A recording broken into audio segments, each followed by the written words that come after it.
everybody, and welcome to our Saturday doubleheader between the visiting Eastside Diamond Hoppers and the home Westside Woolly Mammoths. That's Brady Beaton. I'm Brendan Shabath. Brady's so nice, we'll do it twice today. 2 6-inning games between the Hoppers and the Mammoths. The Mammoths playing in a back-to-back, losing last night to the Unicorns 9-2. The Utica Unicorns offense has perked up this weekend. They win 2 in a row, a total of 17 runs in the 2 games for them. The Mammoths are the victims in game 2.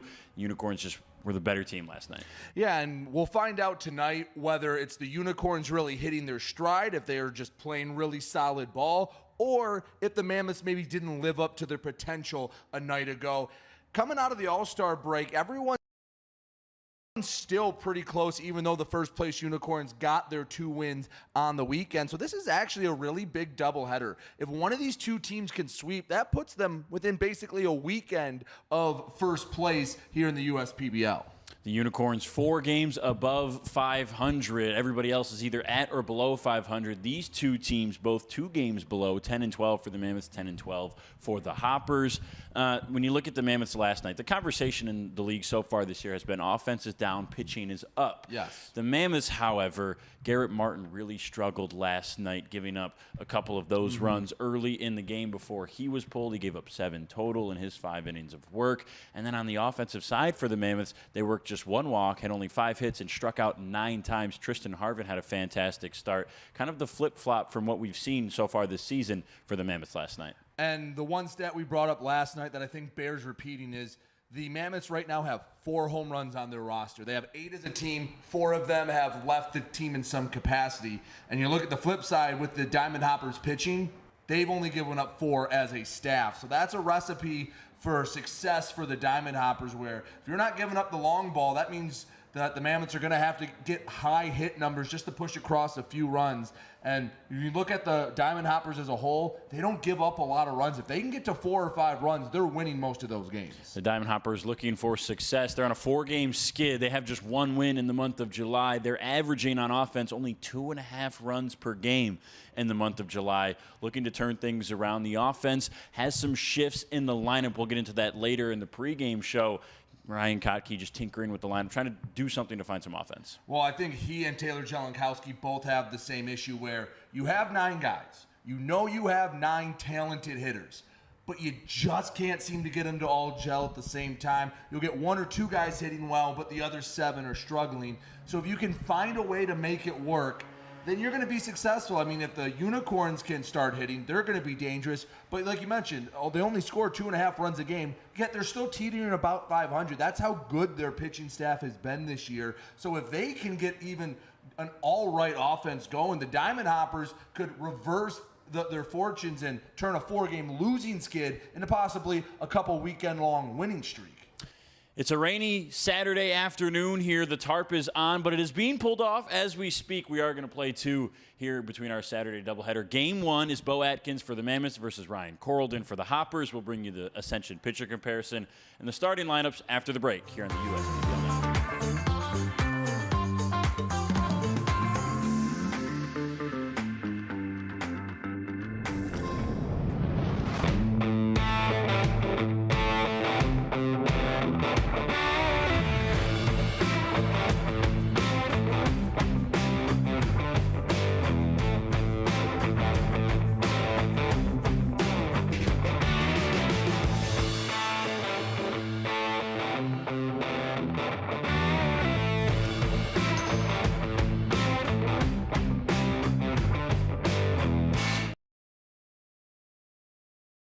There are many things you can rely on in this world, like a sunny day brightening your mood, your mom baking the world's best apple pie, and never a dull moment in running your business. And when it comes to time-consuming HR tasks, you can rely on Tryon. Tryon can handle payroll and taxes, employee benefits, and more, so you can stay focused on attracting and retaining the best talent. With Tryon, you don't have to grow it alone. Visit RelyOnTryon.com. You can always rely on Tryon.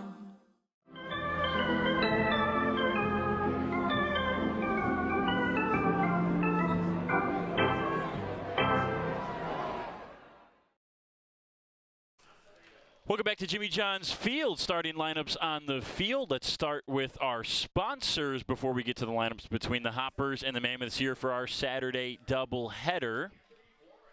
As always, this broadcast is brought to you by Ascension, Belfour Property Restoration, Budweiser,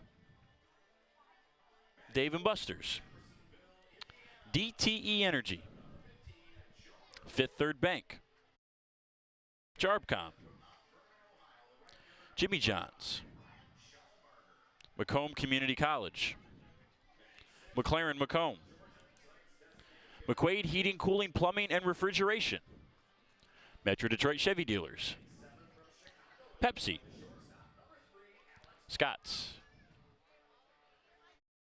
and United Wholesale Mortgage. We thank all of our proud sponsors for everything they do for the USPBL and the USPBL network. As they're announcing the starting lineups on the field, let's take a quick look at them today. We'll begin with the visiting Eastside Diamond Hoppers. Leading off and batting first, and the changes that we mentioned in the first segment of the pregame show is Luis Acevedo. He'll be at second base and will lead things off. Anthony Flores will bat second and be out in center field. Joey Califoot is in the 3-hole, and he is the left fielder today. Joe Burke will be at first base and bat fourth. Bryant Schellenbarger follows Burke in right field and will bat fifth. Chris O'Neill is the designated hitter batting sixth. Alex Pup slides down from the 1 spot down to 7 as a part of the tinkering with the lineup for Ryan Cockey. He'll be the shortstop and will bat 7th today. Todd Maddox, the third baseman in game 1, will bat 8th, and Taj Porter has the duties behind the dish here in our first 6-inning game of 2 on Saturday.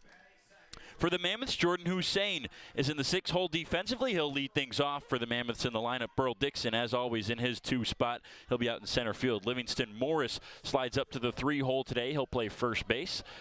Fox Liam is the designated hitter. He'll bat 4th and play as the designated hitter.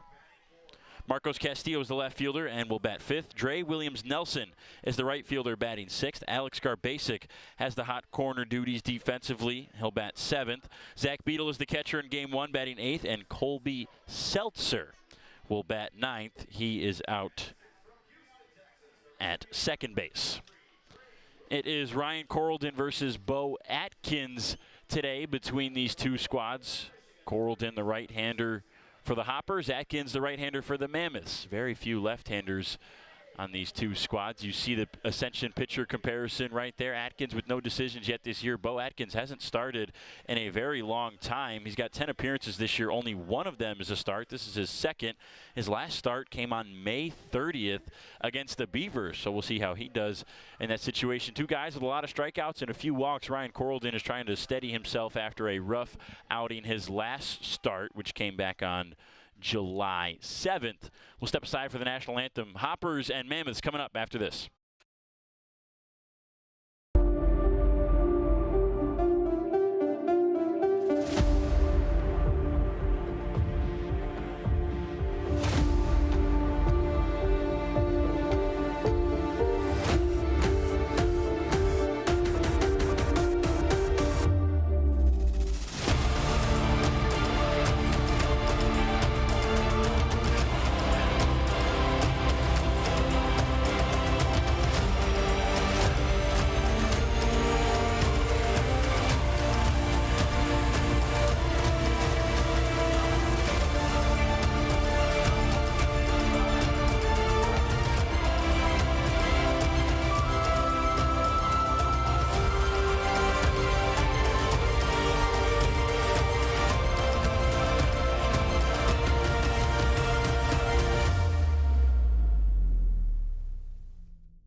Jimmy John's Field is the perfect venue for birthday parties, summer picnics, company outings, and provides the best entertainment in Metro Detroit with great baseball all summer long.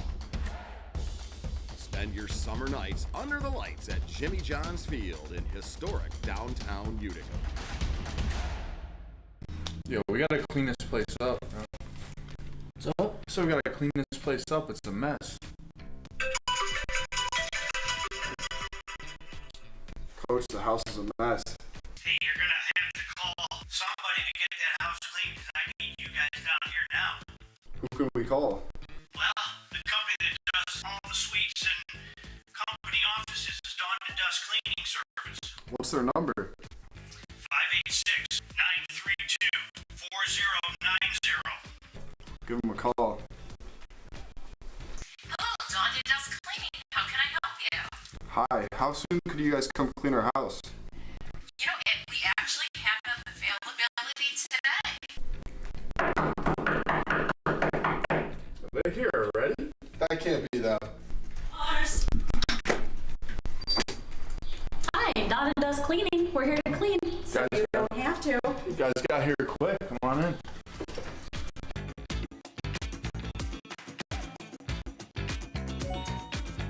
This looks unbelievable. Wow. Crystal clean. Definitely worth 5 stars. What do we think? Oh yeah, this is amazing. 5 stars for sure. They call me Prospects. Since the day I was born as a diver's watch, the challengers of the world have taught me many things. Life is not a numbers game. It's about challenging ourselves. No matter what happens, just follow your heart. These pioneers drive our generation forward, not by setting records, but by never giving up. Keep going forward. Prospects. Available at Lucido Fine Jewelry.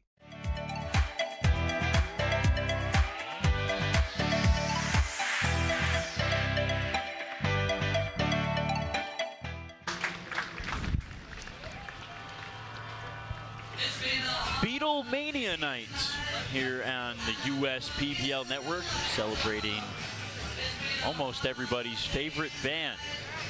Beatles will have live music from the Michigan Schools and Government Credit Union Soundstage, and we'll have 2 games for you today. Hopefully 2 good ones between the visiting Eastside Diamond Hoppers and the home Westside Woolly Mammoths. Brady Beaton and Brendan Shabath bringing you this call. It'll be Bo Atkins on the mound first for the Mammoths. Bo, a 4.35 ERA this year in 20 2/3 innings of work.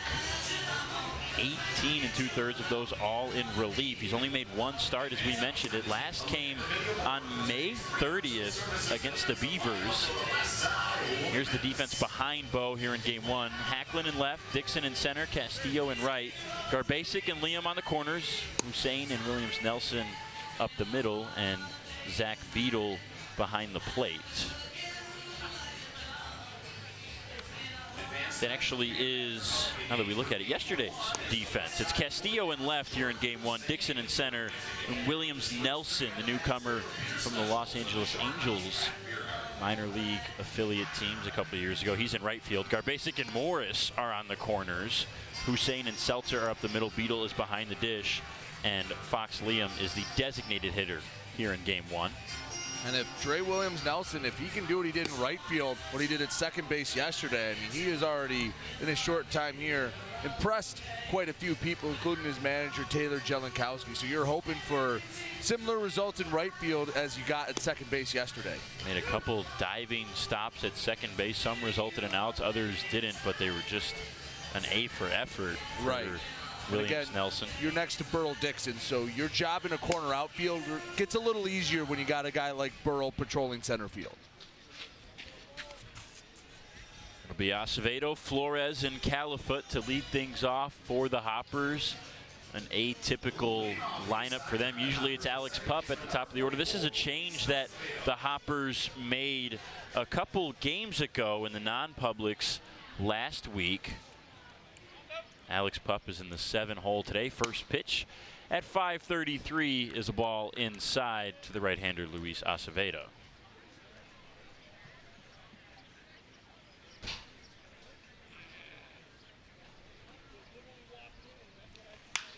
Acevedo skies it to the left side. This will get fouled. Chasing is Garbasic. It'll be Hussein with a little sliding grab to record the out.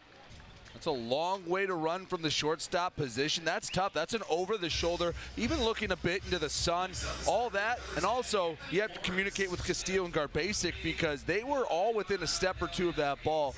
That play looked pretty, I don't want to say routine, but looked simple. I can tell you what, that's not an easy, simple baseball play.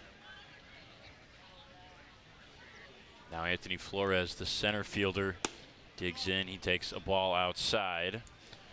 Flores this year hitting .243. That's part of the reason of the lineup change that we mentioned. Alex Pup hitting .187, does have 2 home runs, and was hitting the ball really well before and obviously when he hit those 2 home runs. But since then, the swing got really long and really power happy for Pup, and he was just striking out too much for Ryan Kotke and Mike Rice to keep him in the top of the lineup. And they went to Pup, you know, and talked about it, and he actually was surprised that the change didn't come sooner, and he was open to it and thought he needed it to kind of settle down and get back to what was successful for him. Sometimes lower in the lineup, you can get maybe 1 or 2 more hittable pitches throughout the course of a game. Help get a guy's confidence back. Flores takes the fastball high. 3-1. It's just less pressure down there. Chance for more good at-bats. And guys, you want guys who don't strike out. Well, Acevedo just 6 on the year. Flores 8 walks and 14 strikeouts from the top of the order. Flores has been the 2-hole hitter, I think, all season long for the Hoppers.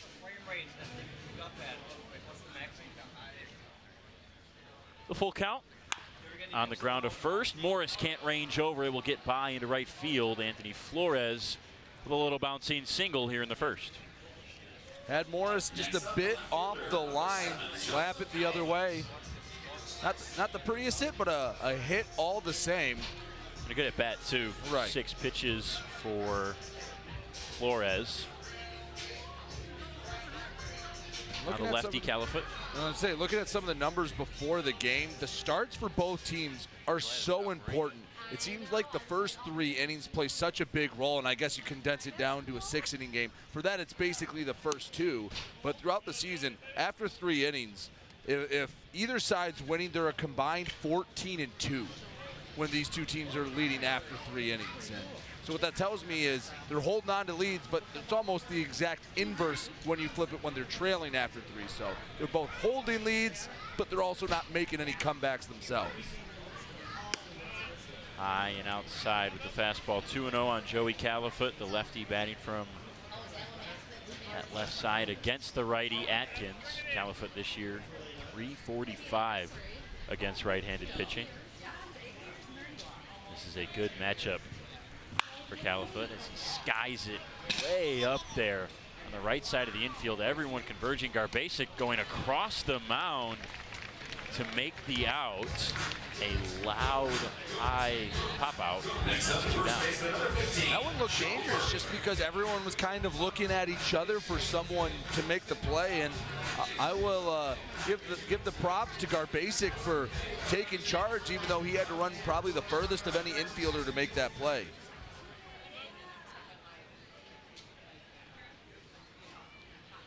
Now Joe Burke's turn. Always a good sign for the Hoppers when this guy digs into the plate. Burke, a hit in 9 of his last 10 games. He's on a very hot streak for the Hoppers.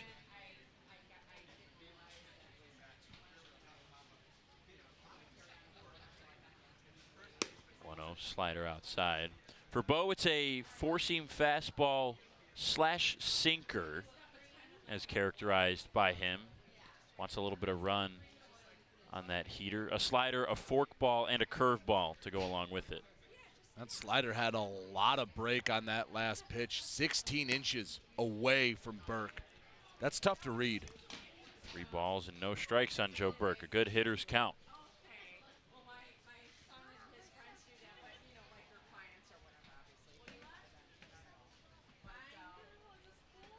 Flores, the runner at first, the 3-0. Burke takes the fastball for a strike. Joe this season has been dialed in all year long and has just been one of the most unlucky hitters in the league, and everybody concurs. 3-1, check swing. He went around. Strike 2. Slider got him. That's a gutsy pitch. 3-1. You throw the slider, throwing that almost like a 2-strike pitch, like you're ahead in the count. And Burke tried to hold up. That's a gutsy pitch, and Atkins rewarded for it. Second full count of this first inning. Flores will be going on the pitch, and it's a swing and a miss. Got the slider to dip under the barrel, and Burke strikes out. Atkins strands a runner. And it's 0-0 as we'll head to the bottom of the first here on the USPBL Network.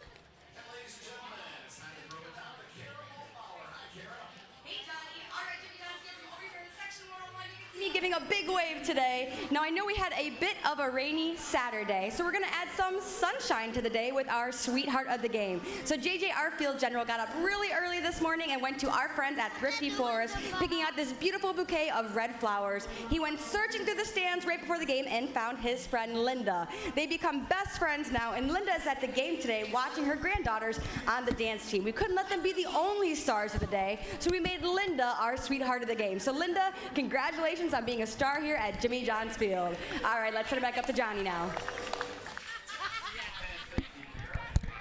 That's Kara Wolfbauer with our fan of the game here on Beatlemania.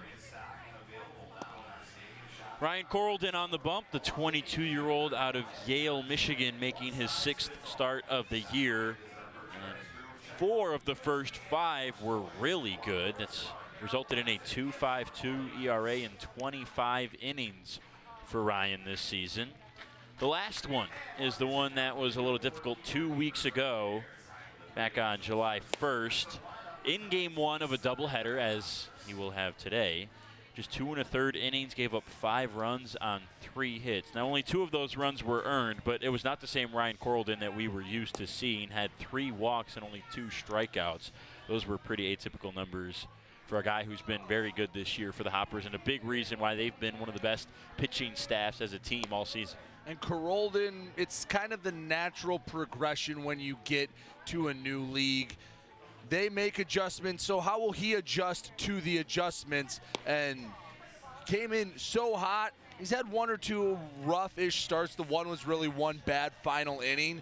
I'm excited to see what he does now that he's hit the reset button after the break. Hussein, Dixon, Morris due up. Let's set the defense for you behind Ryan Corlden. It's Joey Califoot in left, Anthony Flores in center, and Bryant Schellenbarger is out in right field.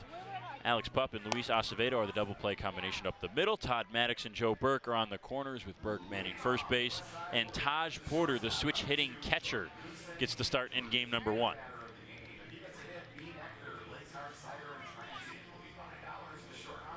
Jordan Hussein, 24-year-old out of Houston, Texas. 8 games so far since joining the league. He's a guy who's been here for all 22 of the Mammoths games, but was hurt at the very beginning of the season.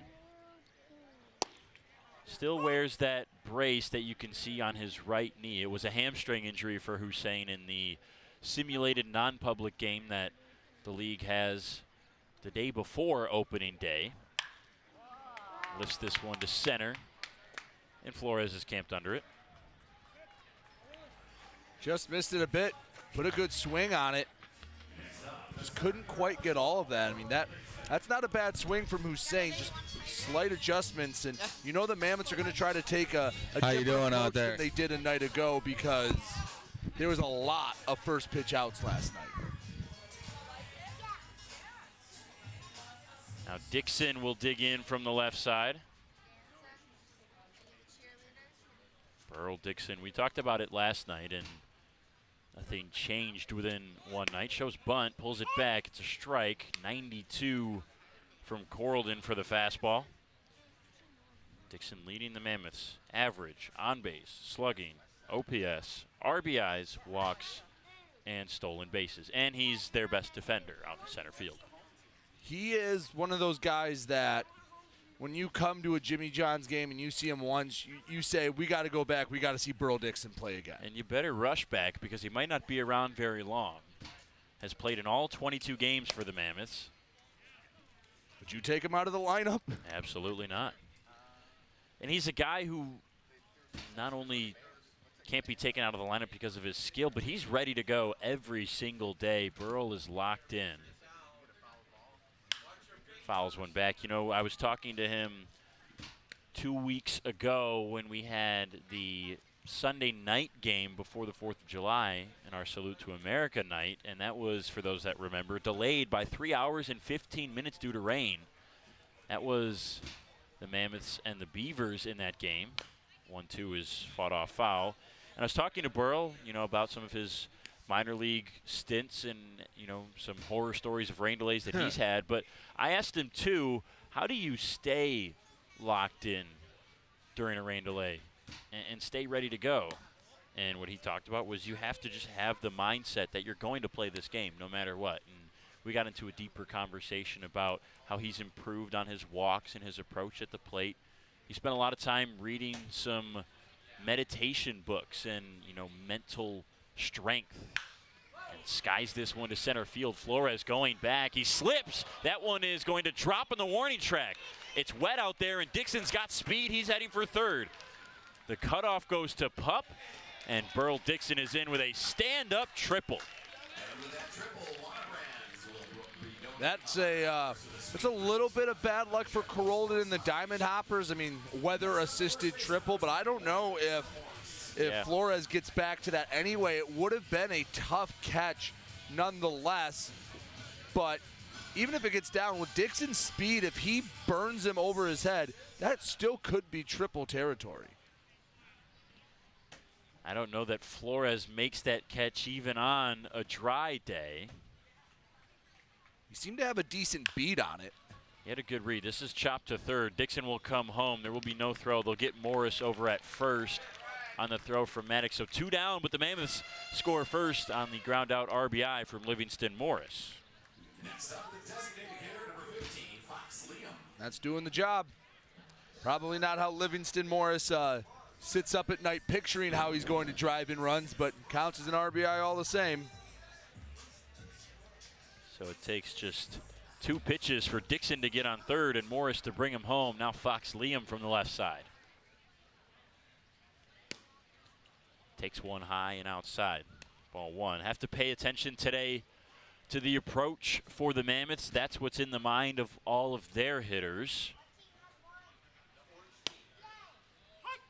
1-0 finds the bottom inside corner. Perfect pitch from Ryan Corraldon. That's what Taylor Jellikowski talked to them about. He had a meeting pregame down the left field line by their dugout. He is a manager who is not far removed from his playing days, so he knows what it's like to be one of these guys, and not only knows what it's like to be one of these guys, but here at Jimmy John's Field in the USPBL. Played here and was signed by the Minnesota Twins and played in their minor leagues, and he knows what they're going through, so he tries to remain hands-off on approach things for a lot of hitters, but he said the results cannot go on without him getting in, and Fox Liam on cue works a walk. They only worked a single walk last night, so to get one in the first inning, not just the overall results, but you know you're facing Ryan Corraldon, one of the guys that is one of the aces of the Diamond Hopper staff, so that's why it makes it so much more important to be locked in from the start, and at least in the first inning, they were rewarded with the early run in the 1-0 lead.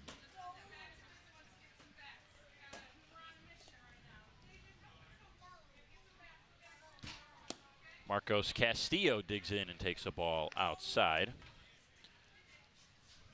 It was interesting. We've talked about it. I almost feel a little at fault, but, you know, was talking to Jelly before today's game, asking him about that pregame meeting, and he said, I'm tired of hearing that we're the best team on paper and we're not the best team in the standings. And to his credit, he's right. That's how it's been so far this year. They have looked like they should be the best 1 through 9 hitting, and they just haven't. Castillo pounds it foul. And again, in the grand scheme of baseball, 20 games is not a big sample size. I mean, you pull any 20 games of any major league season, you can find some teams that win 100 games that have bad 20-game stretches. So it's not necessarily indicative of the true talent, but when you have a shorter season, like here at the USPBL, you don't have time to get your footing.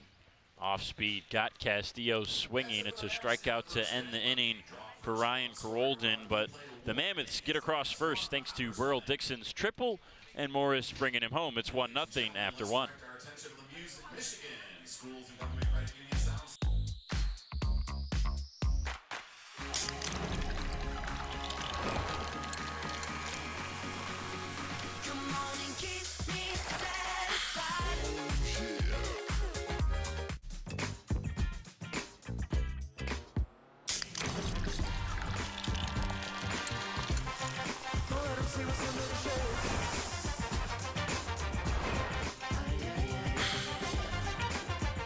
Slide into a new home. Work with a local mortgage pro who works for you. Get a cheaper, faster, easier home loan. Find a mortgage broker near you today at findamortgagebroker.com. You hear about the promo that Jimmy's John's got going on? 5 off 20? How they pulling it off? Magic? You got David's Copperfields in there? Show yourself, Copperfields! Jimmy John's. $5 off orders of 20 or more.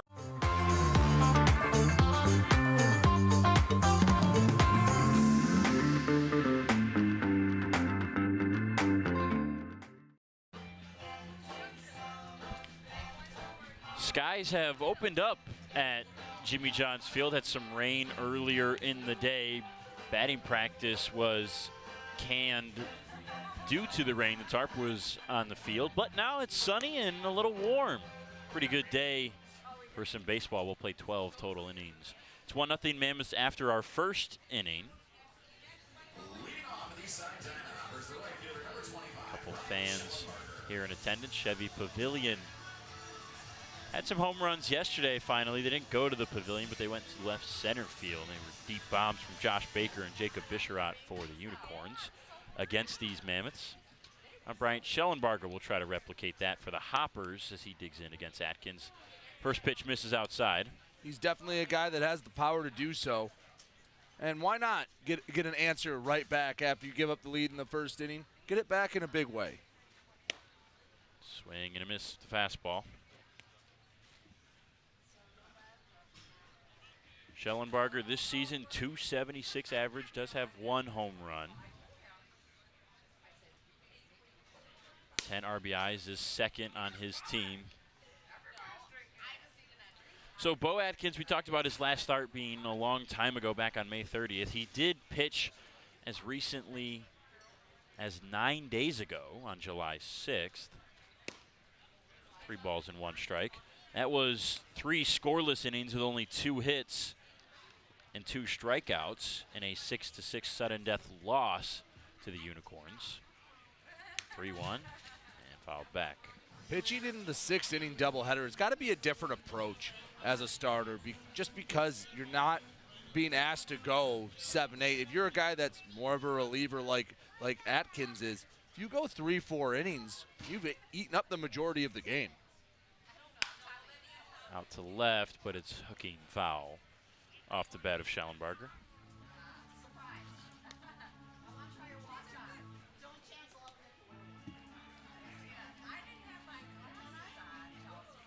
And one got a souvenir. Did that skip all the way to the Yeah, it bullpen? went all the way to the wall, and Castillo was very happy to hand that out. Yeah. That's over Atkins. He'll let it go. It'll be Hussein, and just a miscommunication between the middle infielders, Jordan Hussein and Colby Seltzer, and Schellenbarger with a perfectly placed bouncer for a base hit. Yeah, they put the base hit up right away. I guess technically no one ever touched the ball, so that is going to be a base hit for Schellenbarger.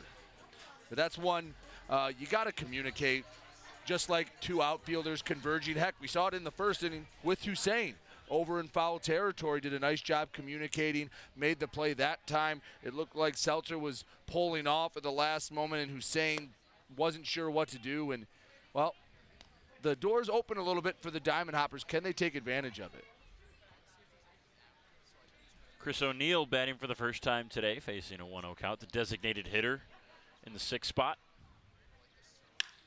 Out to center, Dixon ranging left and now in, makes the grab, quickly throws it to first, and it goes over the head of Morris. Now Schellenbarger can advance to second as it's collected by the catcher Beadle. And just a gutsy and misplay by Burl Dixon. Well, Schellenberger was a little bit off first base, but not enough to get him. I think when Taylor Jelenkowski comes in, first of all, I think that's a situation where you don't have to talk to Burl Dixon. You just give him a look, and I'm sure he understands. But the only thing you just go is, why? I mean, really, he was 10 feet off the bag. He didn't get an extraordinary lead, a hyper-aggressive lead. That's the worst-case scenario. Now, on a routine fly ball, guy moves into scoring position. The odds of you throwing out Schellenberger and that happening just isn't worth it. And Burl Dixon is usually one of the more heads-up smart baseball players. He's just got a little over-aggressive. Yeah, he's not one to usually do that either, get over-aggressive. Maybe trying to showcase the arm a little bit. No balls and 2 strikes on Pup. So Schellenberger's at second with only 1 down. After Pup, it'll be Todd Maddox, barring a double play. Swing and a miss. Got him with the slider. And a 3-pitch strikeout for Bo Atkins in a big spot. That's picking up your defender. That was a heck of a sequence from Bo Atkins. 3 pitches, and it just never looked like Alex Pup was comfortable in that box.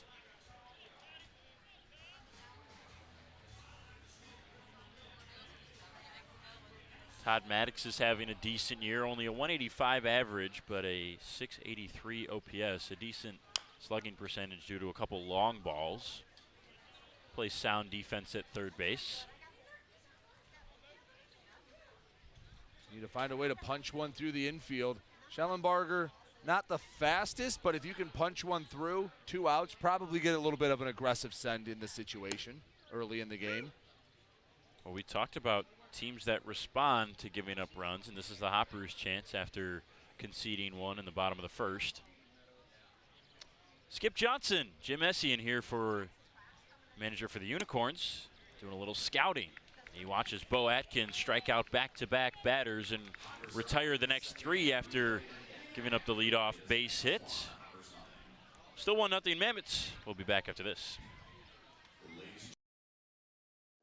Why are all these business owners smiling? Because they rely on Tryon to handle difficult and time-consuming HR tasks like payroll, benefits administration, and more. Working with one of the nation's top professional employer organizations provides access to top-tier healthcare and employee benefit plans and Tryon's team of attorneys and HR experts. With Tryon, you don't have to grow it alone. Visit RelyOnTryon.com. You can always rely on Tryon. At Ascension, Michigan, we're committed to being your first choice for healthcare. Our nationally recognized heart program is the leader throughout Michigan in minimally invasive heart valve procedures. For joint replacement, spine, and cancer care, patients choose our specialists for advanced care and treatment. And we also excel in the things that can't be measured. Listening more closely, caring more compassionately.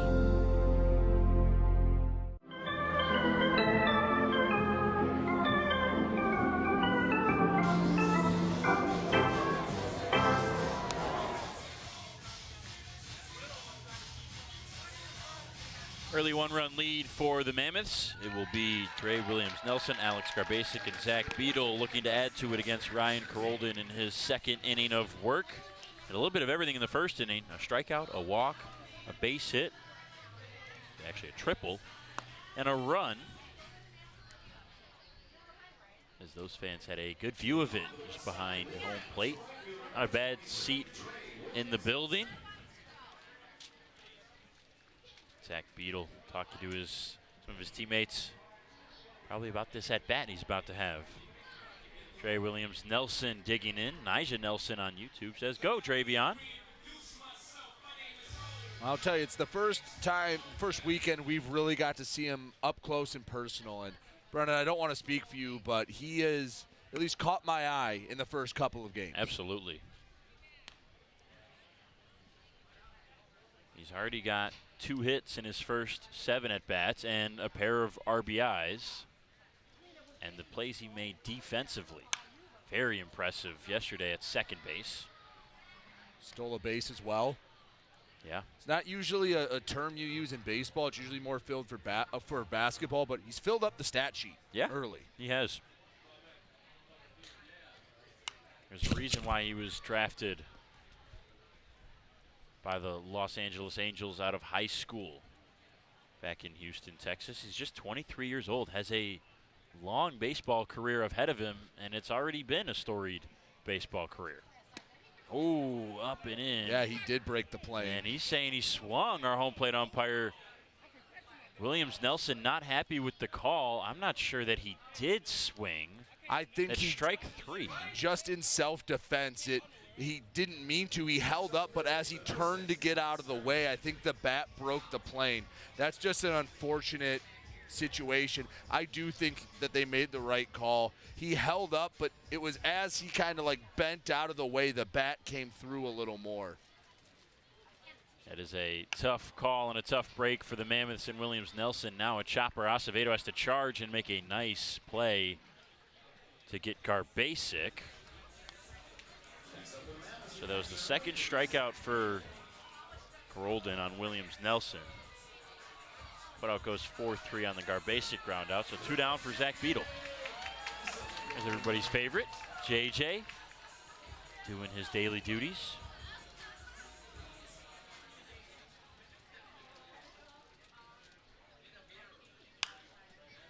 Popped it up. It will reach the seats over on the right side. Beadle this year, 143 average. Does have a home run. Was an all-star last weekend. We talked about Trey Williams Nelson being young and having a long baseball career ahead of him at 23. Beadle is just 21 years old.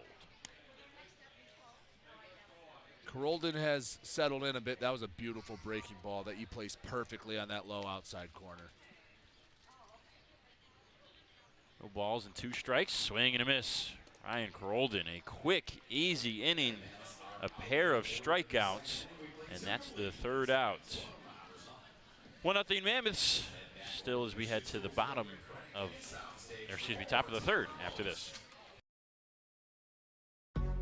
With a transforming world, we can see how drastically the world is heading towards automation. And so, we need 24/7 surveillance and security systems for our homes and businesses to avoid any theft or breach of privacy. JARPCOM brings the installation of security cameras to the tip of your fingers with our state-of-the-art mobile app. JARPCOM also provides surveillance monitoring of your entire property with flexible options that offer a dependable solution to be scaled to fit any domestic or commercial need.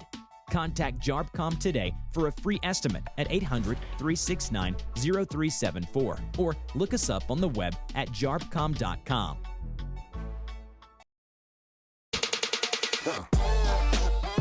Check your checking. If your account doesn't get you pumped, amped, or geeked, make the switch to Genius Checking from Genesis Credit Union. It's just genius.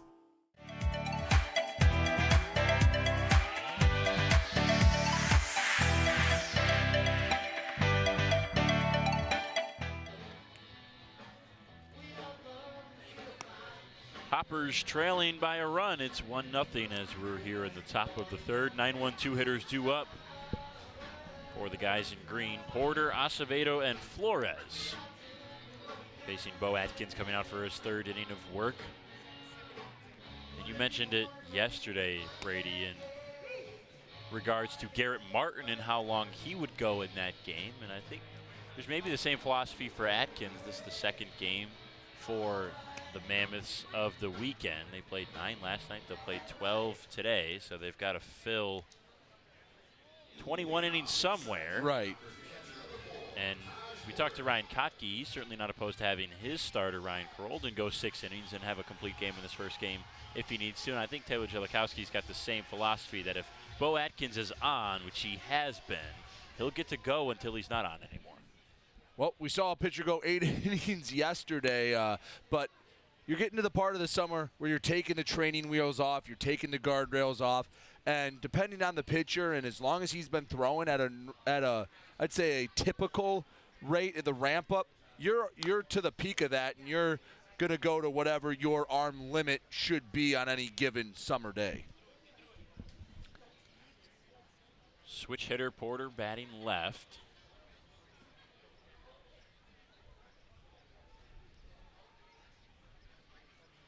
Swing and a miss on top of the curveball, 1-2. Doesn't have very many at-bats from the right side. He's only faced a left-handed pitcher 5 times this year. 35 at-bats from the left. 1-2, swing and a miss. Right on top of it again, and that's strike 3. Bo Atkins has struck out 3 in a row, 4 total, all of them on swings as the lineup flips over to Luis Acevedo. Both Atkins and Carolyn, their breaking balls are looking sharp here early. Those last 2 breaking balls against Porter had about a foot of break, vertically dropped off the table, and there's not a whole lot you can do if you're not looking for that. Perfect fastball at the bottom of the zone to lead off Luis Acevedo. Acevedo popped out on 2 pitches his first time up. 0-1. There's the slider outside.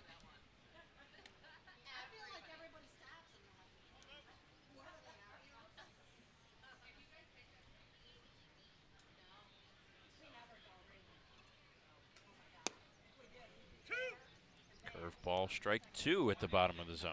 It's just nasty right now.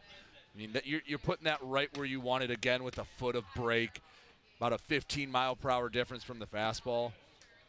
You can see the tunnel, too, between the curveball and the fastball. And for those at home that aren't aware, it's, you know, the idea for pitchers that you want the ball with your different pitches to look like it's coming from the same spot for as long as possible. And Acevedo just muscles that one out into center field with the fastball. And that's a base hit with 1 out. Acevedo's first hit of the day, the 3rd for the Hoppers. That's a nice swing from him in a disadvantaged count. I like that approach from Acevedo. But what you're saying about the pitchers, you're exactly right.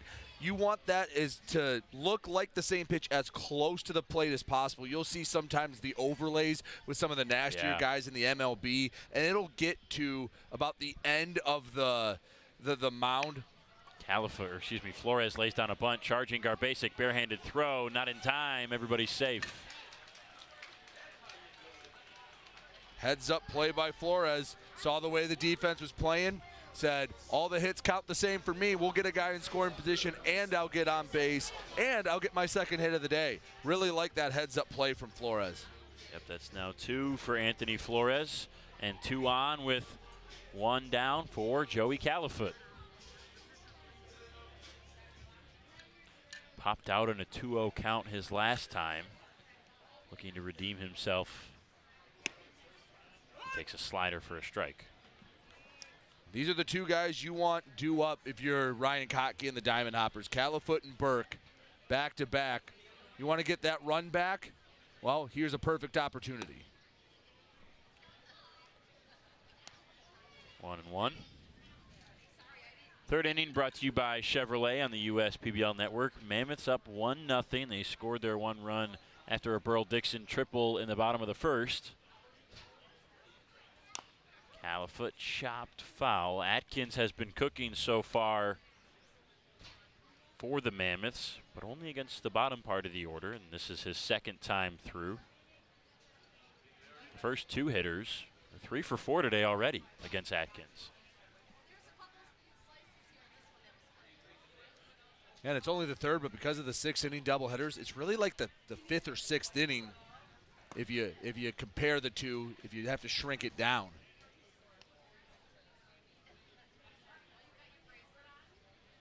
Now 2-2 on Califoot.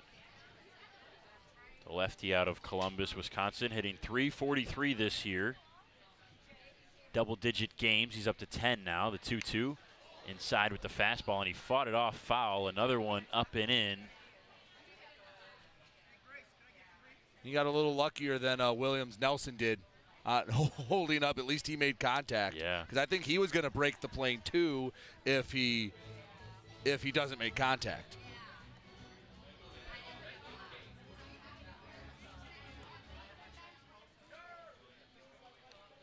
Atkins comes set. Glove up by the shoulder. Checks the runner. Now delivers a curveball low and outside. It's mainly been fastball, curveball for Atkins. The slider is mixed in there. We haven't seen much of the fork ball. Fastball has ranged from 89 to 92. It's, I would say, sat 89. That curveball, a big difference down in the high 70s. That last one at 75. Big pitch here in the middle part of the game. 3-2, and he missed it outside. That will load the bases. Joey Califoot with a nice at-bat to work the walk. And now Joe Burke steps up in a dangerous spot. I know last night we got to see the grand slam. If you're Joe Burke, can't think about the big one right now. You're in the third inning of a 6-inning game. Tying runs 90 feet away. Just try to elevate one, put it in the air, preferably not to center field, but get it to the outfield and try to get that tying run across. Curveball backed up on Atkins, nearly clipped Burke. 1 ball and no strike. Atkins got Burke on the curveball, and a full count in the first inning. That was the first strikeout of the day for Atkins. That last walk to Califoot, his first of the game. Now behind Burke, 2-0, nowhere to put him. If you're Burke, you're sitting on 1 pitch and 1 pitch only. Wherever you want to see it, sit on that and nothing else. And he got the fastball. Burke was sitting red dead and just missed it. 2-1. And that was thigh high over a lot of the plate. I don't know, maybe Burke just got a little too excited.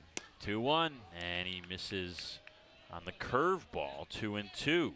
Is it me, or is Bo Atkins working exceptionally quickly on the mound? Now Burke's going to call his timeout after a couple swings he'd like to have back. It's Acevedo at third, Flores at second, Califoot at first. Only 1 down in the inning. Bryant Schellenbarger would be next. He's already got a base hit today. The 2-2 to Burke. Curveball outside. Way to lay off of that for Joe. That's a good eye. For the second time today, Burke has worked a full count. Bo Atkins has already been in 4 full counts. This the 4th. The payoff pitch. Up and in.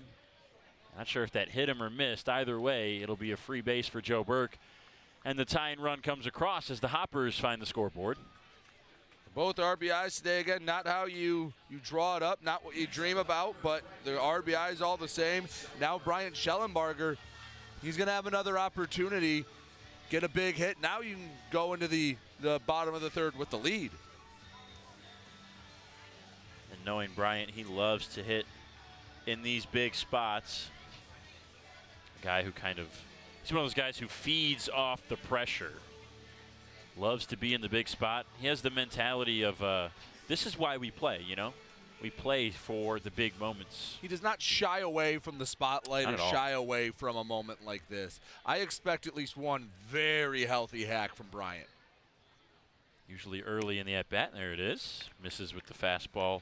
Up at 90, 0-1. Runners move up, so Flores at third, Califoot at second, and Burke over at first.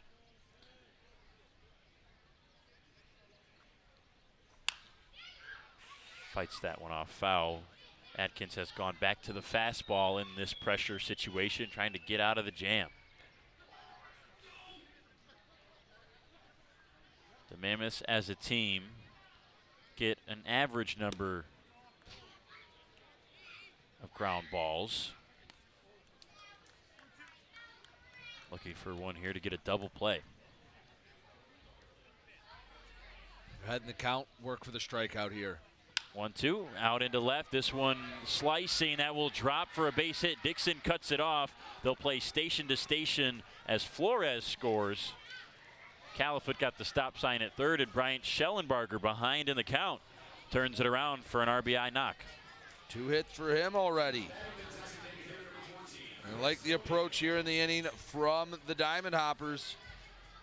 Couple of hits deep in counts, making Bo Atkins work.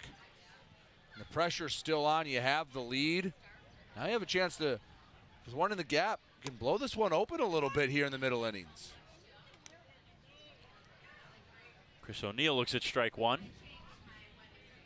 Flew out last inning to the left fielder. Waves at the curveball.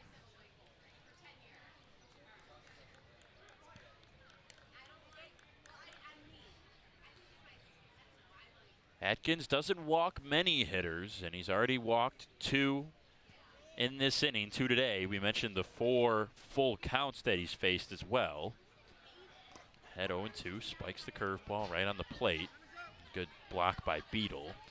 The head 0-2, that's not a bad waste pitch. See if you get O'Neill flailing at something. The ratio for Bo has been very good this year. 11 strikeouts per 9 innings compared to just 4 walks. And he doesn't get O'Neill to chase the high fastball. It's been a very patient approach from the Diamond Hoppers. Been a little contagious on that first base side in that dugout. 2-2. Fought off with the curve. It's a nice pitch from Atkins and an even better hack from O'Neill just to stay alive in the at-bat.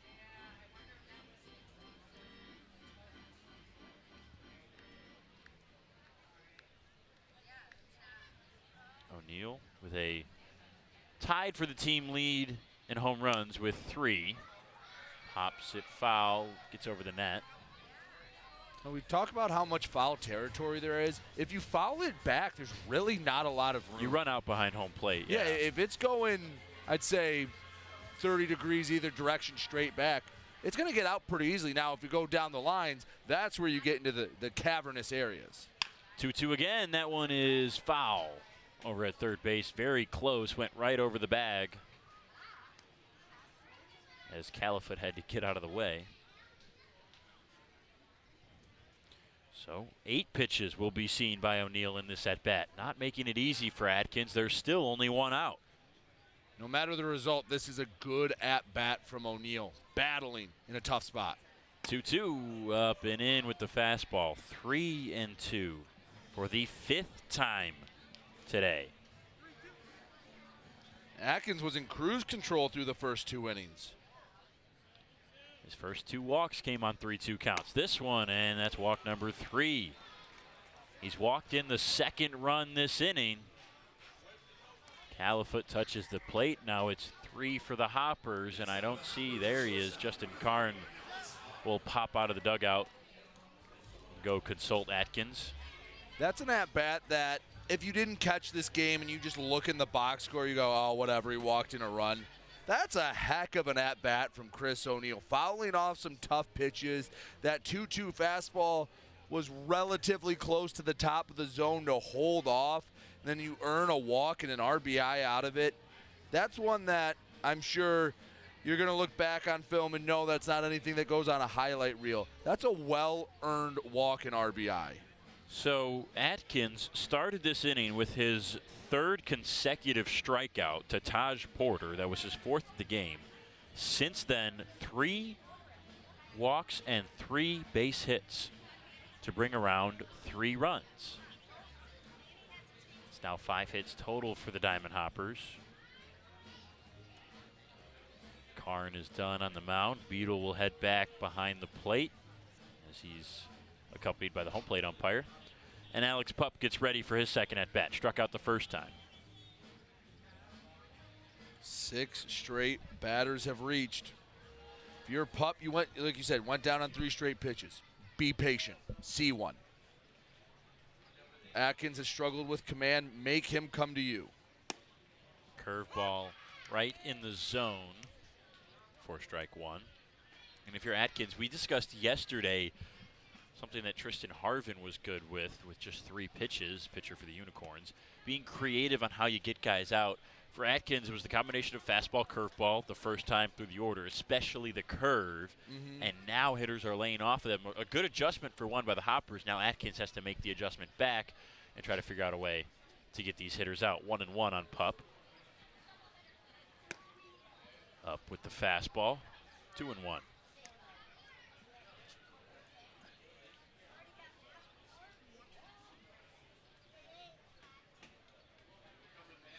Tyler Richley getting warm for the Mammoths in the bullpen. Pup, good eye again, 3-1. A nice adjustment from Alex Pup as compared to his first at-bat. Hasn't taken the bat off the shoulder yet. That's a smart, mature approach. Had trouble with command this inning. 3 walks, trying to make it a 4th. Yeah, 3 walks, trying to make it the 4th. Where does Atkins go to get a strike? He goes with the slider, and Pup tips it, 3-2. Again, in a 3-ball count, a fastball count, Atkins goes with the off speed, and he's rewarded. That's a gutsy pitch, especially with the bases loaded. It tells you he's comfortable with spinning that pitch in there. 3-2 again, and Pup went for it. Strike 3. Had him half frozen. It's a weird kind of check swing for Pup. 5th strikeout for Bo Atkins. That's a heck of a comeback from Atkins. You get him to chase outside, and then you come through the front door with it the next pitch. You're right. He's feeling really comfortable with that slider right now. Maddox dodges the curveball inside. 9th batter to the plate this inning.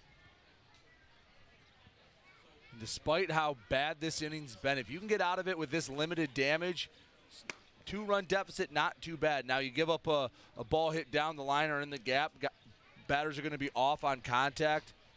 It could turn real sideways in a hurry. Good hitters count. 2 balls, no strikes. Maddox dodges the curveball again. Atkins, I think he really felt comfortable about that front door strikeout to Pup with that curveball because he's gone to it twice against Maddox, but missed both times, and now it's 3-0. This is the first 3-ball count for Atkins that hasn't been full. And he does not find the zone with the fastball. That looked like a pretty good pitch. But when you're struggling with command, sometimes it's hard to get that borderline pitch when you've been struggling to find the zone. 4th walk for Atkins in the game. 4th this inning. The 3rd that brings home a run as Burke now scores. And it's 4-1. Porter for the 2nd time this inning. Trying to make up for his strikeout. First pitch fastball in there.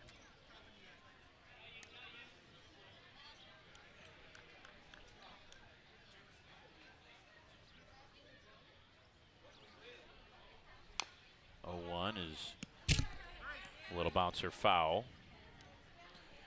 Schellenbarger's at 3rd, O'Neill is at 2nd, and Maddox obviously at 1st after the walk. 0-2, curveball doesn't find the back door.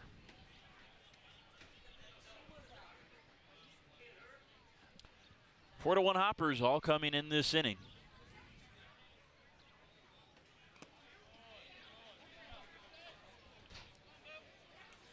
Every batter is followed the lead of the other. Very patient approaches, even with 2 strikes.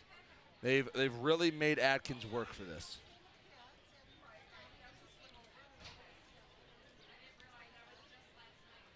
The 2-2 to Porter. Misses high with the fastball.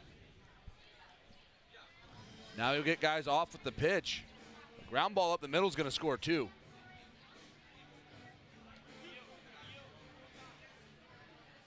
I just can't get over this. 8th full count for Atkins.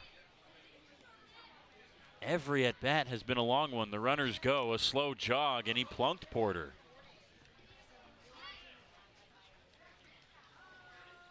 (5-1) as the Hoppers get a 5th run to come across, and now Taylor Jellikowski's going to come out of the dugout. And this is maybe the end of the day for Bo Atkins. Ridgely hasn't been warming up for that long. I don't know if he's had enough time. Jelly is taking his time getting out there. I was going to say, I think that's why he's taking that nice, slow stroll. They will go to Tyler Ridgely.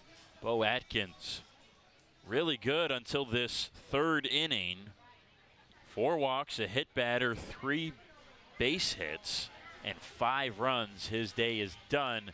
It'll be Tyler Ridgely and a pitching change here on the USPBL Network when we return. The Hoppers respond with 5 runs of their own. We'll see if Ridgely can get out of the inning when we come back. We're the financial champion of Michiganders. Whether you're a goal getter or dream chaser, an empty nester or up-and-comer, anyone in Michigan can bank with us. Michigan Schools and Government Credit Union. We're for people, the pioneers, the underdogs, the players, and the slow and steadies. We're for people, for who they are and who they could become. Yes, we're a bank, and some say our business is all about money, but that's an old idea. Because look past the money, and you'll see real human lives. We see it, because we're for people. Huntington, welcome.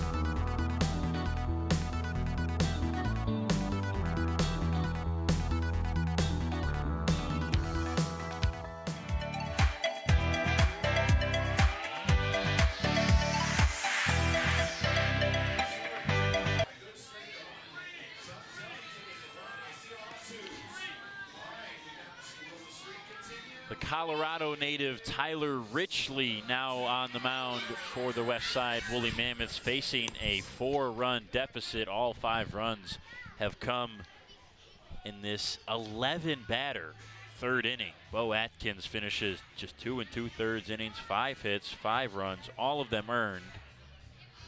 4 walks and 5 strikeouts and a hit batter. A long day for Atkins in just his second start this year, his first start since May 30th, and Brady, you could kind of tell. Well, it was bizarre because the first 2 innings flew by, and then when it went bad, it went off a cliff. And second time through the order, he records 1 out. That all happened this inning.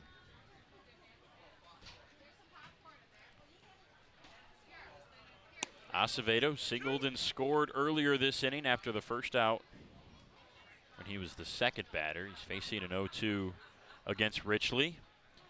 4-seam fastball, curveball, sweeper, changeup, and cutter for Tyler. And almost got him. Beetle tried to sell it. It's close. The defense thought they had it too. Instead, it's ball 1. Base is still juiced. Richley looks in. Curveball misses. Easier take for Acevedo there.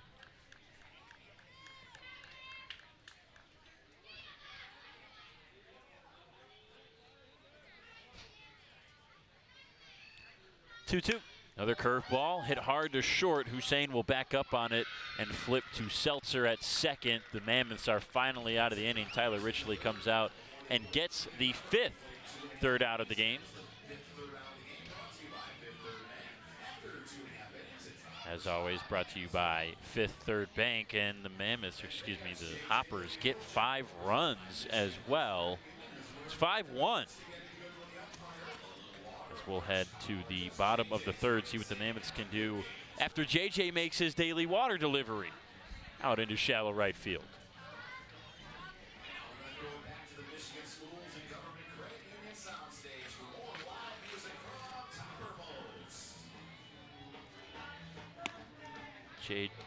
JJ's water delivery, always brought to you by Michigan First Credit Union. 5-1 Hoppers. We'll be back after this.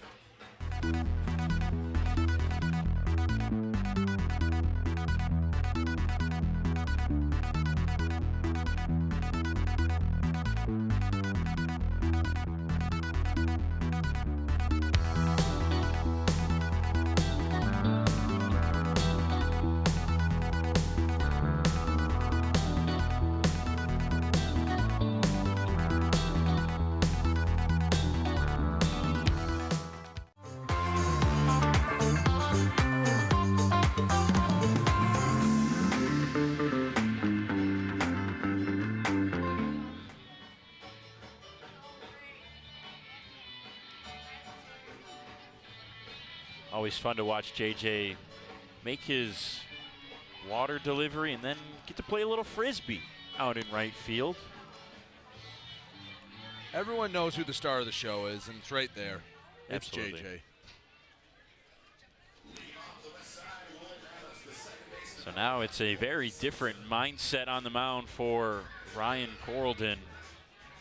and the Hoppers. He's now at a 4-run lead, facing Seltzer, Hussein, and Dixon. You say Carolden is much less stressed, but he had to sit for a long time that inning. Let's see if it takes them a batter or two to figure it out and just get back in the groove of things. That seems to always be the game that starters and pitchers play with their offense, is you want to see your offense go out there and get you runs, but at the same time, you don't want to be sitting for that long. Talked with Carsey Walker of the Unicorns about that after his last good start when his Unicorns team gave him 8 runs of run support. On the ground to short. Pup fielded into his chest, and a nice throw to first to get Seltzer by a step. That's always good after a big inning offensively. You come out, get the first out. Talked about it last night with the response and what do you do after you give up a big inning. Well, on the flip side, you put up a big inning offensively, crush their spirits, especially in a 6-inning game, shut them down here in the third. Jordan Hussein for the second time today. Ryan Carolden was good the first time through the order. 1 hit, 1 walk, and 1 run. Did get 3 strikeouts as well.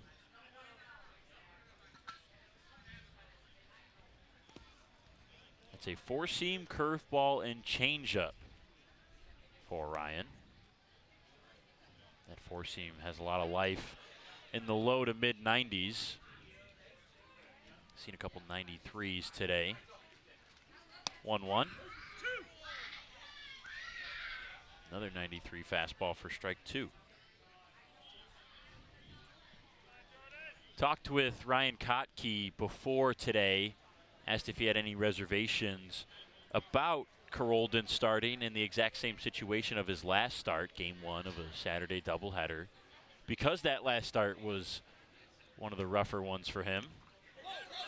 And that is a drop third strike as it goes all the way back and bounces off the plate. That's a strikeout for Carolden, but the base runner Hussein advances to first.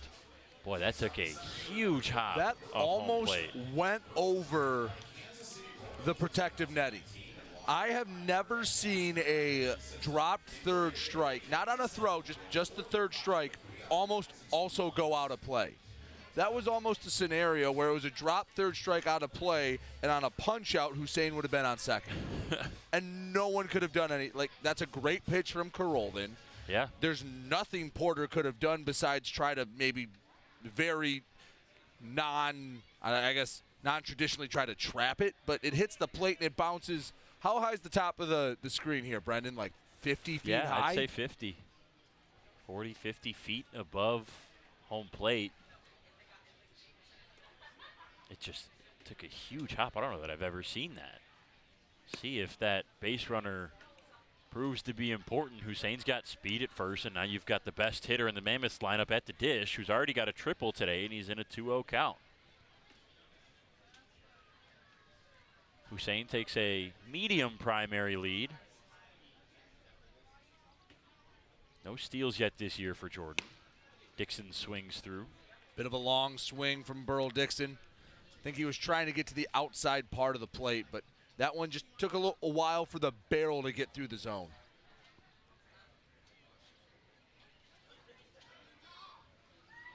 Now the 2-1.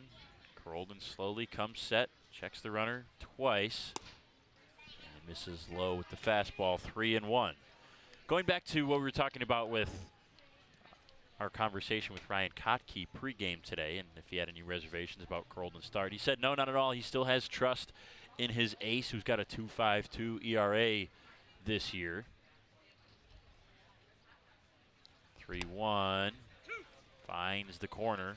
Full count. And he said part of the reason that start was not Carolden's best 2 weekends ago was because it was so hot that day. And he just ran into a wall in that third inning, and that's what it seemed like. We saw 3 walks and only 2 strikeouts, which is not the usual ratio for Carolden. And that is ball 4. And the other thing is, even the best pitchers, even the Cy Young Award winners, you're going to have a bad outing every once in a while. it's really hard to go wire to wire and never have an outing where you're like, yeah, I'd like that one back. That's the game of baseball. I mean, even the batters and pitchers that struggle will have success. So on the flip side, the ones that do really well, just once in a while, have a not so great outing. So after the second walk, Taj Porter heads out to talk things over with his starter.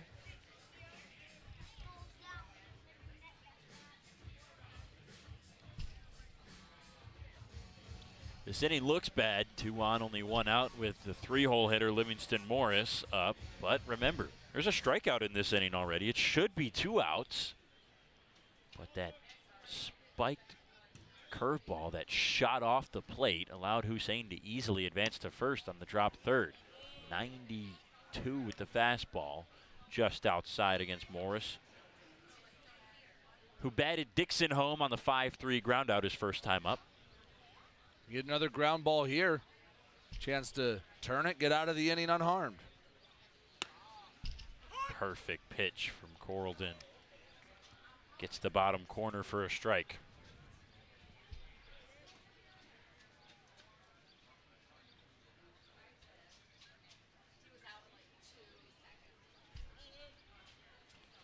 One. Nasty swing inside on the off speed. Good pitch from Ryan. 1-2. Now you can go for the strikeout pitch. Try to get a dangerous batter out of the way. Doesn't have any home runs in a USPBL game, but we know Livingston Morris has the power to put it out. 1-2. Hard hit into center. Flores slipped. That's going to get by him all the way to the wall. Hussein's got speed. He'll score easily. Dixon getting waved around. Morris is still trying to go for 3. Pup, the throw into third, is in time, but it skips away from Maddox. Morris is going to come home. It's an inside the park home run, and the Mammoths are within 1. Someone get the big man some oxygen. He was, that last 90 feet was tough. But he absolutely smoked it. Again, that center field grass helping out the Mammoths. And they're excited. If that throws on target, that he might have been out at third. But how quickly the tides of this game can flip. And just how big and unlucky that is for the Hoppers. That bounced ball on the third strike should have been the second out and saved at least 1 run. But Dixon and Hussein both score. And Morris scores on a triple and an error. Baseball is a game of luck, and sometimes you need things to break your way. And right now they're breaking the Mammoths' way. I mean, this one is crushed. Fox Liam all the way out to the Soundstage. We've got a tie ball game.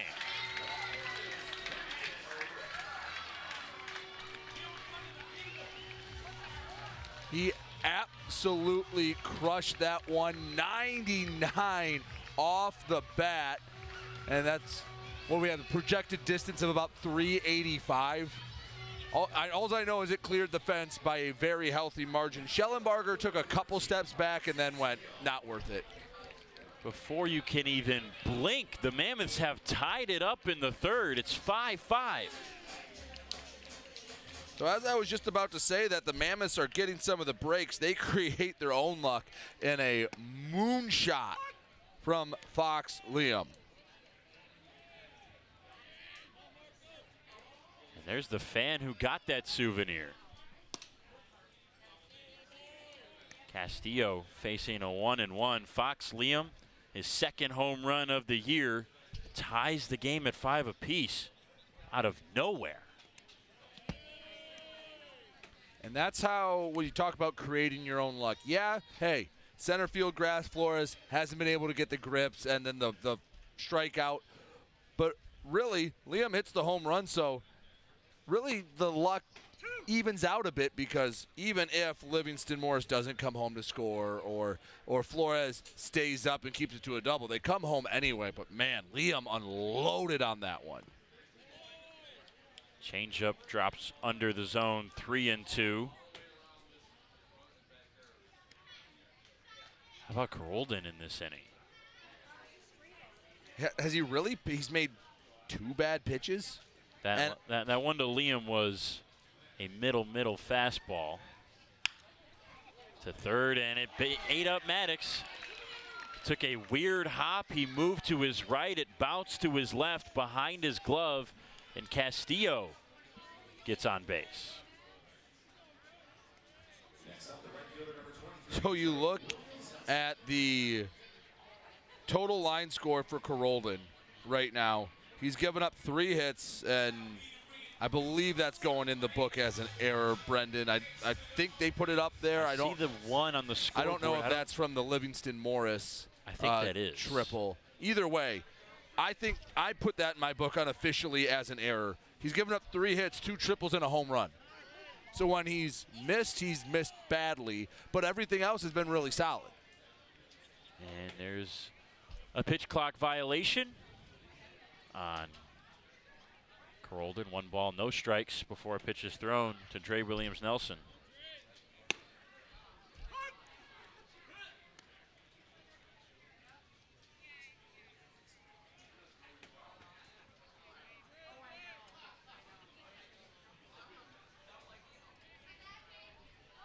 Nelson waits on the 1-1.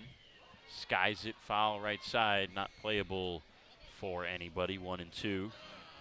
Trey Williams-Nelson struck out last inning. Second strikeout that was for Carolden.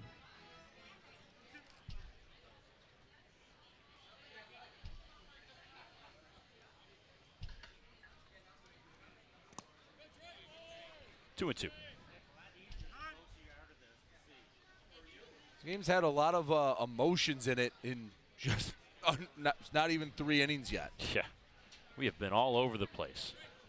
10 total runs on just 8 hits. And I was thinking after the second inning, I'm going, all right, will the Diamond Hoppers be able to push across 1 and tie it? Castillo going on the pitch, and Porter can't collect it. It was spiked in the dirt. 3-2, and Castillo is awarded with a stolen base. I think Porter was trying to throw before he received it. Pitch was low and away, so that's tough for a catcher to go on the backhand to grab it and throw down. I still think he was worried about the throw before he received it. 3-2, only 1 out. 4 runs already for the Mammoths, and he walks Williams-Nelson. Third walk of the day, and now the Hoppers bullpen gets busy. The Mammoths already dipped into theirs as Bo Atkins, the starter, couldn't get out of the top half of this inning. And here comes Ryan Kotke. Probably just to give the bullpen a little more time. Carolden maybe will get 1 more batter. It'll be Alex Garbasic next. The walks haven't been a huge issue for Carolden. I mean, 2 this inning. But, man, he's labored a bit. He's had an opportunity, really, you could argue, for 4 different outs. He had the ground out to Seltzer to start off the inning. Then you had Livingston Morris. I think if that throws on target at third base, he gets tagged out. Probably. So there's at least an opportunity for a close play. And then the strikeout that hit home plate, that's just rotten luck. And depending on how you're feeling as the scorekeeper, you could have given an error to Maddox or a hit. That one, I can see how you go both ways. But that's still another opportunity for an out. If you're talking to a pitcher, you say throw outs. He threw an out there. Garbasic grounded out his first time.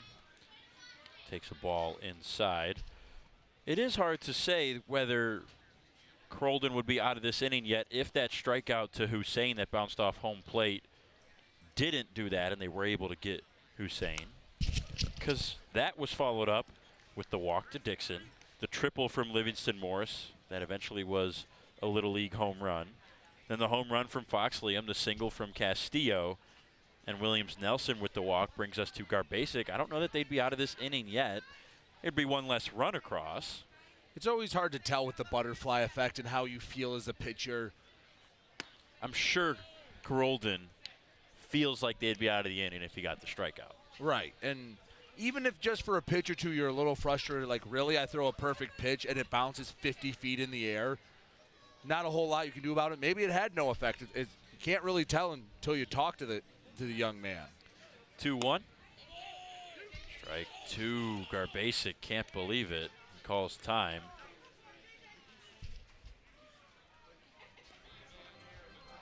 Even Taylor Jelenkowski down third base did not like it. Right on the black, it looks like. Pretty close. I feel like there have been worse pitches that get less said about it.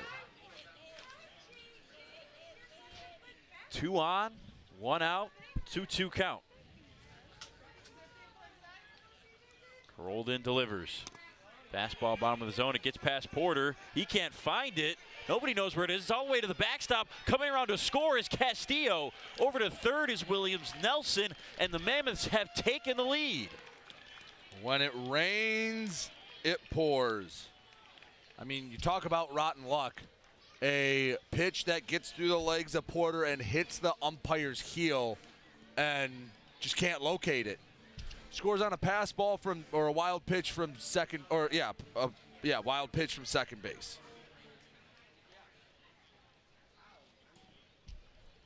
The luck not in the Hoppers' favor in the third. They now trail by a run. The full count pitch to Garbasic. The infield drawn in with only 1 out, and he walked him.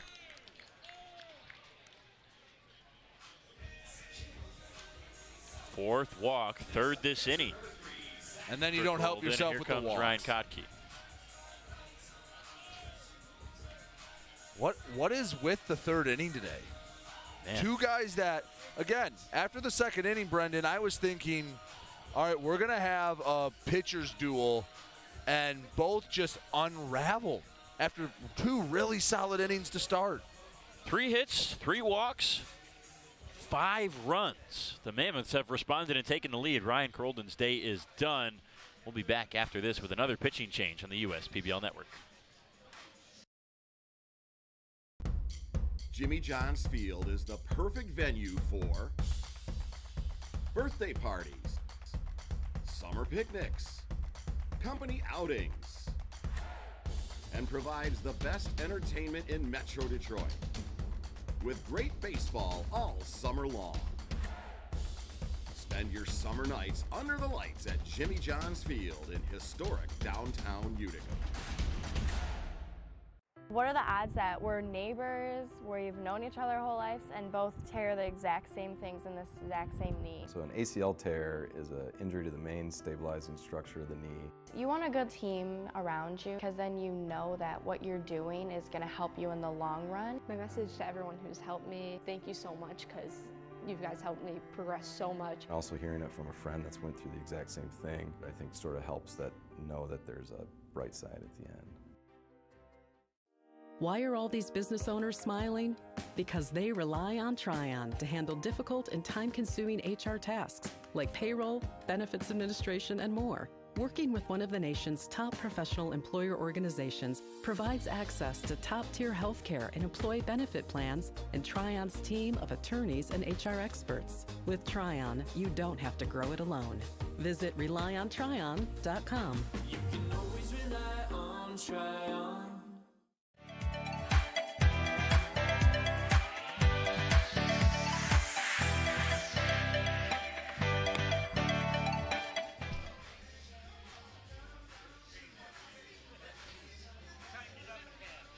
Now Christian Stelling takes over for Ryan Carolden, and that's back-to-back starts for Carolden that go just 2 1/3 innings. This one a little bit worse than the last. 4 walks, 4 hits, 6 runs. Hard to score whether these runs are earned or not. There's 1 error in this inning. It's on the throw on Livingston Morris's triple. But is the Todd Maddox play an error? Bouncer from Marcos Castillo to the third baseman Maddox. That took a bounce the opposite direction from where it was. It ate Maddox up and went behind him. I don't know that ordinary effort makes that play because of the way the ball bounced. I think that's probably a base hit for Castillo, which means the only unearned run would be Livingston Morris. So it would be 6 runs and 5 of them earned against Carolden. Now after the Diamond Hoppers had the lead and felt like they were cruising, now they have to play catch up once again, but there's still only one out in the inning. Stelling has a pretty important job to do here. He'll face Zach Beadle, who struck out his first time. Christian Stelling, the left-hander, 25 years old, out of Imperial, Missouri. 6th outing this year, all in relief. Has not given up an earned run. An 0.0 ERA. First pitch to Beadle is a strike. Now the 0-1. Misses high. 4-seam fastball, curveball, changeup for Christian.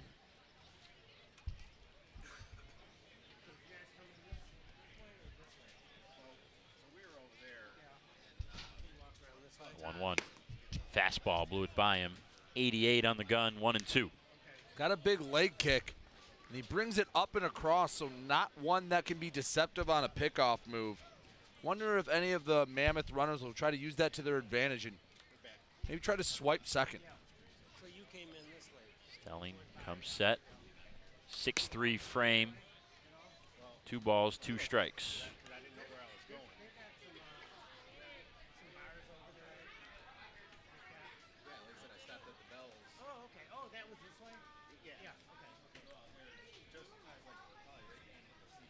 Two. Skied foul right side. Burke ranging over and makes the grab for the second out. Williams Nelson faked like he might tag at third, but Burke quickly turned around and nixed that idea. So just the second out. Next up, the second baseman, number 11, Colby Seltzer. I walked over and I saw the sweeps were like 107 or 1 something. And then I went over and I was like, stop and grab a beer. I said, hey, can you tell me what the sweeps 204 is? Seltzer for the second time this inning. Fouls it back for strike one. He grounded out to the shortstop his first time up. So we just got word from Mike Zielinski, the Senior Director of Baseball Administration here at the USPBL and our official scorer for the games, that it's 3 earned runs on Ryan Carolden. This one's popped foul and it gets out of play as Porter gave chase. 0-2 on Seltzer. So be Hussein, Dixon, and Liam, or I'm guessing are the 3 earned. Because Liam's the home run and they wouldn't have been out of the inning. The error was, we confirmed the error was on the Morris throw, though, so I'm not sure how Castillo's run is unearned, unless it's because, I mean, I guess that's because it's a wild pitch or a pass ball. Runner goes in the 0-2. Porter throws down to second. Now the runner's coming home, and Williams Nelson will score. Acevedo couldn't field it at the bag. Williams Nelson went anyways. They had no chance to get him. It's 7-5. How about the aggressiveness from Alex Garbasic? He gets a stolen base and is responsible for that run.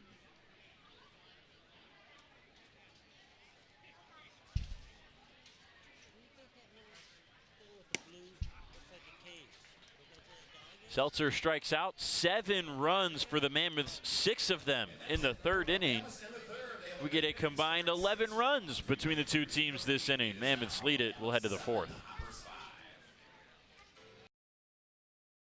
There are things you can rely on in this world, like your dog being happy to see you, coffee getting you through the day, and the government changing business regulations. And when it comes to navigating those regulations, you can rely on Tryon and its team of attorneys. Tryon can also tackle time-consuming HR tasks like payroll and employee benefits, so you can stay focused on growing your business. With Tryon, you don't have to grow it alone. Visit RelyOnTryon.com. You can always rely on Tryon. We build roads, bridges, wind farms, and pipelines, schools to skyscrapers. Our members create monuments. We operate. We're the operators and mechanics behind the advanced heavy machines that move Michigan forward. We maintain boilers and HVAC. Our members run the complex heating and cooling systems that we all depend on. Our training is second to none, and safety is our priority. We are Operating Engineers 324, and we keep Michigan running.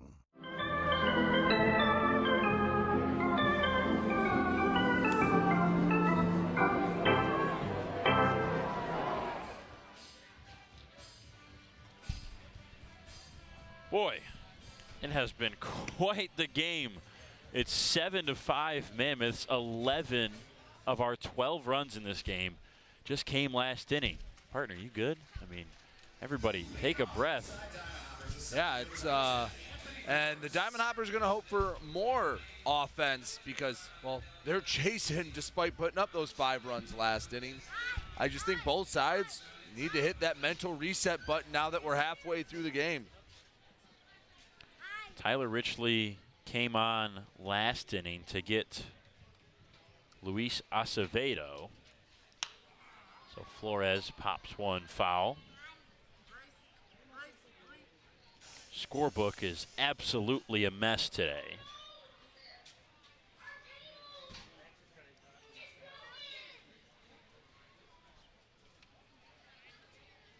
Both teams bat around in the third. The Hoppers sent 11 guys to the plate. The Mammoths sent 10. 0-2 on Flores. Richley, if there's a good candidate to come in and steady things and quiet the offense, it's Tyler Richley out of the bullpen. That's a good word for it. Steady everything right now. But, man, the Diamond Hoppers need to find a way to create their own luck because the Mammoths sure as heck did. I really liked the response after having a very slow offense yesterday. Not a lot of luck. They got down big and didn't do much the rest of the game after they were down, I believe, 5-2. And today, what do? They come back and outscore the Diamond Hoppers in the third and win the inning. Flores stays alive as he fights that one off. Foul. Richley, a 3.65 ERA this year for the Durango, Colorado native. Leads the Mammoths in strikeouts per 9 innings at 13.1. Opponents hitting just .250 against Tyler this year. Swing and a miss. That's what he does best. Gets strikeouts, and he got Flores to chase the curveball. Flores had been seeing it well. He had 2 hits going into that at-bat, and that's a good way to steady the waters, although I said that last half inning with Karolden getting the first out. Yeah. And, well, we saw how that inning went.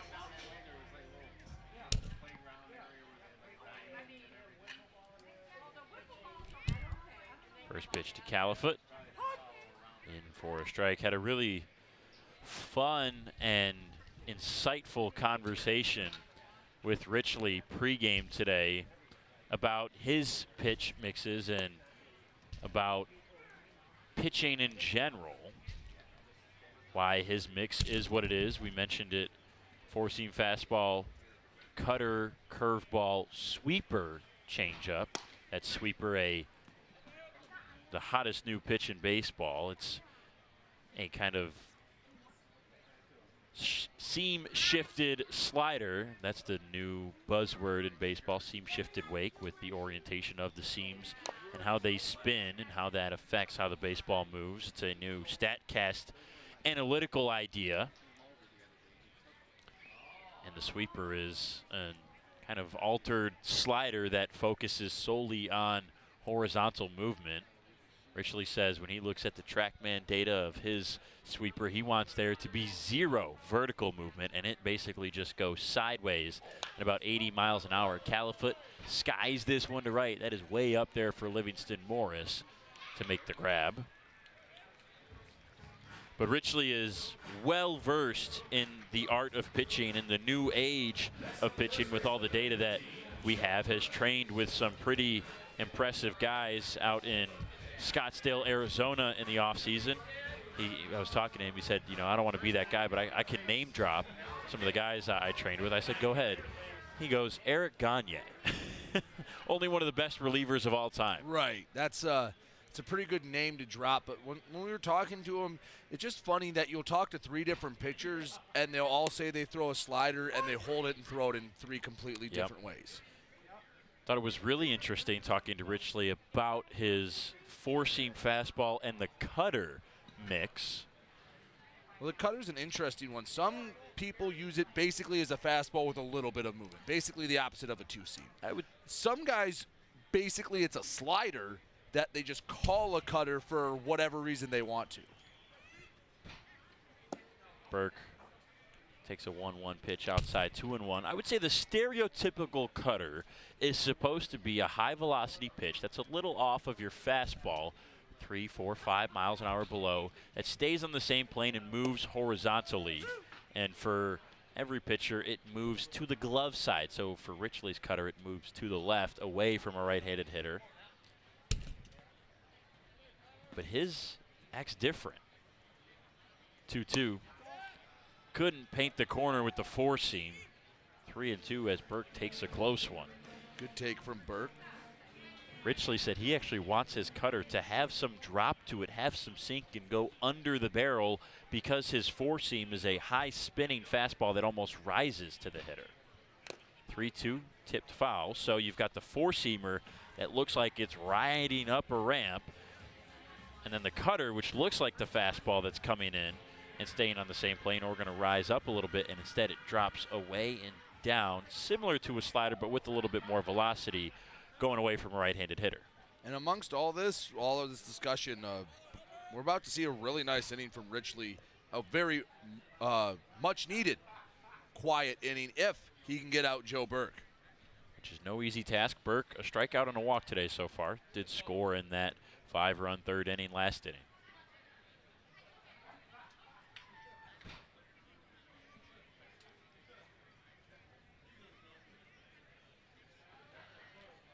Three-two, swing and a miss. Got it by him. And Burke strikes out for the second time. That's the second strikeout for Richley. And nothing happening in the fourth. That's a surprise. We'll head to the bottom half of the inning after this. First State Bank is a locally owned and operated business. We're part of your community. At fsbcares.com, you'll find ways that we're making a difference by featuring locally owned and operated businesses, providing access to helpful financial resources, and engaging with community.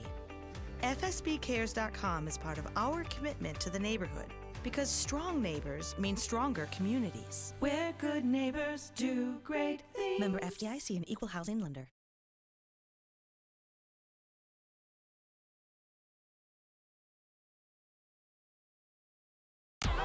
The Dave & Buster's method is designed to help you unlearn adulthood and reset our life around zapping stuff and cheering for stuff with your friends.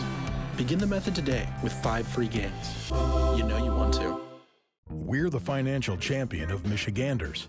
Whether you're a goal getter or dream chaser, an empty nester, or up-and-comer, anyone in Michigan can bank with us. Michigan Schools and Government Credit Union.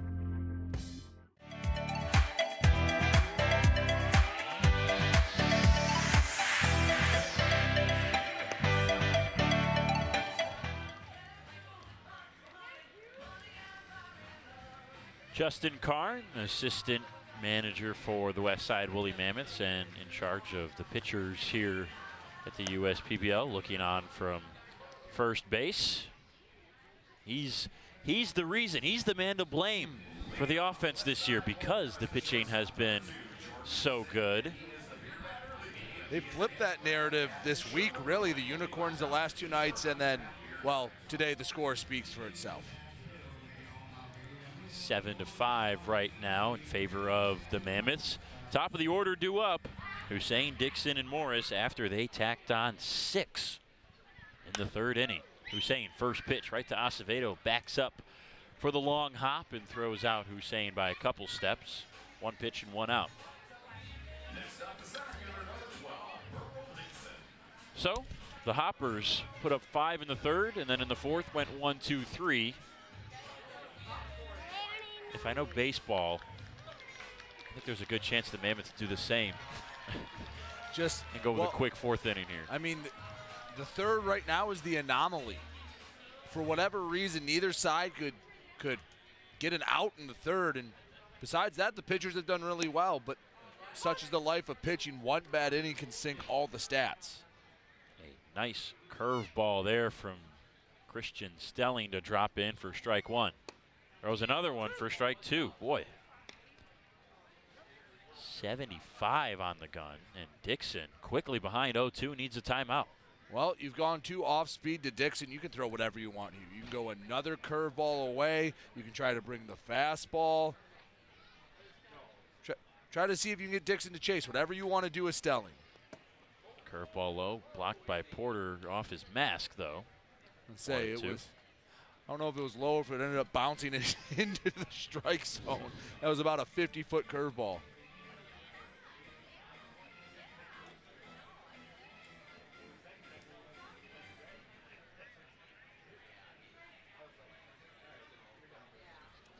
The 1-2. Hard on the ground to third. Burke ate him up for a second, now throws, and they make a nice play. Stelling beat Dixon to the bag. Good calmness by Burke to hang with it, and that's the second out. And you can see Stelling reacting right away. If he doesn't have that quick instinct and just has a little hitch in his step going over to first, the speedy Dixon probably beats him to the first base bag, and he's got to run around. He's got to worry about one of the faster guys in the league at first base, but he didn't, and Burke able to stay with it. Nice play all around. Morris, that big leg kick, smacks the curveball foul for strike one.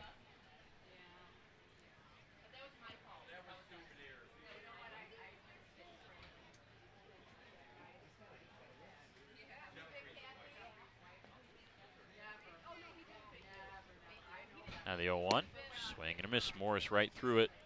Another curveball, and Stelling is feeling the breaking ball right now. I think it's been almost nothing but curveballs this inning. See if he goes with the third straight like he did against Dixon, or he switches it up. 0-2. Appeal to first. He went around. Oh, boy. Morris went too far on the check swing. That is 1-2-3 inning like we expected in the fourth. We'll be back in the fifth after this.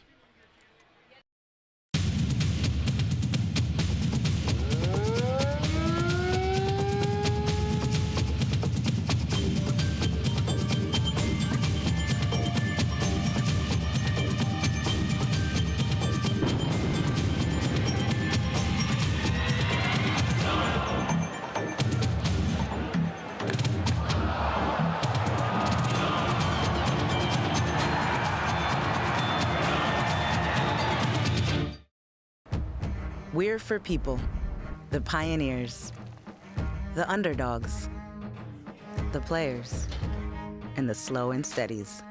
We're for people, for who they are and who they could become. Yes, we're a bank, and some say our business is all about money, but that's an old idea. Because look past the money, and you'll see real human lives. We see it, because we're for people. Huntington, welcome.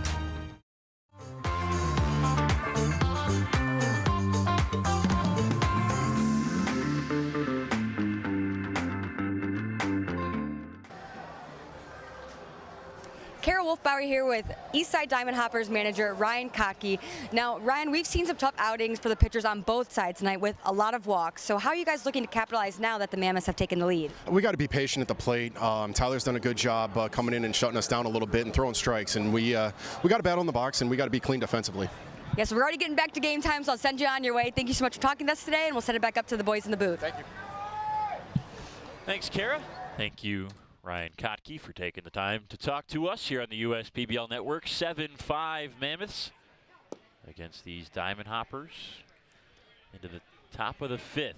Poor Kottke, he's got a long jog. He was all the way down at the end of the first base dugout. That's a long way to get over. He's got to get over here to third base.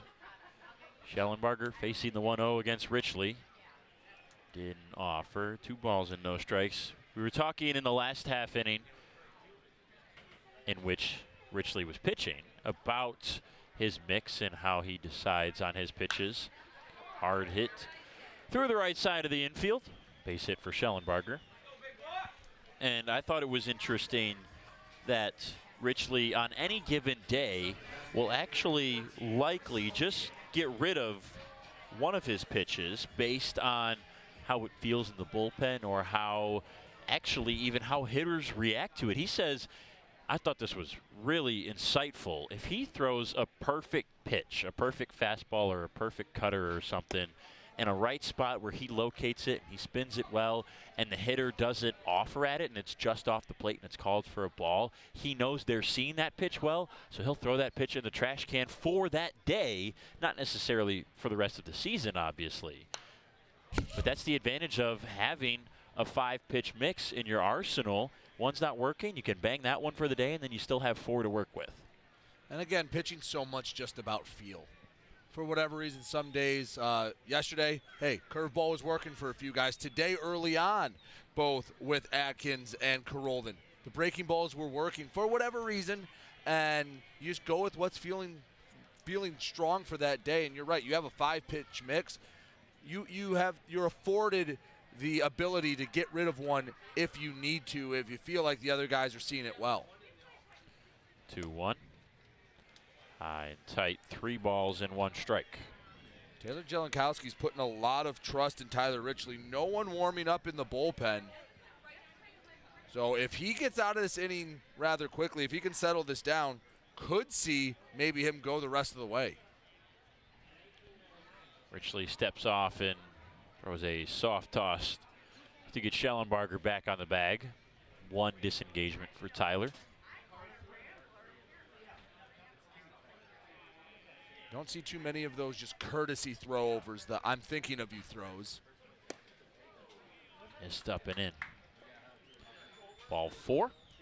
Schellenbarger to second. And O'Neill over to first. Well, when it's time for baseball, it's time for beer.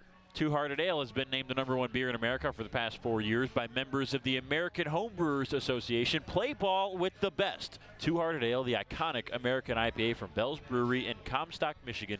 Please, as always, drink responsibly. Now Alex Pupp's turn. He's 0 for 2 with a pair of strikeouts, but a chance to redeem himself here. 2 runners on, nobody out in the top of the 5th. What won't help Alex Pupp is we're starting to get to that time of day where the shadows come into play. Bring it up every time, and right now that's just a bear for hitters to try to pick up the baseball. That walk from Richley, the first one of the day. He's out there for his 3rd inning. Sorry, 2nd inning.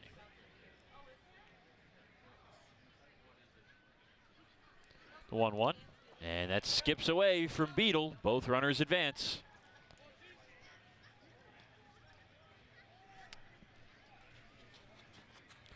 Now 2-1 on Pupp. A little bit of wildness from Richley in these last 2 batters. Has only thrown 2 strikes this inning. Just as I said, there wasn't anyone in the bullpen. Got someone warming up down that left field line. Now 2-2 on Pupp.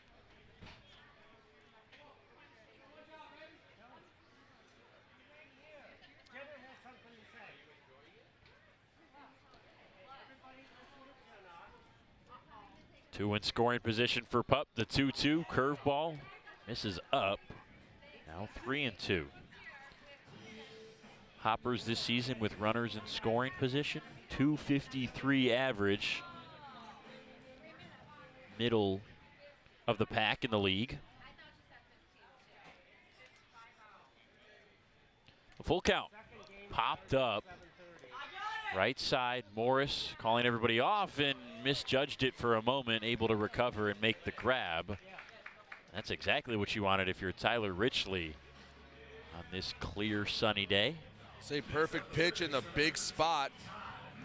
Keep it in the infield. Keep those runners. Don't even get a chance to think about moving up. At least get that first one out. Now you're facing 8, 9 in the order. Chance to keep it where it's at, but you're the Diamond Hoppers. Have an opportunity to tie this with 1 more inning to go. You don't want to let that go by the wayside. Maddox takes a strike. We talked about Richley maybe getting rid of a pitch based on what he's seen.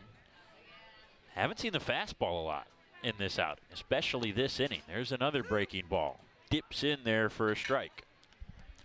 It's Jonathan Habb getting warm in the Mammoths bullpen. Timothy Palmaville will be the starter for the Mammoths in Game 2. The 0-2. Chop to third. Charging and fielding is Garbasic. The throw to first. A nice pick by Morris. A run comes across. It's now 7-6. The Hoppers pull within 1 on the bounce out from Maddox.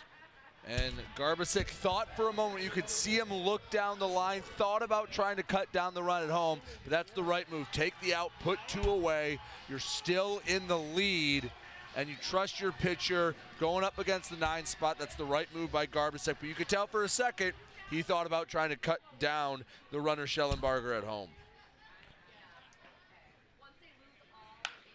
And this hard hit from Porter out into the gap. That will drop for a game-tying base knock. Porter gets on, O'Neill scores, and it's 7-7. I guess ask and we shall receive, because we are talking about before this weekend started about how the offense just hadn't been there for any team. And now it seems like everyone's taking their turn with the sticks, hitting it hard with barrels. We've seen some power this weekend. Maybe the hitting's finally starting to catch up a bit to the pitching. Lineup flips over for Luis Acevedo, who swings through strike 1.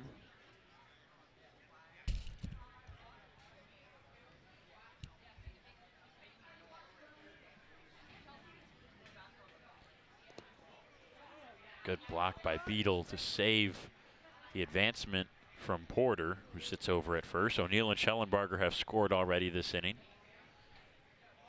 It's 2 down.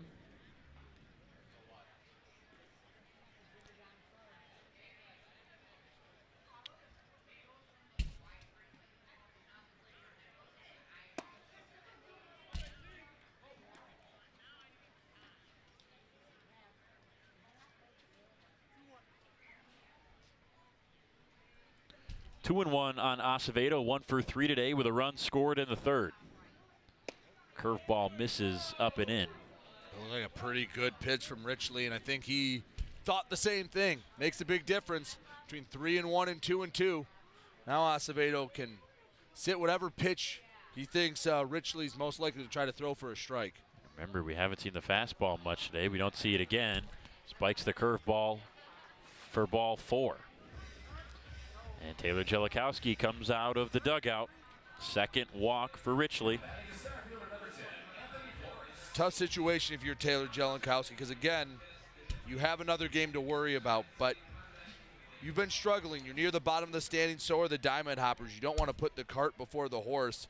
If you think Richley just doesn't have it anymore, is done, then you go to the pen. If not, and it looks like, yeah, going to go to the pen. Richley's out, Hab is in. The game is tied. 7-7, 2 on, 2 out when we come back here in the bottom of the 5th on the USPBL Network. At Ascension, Michigan, we're committed to being your first choice for healthcare. Our nationally recognized heart program is the leader throughout Michigan in minimally invasive heart valve procedures.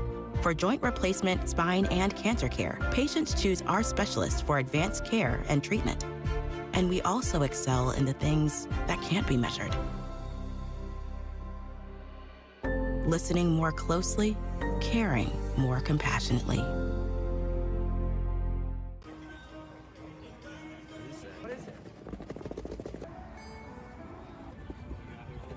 Check it out.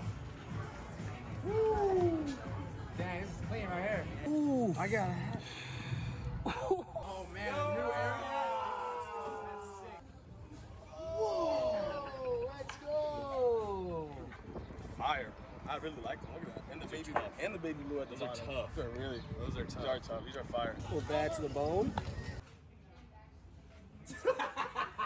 This is awesome. Right there. Love this. Light blue. Gotta go white batting gloves with it though, but perfect. I might throw 100 now. No way. Oh, wow. Dude, that's smooth. Oh my gosh. Put that on.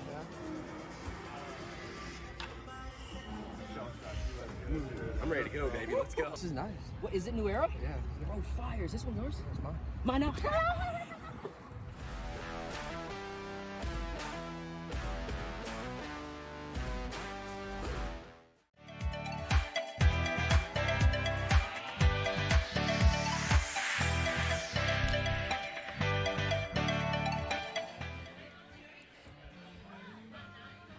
We're here in the top of the 5th. It's 7-7. The Hoppers responded to 6 runs in the 3rd with 2 runs of their own here in the top of the 5th.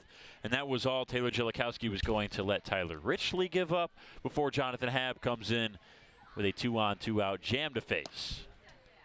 He throws a slider outside to Flores. 1 ball, no strikes. The 23-year-old native from Norcross, Georgia, throws a 4-seam fastball, slider, curveball, and changeup. All appearances for Habb this season out of the bullpen. It's a big spot. Essentially, like it's the 8th inning with in a tie ball game. Go-ahead runs on second. That's a big at-bat for Anthony Flores. He already has 2 hits today. He's been seeing the ball well. 2 for 3. Last at-bat was a strikeout in the 4th.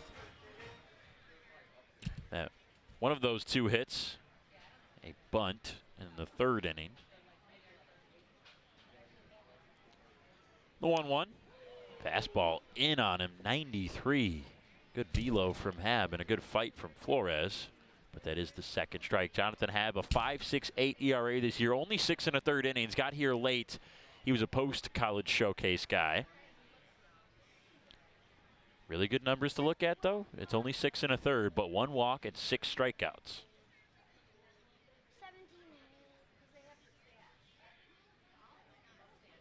O'Neill at second, Porter at first. And they thought they had strike 3. They do not. It's 2-2. And usually it feels like it's pulling teeth to score runs. This game, it's been like pulling teeth just to get outs after the 2nd inning.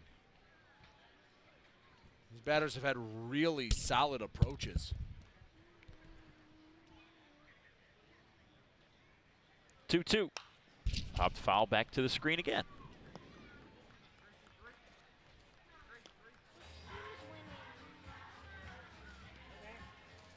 Habb has been one of the few pitchers to face an even amount of both lefties and righties so far. No surprise. With 93 coming out of that right-handed arm, he is better against right-handed hitters. They're just hitting 154 against him this year. The 2-2. Curveball spiked right on top of Zach Beadle as Flores hit it foul. I think he caught him right above the shin guard. He drops to the knee with the right. Ooh, no, it got him in the left foot. He'll take a few extra seconds. That never feels good.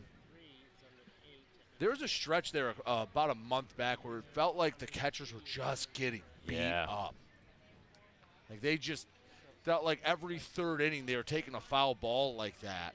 Luckily, it hasn't been as bad since, but man, catchers have not had a lot of luck with foul balls so far this season. And for Beadle, he's shouldered a larger load in the past couple of weeks since the signing of Duncan Hewitt off the Mammoths to the Minnesota Twins organization. Beadle was the backup catcher. Now he's the starter. 2-2. Flores lifts it foul again.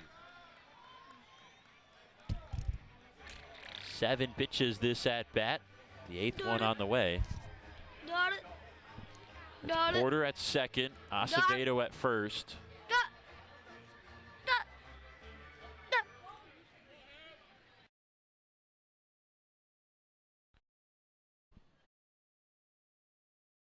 And the 2-2.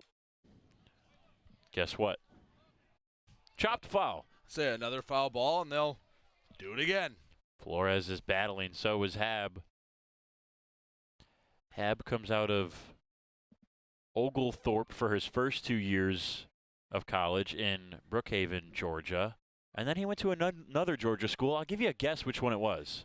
Is it Gwinnett? Yes. 3 years at Georgia Gwinnett for Jonathan Habb. Just a shot in the dark. 2-2, swing and a miss. It's going to get away from Beadle, though he doesn't know where it is. It's to his left, and everybody's safe. Sure, why not? This is fun, huh?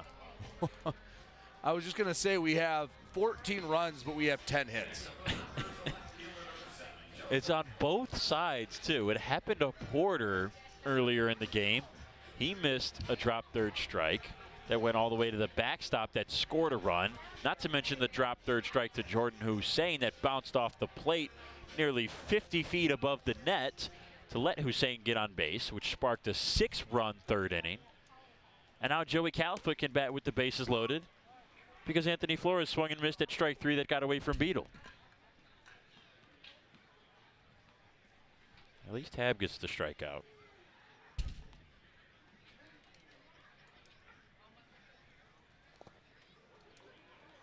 Beetle blocks it as it squirts away, but nobody can advance.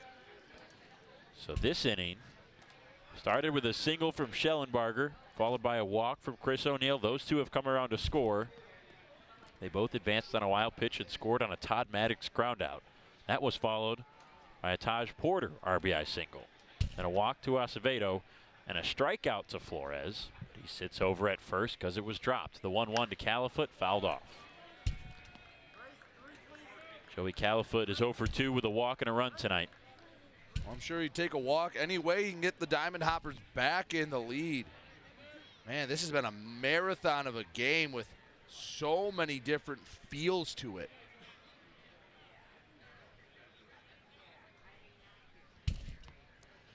One and two. Swing and a miss. This one is into the glove of Beetle safely. Hab gets out of the little scare, but the Hoppers get 2 across.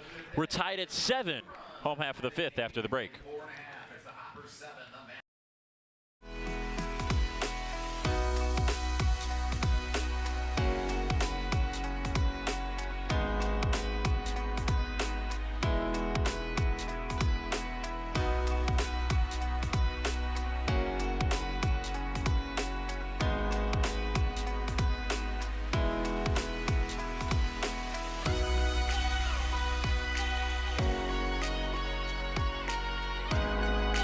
Throughout your life, from big moments to ones well earned, we're your financial guardian angel. Alliance Catholic Credit Union.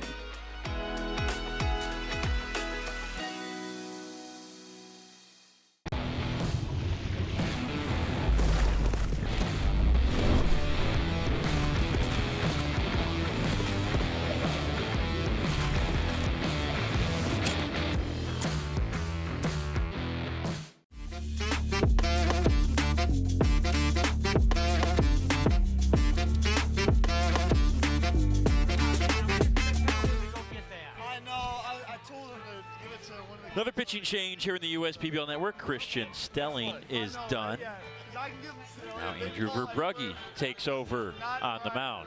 Tied at 7 apiece after the Hoppers get a couple runs. These two teams tied at the bottom in the standings.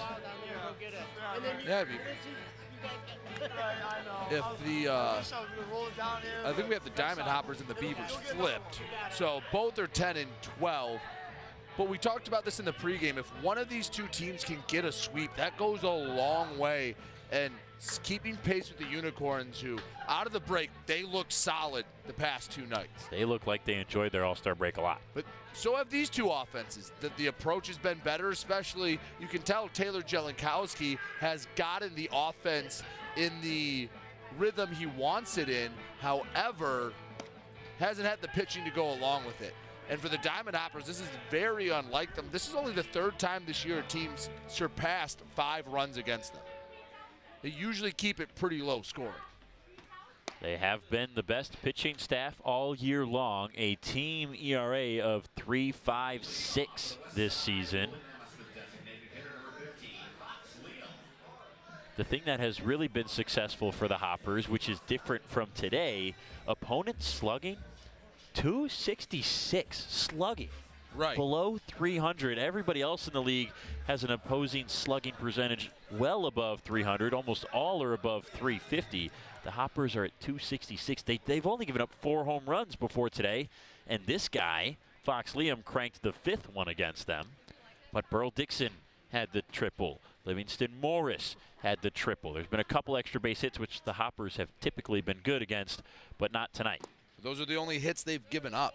No singles, no doubles. It's been 2 triples, a home run, and a whole lot of walks and a couple of errors. 2-0 on Liam.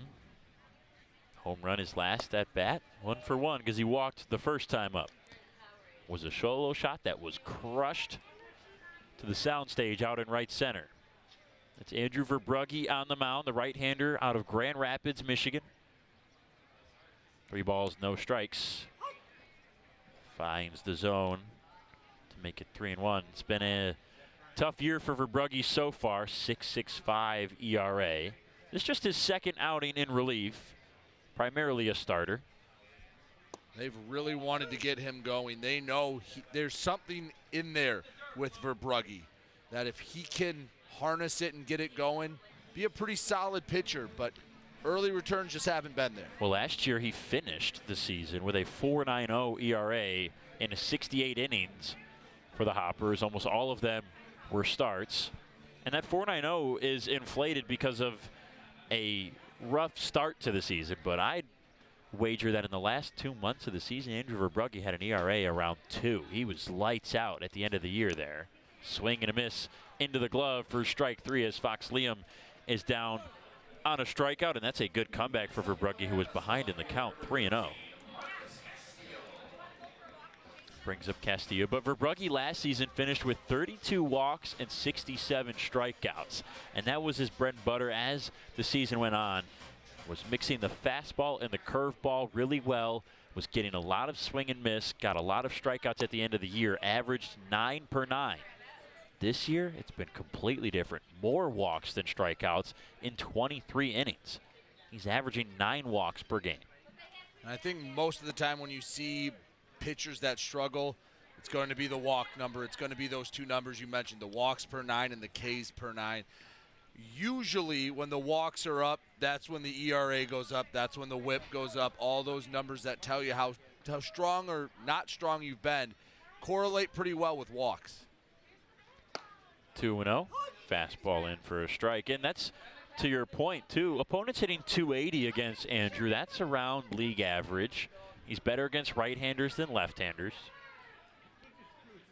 So it's not that he's giving up a ton of hits. We've seen plenty of pitchers in this league with opposing batting averages well above 280 and 300 that have a low ERA. I was going to say the one example we saw the other day, Carsey Walker. Carsey Walker's made his money giving up base hits, but not runs.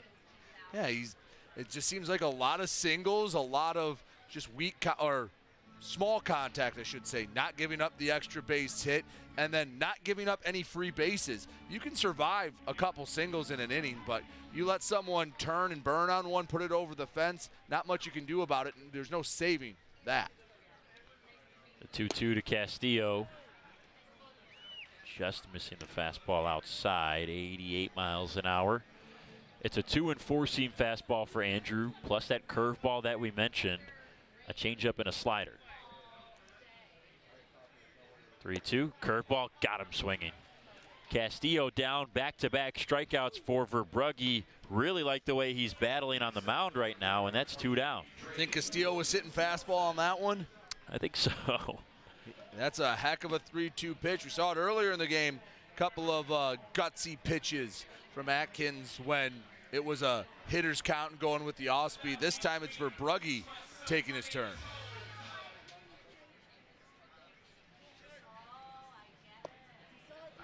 Williams-Nelson ducked out of the way of a curveball that almost found the strike zone, and you see him shaking his head there. He said, okay, he can spin it. We talked about that curveball. Verbrugge struck out hitters on that pitch at a rate of 40% last year. It was one of the least hittable pitches in the entire league. He's shown why those 2 pitches. I know that first pitch missed inside, but it's still a heck of a curveball. Misses there. 3 balls and no strikes, and so far this inning, that doesn't mean anything. Verbrugge's fought back in each count to strike out the first 2 hitters.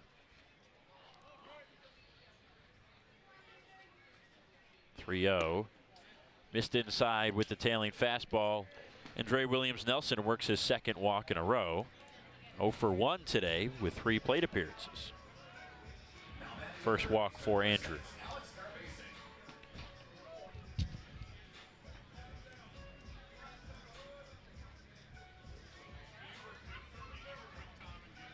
That'll be Alex Garbasic. 0 for 1 plus a walk.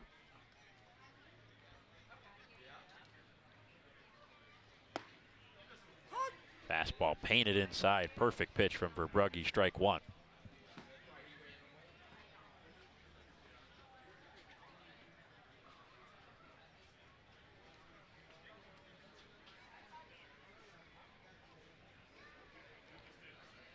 Big lead for Williams-Nelson, and they got him over at first. Heads up back pick by Taj Porter. Williams-Nelson took a huge secondary lead, and he's cut down on the throwback. 7-7, we'll head to the sixth.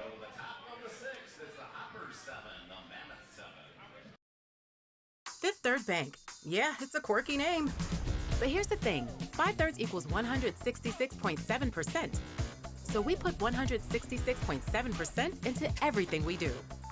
Like automatically getting you your paycheck up to 2 days early, giving you well-deserved extra time to avoid overdraft fees, and helping you borrow from your future self. This is banking a Fifth Third better. How do these business owners find the time for peace of mind? Because they rely on Tryon to handle difficult and time-consuming HR tasks like payroll, benefits administration, and more. Working with Tryon, one of the nation's top professional employer organizations, provides access to top-tier healthcare and employee benefit plans and its team of attorneys and HR experts. With Tryon, you don't have to grow it alone. Visit RelyOnTryon.com. You can always rely on Tryon.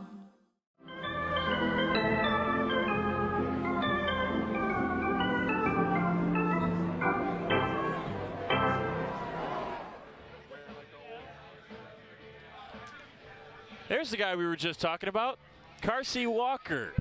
He has an opposing batting average above 300 and an ERA below 4. It might even be below 3 now. But he's got a $1 million smile. You might have seen him in that the new hat commercial. Yeah, he was in the new hat commercial. He was doing great work on our graphics tonight. Yes, he is here almost every off day working with our graphics. And if you see the score incorrect on the streams, that's because of Carsey. Yes. So go in the comments and make sure you give it to him.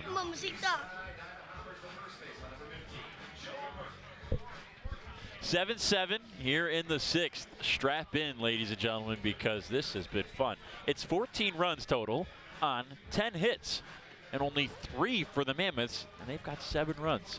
It'll be Burke, Schellenbarger, and O'Neill in the top of the sixth. The last chance for the Hoppers, barring an extra inning, to add to that total.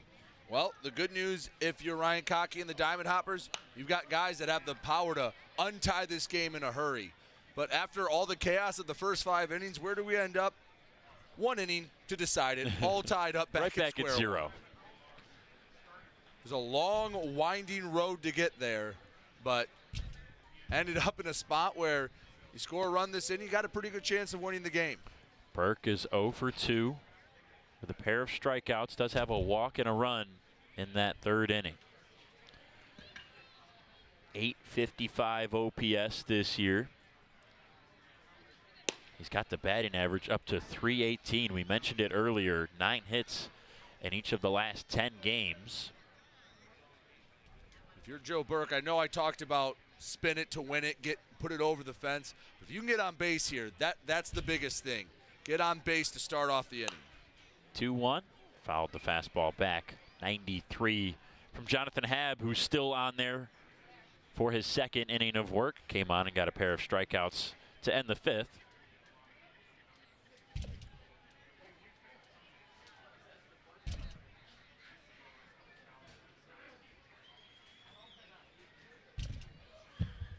Two, swing and a miss. Broken with the fastball low. 3 straight Ks for Jonathan Habb. That's only 2 recorded outs, though, because if you remember, Anthony Flores reached on a drop 3rd strike in Habb's first at bat. And when you swing at a fastball below the knees, that tells me that maybe Burke committed to swinging before the pitch, that he had already decided he was going to take a hack at whatever it is, because not too often you see a guy chase a fastball low. Maybe up high it can be enticing when it gets closer to eye level, but not too often you see that chase on a strike 3 on a fastball. This guy's been seeing the ball well today. Schellenbarger 3 hits and 2 runs. Has an RBI to his name as well. 3 for 3 day. He can be the hero possibly in the top of this last 6th inning. That's on the ground to second. And a nice play by Seltzer to get behind it. Slipped a little on that dark spot out there. I believe that's a puddle. And Schellenbarger is out on the ground out. 2 down, Chris O'Neill. Now again, not to get ahead of myself, but should the Mammoths get Chris O'Neill out? And if they do not win it in the 6th, we go to our extra half inning where you start with a runner on first, you flip a coin, you either score or you don't. And if O'Neill gets out, that would mean if the Diamond Hoppers have to bat, they'd send up 7, 8, 9. If O'Neill can get on, that at least means you turn the lineup over a bit and can get back to the top of the order in a potential sudden death half inning. 1-0 way up there. O'Neill didn't budge though. 2 balls, no strikes. Chris O'Neill has reached twice today, both via the walk. One of them has an RBI attached to it. Bases loaded walk in the 3rd. Beetle and Hab will talk it over. Big at bat like you talked about in 2-0 garners a conversation. And with 2 away, you can kind of unload on this one. With 2 away, try and get a hold of one, put yourself in scoring position with 1 swing of the bat. Got to be careful with O'Neill. 3 home runs, a .361 slugging percentage.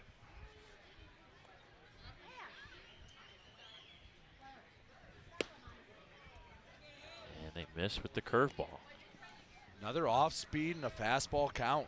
It's become a theme tonight. What are you trying to get? 3-0. And he was sitting red dead on the fastball, but missed it. 3-1. Wanted to commit, couldn't. And when you're caught in that no man's land halfway through, you're almost never going to get a good result. 3-1, another fastball up in the zone. 3-2. Hab quickly fights back, and it's a full count. Thought about it, just a half second too long. He gave the swing he wanted, but that ball was already by him when he started. Payoff pitch, and pulled the fastball down. O'Neill reaches for the 3rd time today by a walk. First walk for Jonathan Hab.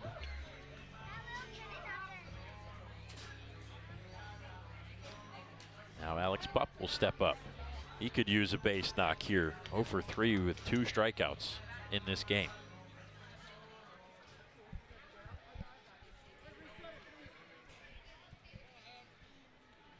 O'Neill, not really a base stealing threat at first. Does have 1 stolen base this season. Also caught once.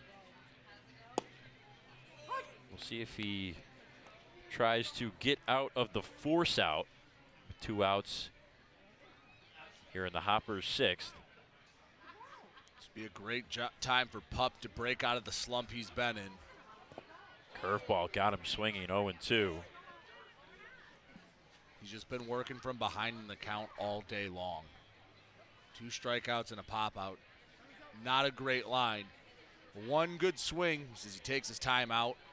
Trying to gather himself up, shorten up, and just try to pass the baton to the next guy.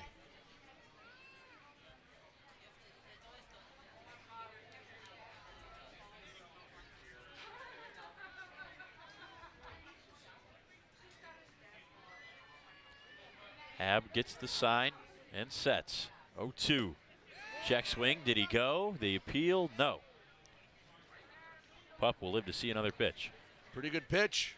0-2. Almost had Pup biting. That high fastball has been successful for Hab all season long. Been successful today. 3 strikeouts. 1-2. Curveball low, and Pup stays off of it. And with those check swings, that just tells me he's not feeling very confident in what he's seeing out of the hand. Very indecisive. Maybe in his own head a little bit. If you're Hab, though, you didn't get him to chase the high fastball. You didn't get him to chase the low curveball. Now it's even at 2-2. You got a decision to make here. It's been primarily fastball, curveball. It does have a slider and a changeup. See if you can get the fastball by him here. 2-2 goes with the fastball high. It's popped up. Morris on the right side is under it and makes the grab. We'll head to the bottom of the 6th, all tied at 7. Mammoths with a chance to win it on the game 1 of our Saturday doubleheader on the US PBL Network. The Dave & Buster's method is designed to help you unlearn adulthood and recenter life around zapping stuff and cheering for stuff with your friends. Begin the method today with 5 free games. You know you want to. Fifth Third Extra Time helps you do you better. So kick back and relax. You have extra time to avoid overdraft fees. Fifth Third Extra Time. This is banking a Fifth Third better.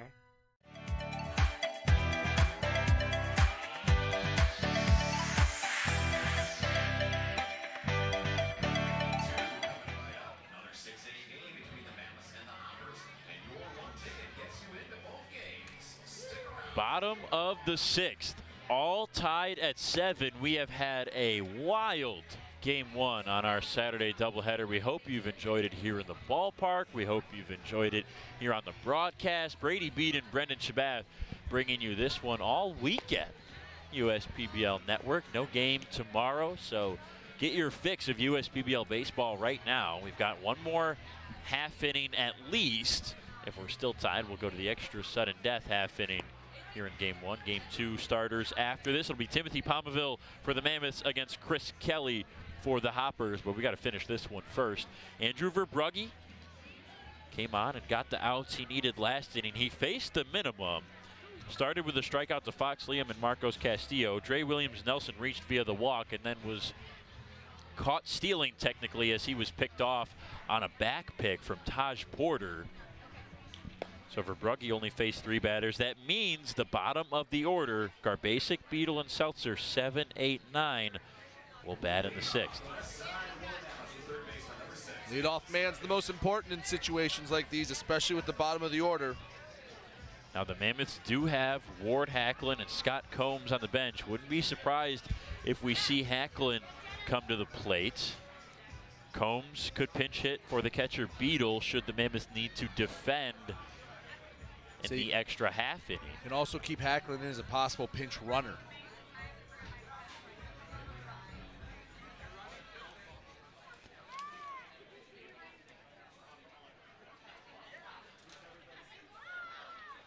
First pitch, fastball. Perfect pitch from Andrew Verbrugge to get Alex Garbasic for strike 1.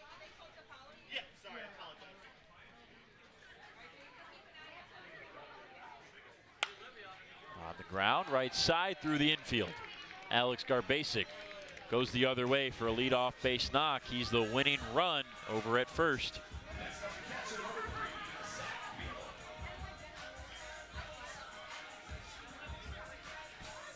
This is where not having a ton of lateral or latitude with the catcher position. I mean, if you wanted Coombs, you could. This might be a spot you wanted Hacklin, but they're going to trust Beetle. Hasn't had a great at-bat yet today. And he checks, swings it to third. Maddox charging. Fields throws to first. Nice composed play by Todd Maddox to get the out. It acts as a bunt on the check swing from Zach Beetle. So Colby Seltzer will now step up as Alex Garbasic advanced to second. I'm going to say that not the best at-bat, but the result, hey, you moved the guy up. You did what you wanted to do. And they will call Colby Seltzer back as Ward Hacklin has grabbed the bat. He will be the pinch hitter. I think that's a good move in this spot with him in scoring position. I think if Garbasic is still at first, you probably keep Hacklin on the bench, save him for that potential extra inning. But you have a chance to win it right now. He's hitting just a tick under 300 on the year. You have a little bit of speed with Garbasic at first. Go for it right now. Go for the win while you have the opportunity. The Mammoths as a team. They're not even going to let him bat. A little bit of chess between Taylor Chilakowski and Ryan Kodke. He means nothing at first, and that puts force on any base. That's a really smart move by the Diamond Hoppers. Now the interesting thing is Colby Seltzer is hitting .043 this year. I think they probably pitched to Seltzer. I don't know that they intentionally walk him. So right. sending Hacklin to pinch hit still does help you if you're Jelly. And the other thing you can do defensively if you're worried about that, you have out in right field Williams Nelson. Hussein to left field. Califoot will scoop it up. They'll wave the runner around. He's up with the throw. It is not in time. Mammoths win. Well, there wasn't a lot of time for dramatics with that one. Hussein didn't waste any time. Jordan Hussein only needed one pitch to bring in the winning run. Garbasic led things off with a single, got to second on the ground out, and scores on the liner from Jordan Hussein, and the Mammoths take the opener of our Saturday doubleheader 8-7. Jordan Hussein making the most of his at-bat, was 0 for 3 today with a strikeout, but he did reach and score on that strikeout in the 3rd inning. But he gets the walk-off base hit here.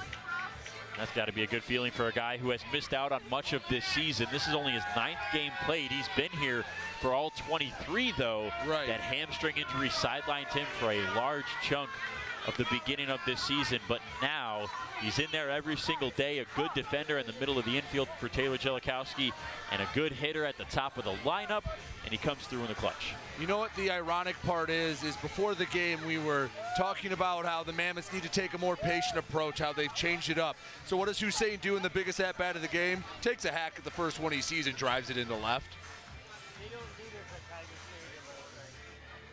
The chess match didn't really matter as Ward Hacklin was pinch hit for Colby Seltzer and then intentionally walked by Ryan Kotke. None of it mattered thanks to Jordan Hussein with his walk-off base knock. He is standing down on the field with Kara Wolfbauer. We'll get you that post-game interview in a minute. Hussein this year hitting .320 in his first 8 games before today. Don't go anywhere. In about 30 minutes, it'll be game 2 between these two squads, Mammoths and Hoppers. In the meantime, we did get to talk with Carsey Walker in between games. See that interview as well. Thanks, but first, Johnny. I'm here with our dawn to interview. dusk player of the game, Jordan Hussein, who just had the walk-off here in the bottom of the 6th. Now, Jordan, you were originally going over 3 on the day and had to make some adjustments at the plate. So what adjustments did you make to get that hit in the bottom of the 6th? Chased a lot of pitches out of the zone today. Usually not what I do. Just looking for a good pitch to hit and put a ball in play. And how's it been feeling as well, making a transition into being a leadoff hitter now for the Woolly Mammoths, which is not where you were originally placed? Just trying to get on base, do my job, and help the guys win. Being on the DL for 5 weeks, I got to watch a lot of baseball, so it helped me a lot. Yes, and now in an 8-game hit streak for Jordan Hussein. So how does it feel to know you're continuing that streak as you're heading into game 2 today? Try to make it 9 and do whatever I can do to help the boys win. So thank you so much. This is once again our dawn to dusk player of the game, Jordan Hussein. Good luck in your 2nd game. Jimmy John's Field, make sure to stay tuned. We have first pitch coming up soon. And for those on the broadcast, stick with us. We got some interviews coming soon.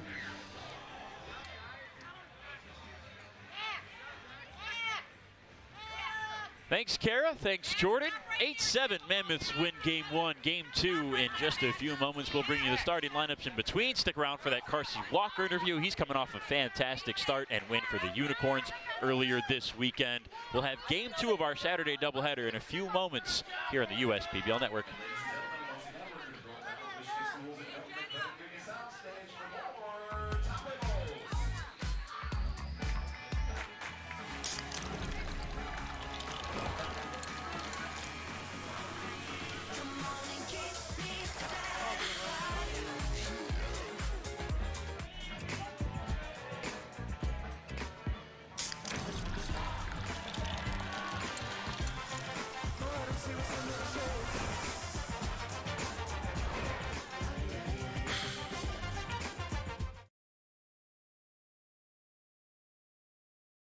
Slide into a new home.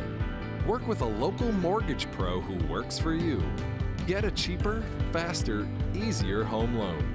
Find a mortgage broker near you today at findamortgagebroker.com. There are many things you can rely on in this world, like a sunny day brightening your mood, your mom baking the world's best apple pie, and never a dull moment in running your business. And when it comes to time-consuming HR tasks, you can rely on Tryon. Tryon can handle payroll and taxes, employee benefits, and more, so you can stay focused on attracting and retaining the best talent. With Tryon, you don't have to grow it alone. Visit RelyOnTryon.com. You can always rely on Tryon.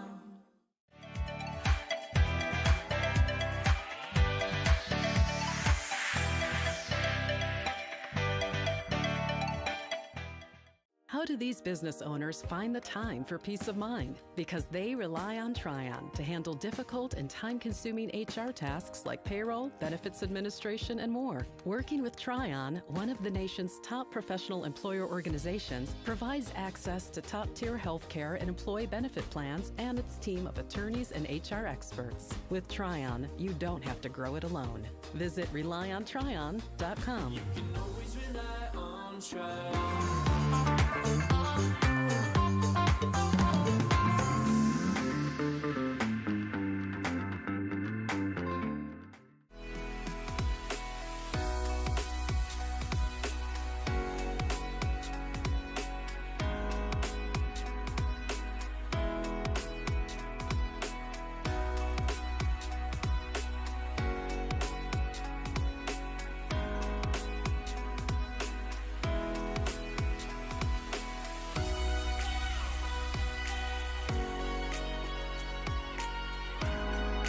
Throughout your life, from big moments to ones well-earned, we're your financial guardian angel.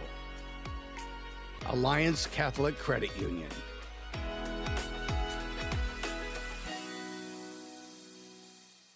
You dreamed of starting a company, not an HR department, but your business has grown fast, and so have the complexities of payroll and taxes, benefits administration, and other HR functions. That's why your business needs a professional employer organization like Tryon Solutions. Tryon provides businesses of all sizes access to top-tier healthcare and employee benefit plans. With Tryon, you don't have to grow it alone. Visit RelyOnTryon.com. You can always rely on Tryon. First State Bank is a locally owned and operated business. We're part of your community. At FSBCares.com, you'll find ways that we're making a difference by featuring locally owned and operated businesses, providing access to helpful financial resources, and engaging with community. FSBCares.com is part of our commitment to the neighborhood because strong neighbors mean stronger communities. Where good neighbors do great things. Member FDIC and Equal Housing Lender. You hear about the promo that Jimmy's John's got going on? 5 off 20? How they pulling it off? Magic? You got David's Copperfields in there? Show yourself, Copperfields! Jimmy John's. $5 off orders of 20 or more. We build roads, bridges, wind farms, and pipelines, schools to skyscrapers. Our members create monuments. We operate. We're the operators and mechanics behind the advanced heavy machines that move Michigan forward. We maintain boilers and HVAC. Our members run the complex heating and cooling systems that we all depend on. Our training is second to none, and safety is our priority. We are Operating Engineers 324, and we keep Michigan running. The Dave & Buster's method is designed to help you unlearn adulthood and discover the funner you hidden within you. The you that doesn't think about adult things and stuff. Ashley, I don't want to hear anything about your car registration when we're at Dave & Buster's. Okay. The you want to be. Let the Dave & Buster's method illuminate you. Begin the method today with 5 free games. You know you want to.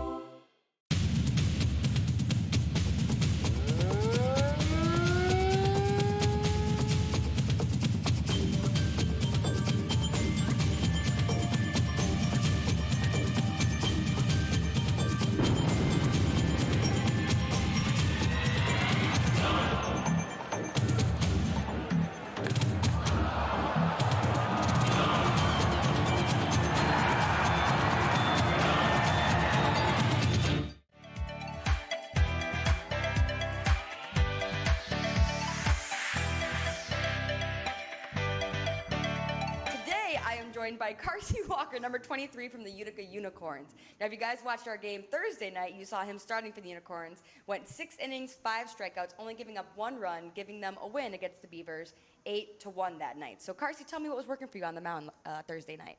A lot of sinker slider action. I really trusted Felix behind the plate, and it gave me a solid advantage just to go out, be able to trust my team, stay ahead of hitters, and really just focus on what was going ahead. Our offense did a really good job giving me a lot of space to work with putting up 5 runs in the first inning, so I felt very comfortable just being out there and being myself. And then as well, you have someone like Chris Davis, a fantastic left-handed hitter, and sometimes the sinker and slider can fall right into their bat path. Do you rely on something else for someone like Chris Davis, a left-hander? So with Chris, he's seen me a lot. I trained with him at Driveline in the offseason, so he's got more at-bats against me than anybody else in this league. So it was starting to mix up and use the changeup a little bit more against him just to get him out on his front foot, which happened to work out in my favor. He rolled over twice on it. And outside of that, it was really just going after hitters and letting them get themselves out versus trying to do too much to put guys away. And also, Chris Davis was on your team for the All-Star game just the week before. He was on Team Davis. He was against Team Burrell that weekend. So how did it feel, too, to be playing with all those guys and then come back facing up against them the next week? It was a very well-needed break. The All-Star game is always a fun time, so we get to all hang out, really enjoy playing together and still having a competitive edge, but not the season standings on the line and everybody trying to secure a first spot. So being able to share a clubhouse with him and be able to hang out with him again was a really fun time. But obviously, once we get on opposing sides, it's right back to business. See, so we were really excited to see you in the All-Star game, but I was personally a little bit upset because on his off days, we have Carsey Walker up in the booth with us doing some camera work. So this is what we usually see him in. You usually see him in a Utica Unicorns uniform, but now you're getting a glimpse of how I see Carsey almost every day. So usually, like I said, we have you as a cameraman. What's it been like being a player and then stepping off and also helping us put on a show every night? It's definitely a different appreciation of what 2 different jobs feels like. Obviously, from my perspective, being a player, I don't think anything about the broadcast, and then being able to step to the other side and see how everything works behind the curtain, it's a completely different kind of magic show. So I've really enjoyed it. It's been nice to get to know more people around the stadium and feel like I'm more involved in the community and the culture of the stadium. Fans see me a little bit more often if I'm out in the field working cameras, and I just start to get a better feel of everybody around here, and it feels like you have more of a solid support system going forward. So if you're not pursuing baseball as a career, is this the kind of field you'd be pursuing eventually? Yeah, I went to school for graphic design, and originally I thought that was the direction I was going to go in sports media in that way. But after doing this and digging a little bit more into what I want to do and what feels most secure and most right for me, I think the broadcast lane perspective will be the best thing for me. We've had a couple moments too. I believe a couple of weeks ago we had him down on first base side. We made sure to get you right on camera and get a big old wave to the camera. Haven't been able to do it so much recently, but do you think it'd be more on the camera side like that, like we've been able to show on the broadcast before, or more towards that graphic side? I think it'll be a toss-up of both. I think where I've leaned most is directing, so obviously controlling both sides of it. But at the end of the day, I think wherever I end up with it, I'll feel comfortable and I'll feel very passionate about it. I know you said that when you are playing, you don't think too much, obviously, from a broadcast perspective.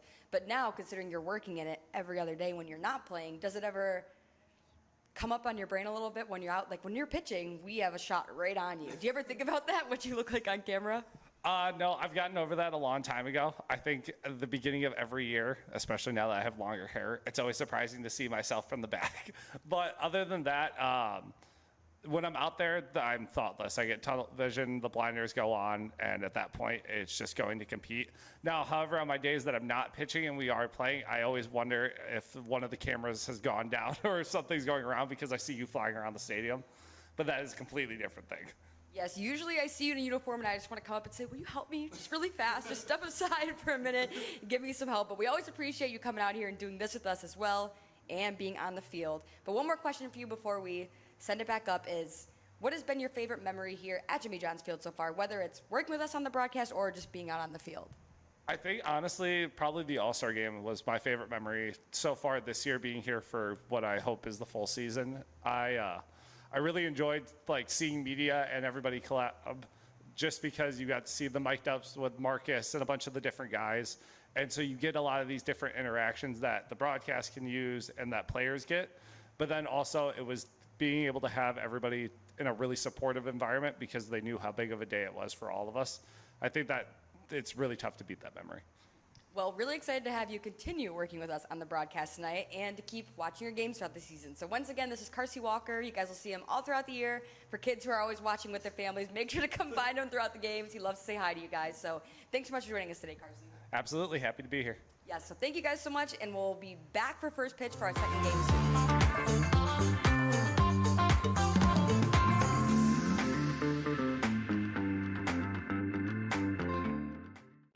At Ascension, Michigan, we're committed to being your first choice for healthcare. Our nationally recognized heart program is the leader throughout Michigan in minimally invasive heart valve procedures. For joint replacement, spine, and cancer care, patients choose our specialists for advanced care and treatment. And we also excel in the things that can't be measured. Listening more closely, caring more compassionately.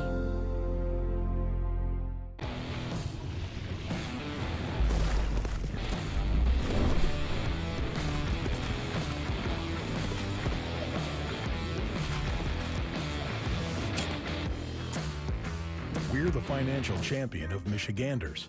Whether you're a goal-getter, or dream chaser, an empty nester, or up-and-comer, anyone in Michigan can bank with us.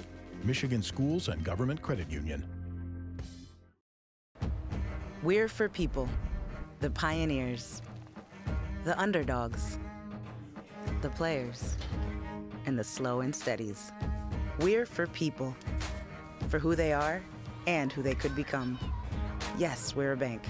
And some say our business is all about money. But that's an old idea. Because look past the money, and you'll see real human lives. We see it. Because we're for people. Huntington, welcome.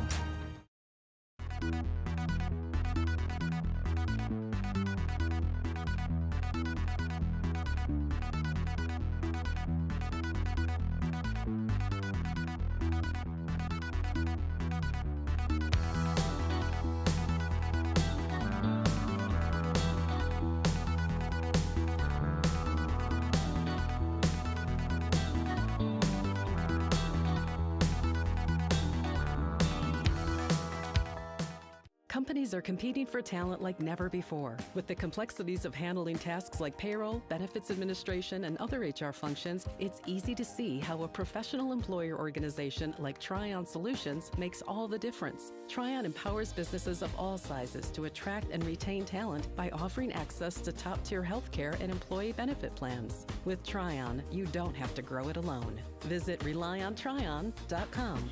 Always rely on Tryon. Slide into a new home. Work with a local mortgage pro who works for you. Get a cheaper, faster, easier home loan. Find a mortgage broker near you today at findamortgagebroker.com.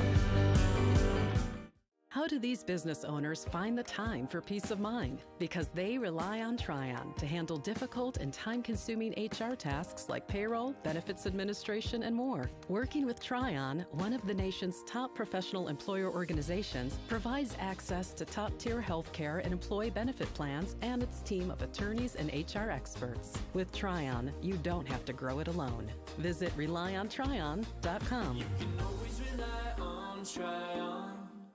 Fifth Third Bank. Yeah, it's a quirky name. But here's the thing. 5/3 equals 166.7%. So we put 166.7% into everything we do. Like automatically getting you your paycheck up to 2 days early. Giving you well-deserved extra time to avoid overdraft fees. And helping you borrow from your future self. This is banking a Fifth Third better.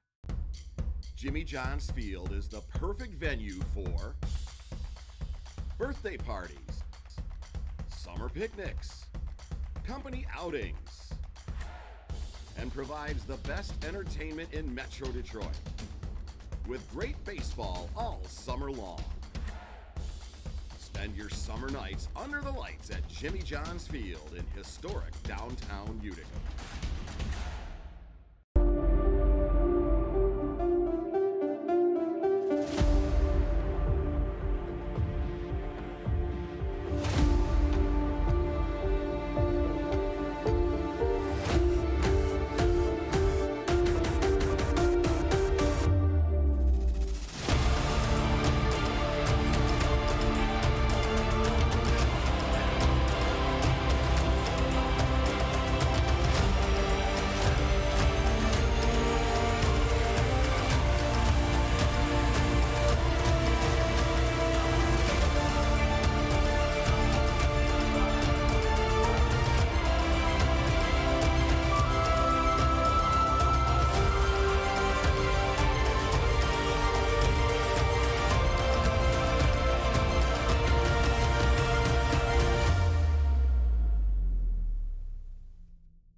Jimmy John's Field is the perfect venue for birthday parties, summer picnics, company outings, and provides the best entertainment in Metro Detroit with great baseball all summer long. Spend your summer nights under the lights at Jimmy John's Field in historic downtown Utica.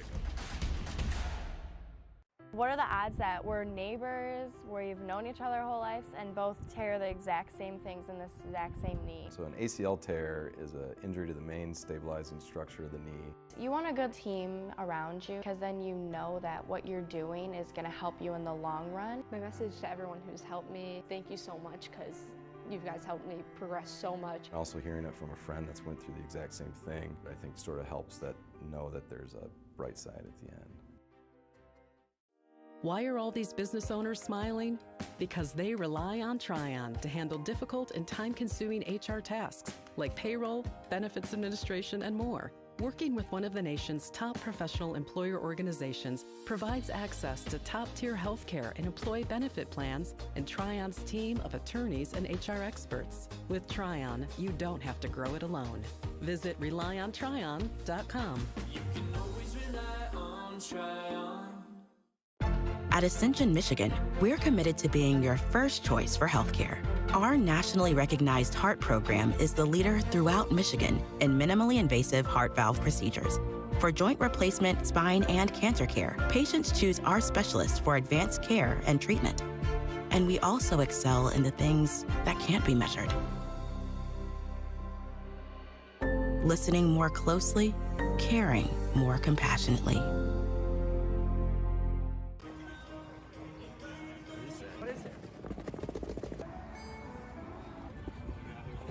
Check it out. Woo! Dang, this is clean right here. Ooh, I got it. Oh man, a new area. Whoa, let's go. Fire. I really like them. Look at that. And the baby blue at the bottom. Those are tough. Those are tough. These are fire. A little bad to the bone. This is awesome. Right there. Love this. Light blue. Gotta go white batting gloves with it though, but perfect. I might throw 100 now. No way. Oh, wow. Dude, that's smooth. Oh my gosh. Put that on.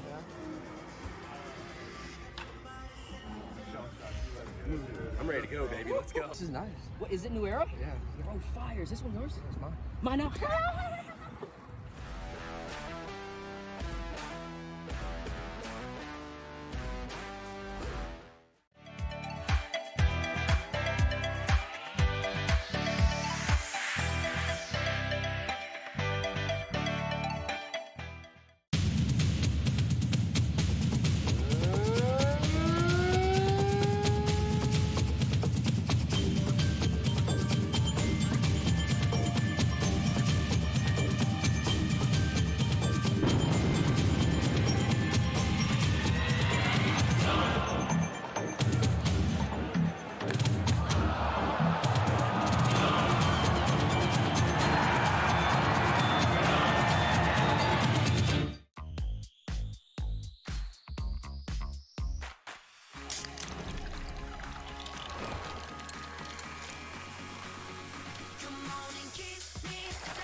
Slide into a new home.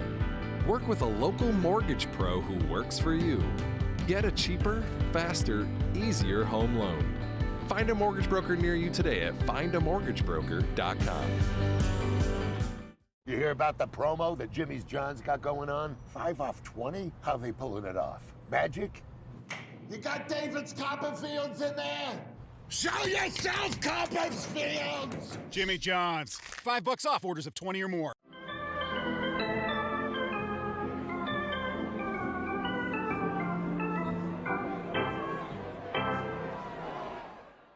They call me prospects, Since the day I was born as a diver's watch, the challengers of the world have taught me many things. Life is not a numbers game. It's about challenging ourselves. No matter what happens, just follow your heart. These pioneers drive our generation forward, not by setting records, but by never giving up. Keep going forward. Prospects. Available at Lucido Fine Jewelry.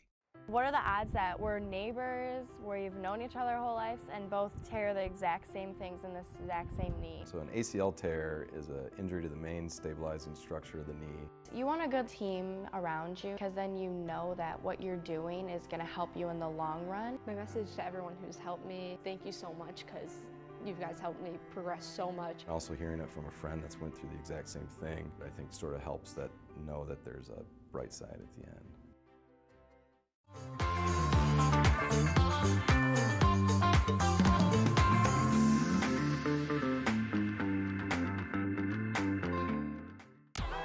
The Dave & Buster's method is designed to help you unlearn adulthood and discover the funner you hidden within you. The you that doesn't think about adult things and stuff. Ashley, I don't want to hear anything about your car registration when we're at Dave & Buster's. Okay. The you want to be. Let the Dave & Buster's method illuminate you. Begin the method today with 5 free games. You know you want to. There are things you can rely on in this world, like your dog being happy to see you, coffee getting you through the day, and the government changing business regulations. And when it comes to navigating those regulations, you can rely on Tryon and its team of attorneys. Tryon can also tackle time-consuming HR tasks like payroll and employee benefits, so you can stay focused on growing your business. With Tryon, you don't have to grow it alone. Visit RelyOnTryon.com. You can always rely on Tryon.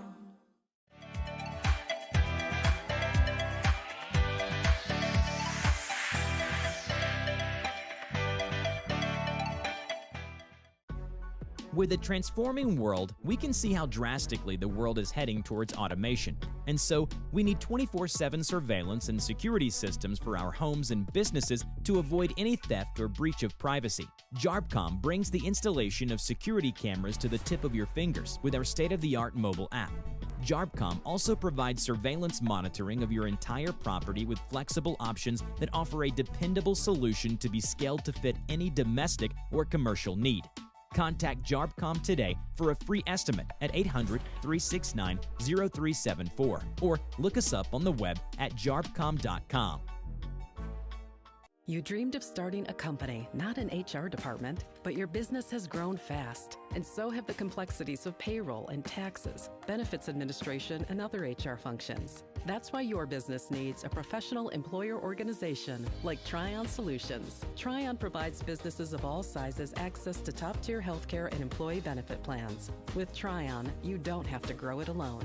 Visit RelyOnTryon.com. You can always rely on Tryon. First State Bank is a locally owned and operated business. We're part of your community.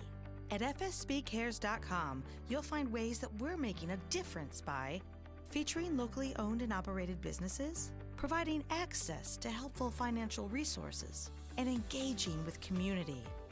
FSBcares.com is part of our commitment to the neighborhood because strong neighbors mean stronger communities. Where good neighbors do great things. Member FDIC and Equal Housing Lender.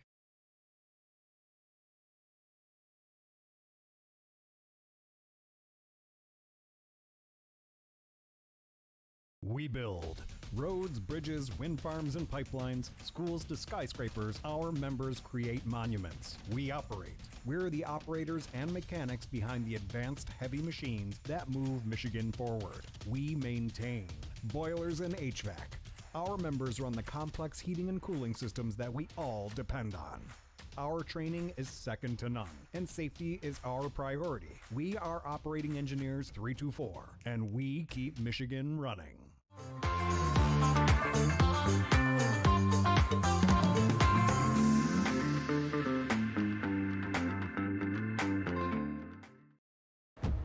We're for people, the pioneers, the underdogs, the players, and the slow and steadies. We're for people, for who they are and who they could become. Yes, we're a bank. And some say our business is all about money. But that's an old idea. Because look past the money, and you'll see real human lives. We see it, because we're for people. Huntington, welcome.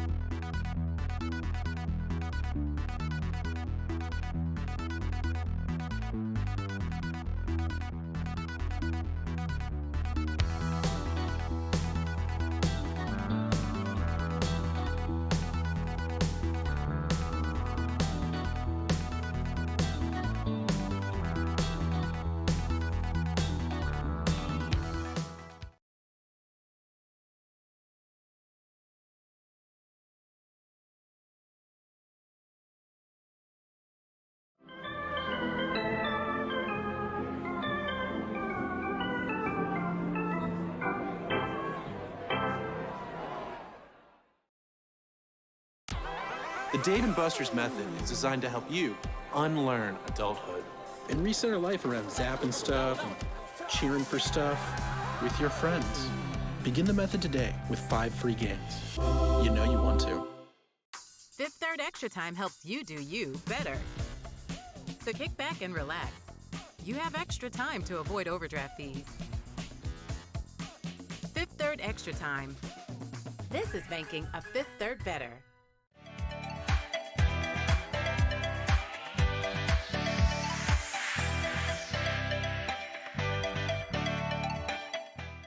We're the financial champion of Michiganders. Whether you're a goal-getter or dream chaser, an empty nester, or up-and-comer, anyone in Michigan can bank with us. Michigan Schools and Government Credit Union.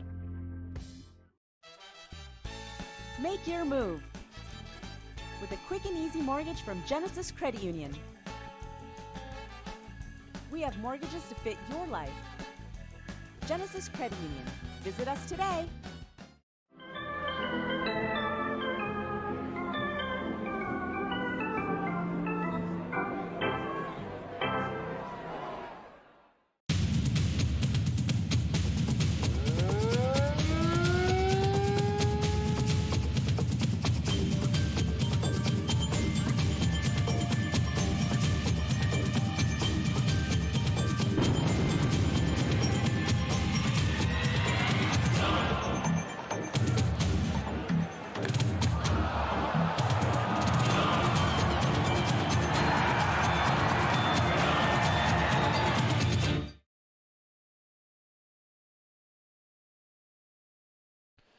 Welcome back to Jimmy John's Field. Game 2 of our Saturday doubleheader getting underway in just a few moments. It'll be Timothy Palmaville for the Mammoths against Chris Kelly for the Hoppers. Palmaville comes in with a 2.08 ERA to lead the Westside Woolly Mammoths pitching staff this year. 21 2/3 innings of work for the Sterling Heights native. Spent 5 seasons in college at Concordia University in the Wolverine Hoosier Athletic Conference. Concordia out in Ann Arbor, just down the road from the University of Michigan here in the Mid-State. Mammoths win game 1, 8-7, off the bat of Jordan Hussein, the hero in the bottom of the final 6th inning. He had the base knocked to left field that scored Alex Garbasic from second to give the Mammoths the walk-off single and end the game. Luis Acevedo, Anthony Flores, Joey Califoot, the same 1-2-3 hitters as in game 1 for the Hoppers.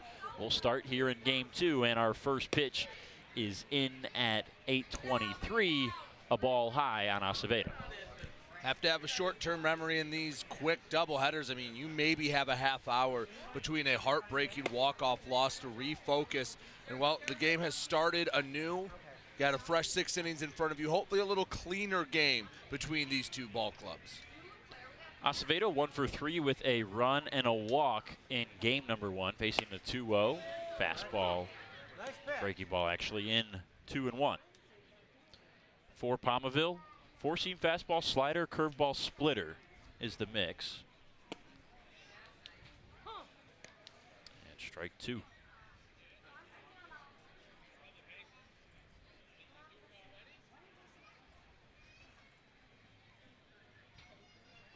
2-2. Outside with the off speed.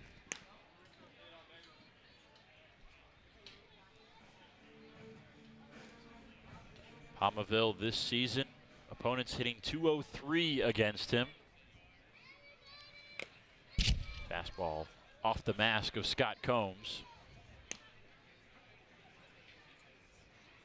Nice battle to start off the game from Acevedo. Keep that approach coming over from the previous game. That's out into center, dropping. Dixon makes the grab on the run. Well placed by Acevedo in the gap, and more times than not, that man is going to make the catch. First out. I think a lot of the pitchers on the Woolly Mammoths really enjoy having Burrell out in center field. You're right. An average center fielder, that gets down, who knows, maybe it splits the outfielders and gets down for 2, but instead, Burrell Dixon didn't even have to lay out for it, just used his long frame to reach on the backhand. Now Anthony Flores' turn, a very good game for him in game 1, 2 for 4. Did have a pair of strikeouts, but scored a run as well.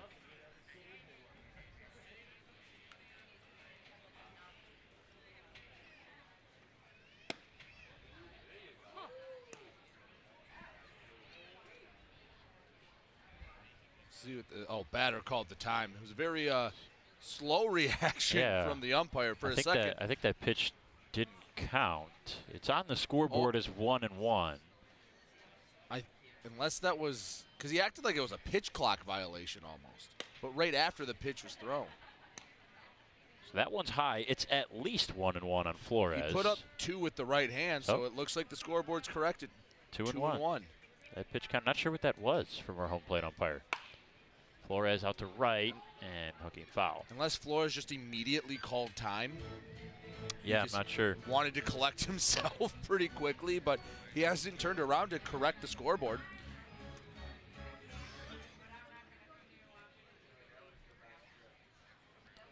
Two-two.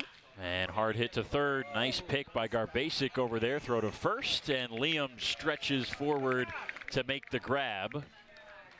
Califoot is down on the 5-3 ground out. This gives us a chance to look at the defense behind Palmaville. It's Hacklin in left, Dixon in center, Castillo in right. Ward Hacklin sat in game 1 other than his pinch hit appearance, which was immediately followed up by an intentional walk. That's Garbasic that you just saw at third. Liam, who was the designated hitter in game 1, is at first base now. Jordan Hussein stays at shortstop. Joey Califoot takes a ball high on his first pitch. Over at second base is Dre Williams-Nelson, who was in right in game number 1. He's typically a second baseman. That's where he's at for game 2. And Scott Combs relieves Zach Beadle behind the plate as your catcher for the Mammoths in our second game. Lineup stays the same for the Hoppers except for the bottom 2 hitters. Chandler Dunn and Whit Hughes are the 8 and 9 today. This one's on the ground through the right side for Joey Califoot. Bit out in front, but got enough of the barrel on it. Hit it in the right spot. Nice 2-out piece of hitting. First hit of the day for Califoot, who went 0 for 3 with a walk in the first game. Now it'll be Joe Burke, also went 0 for 3 himself. Burke with 3 strikeouts in that first game. He's got 14 on the year to go with 5 walks. Still a guy who's hitting the ball well, hitting the ball hard, just not seeing it as he has been in days past today.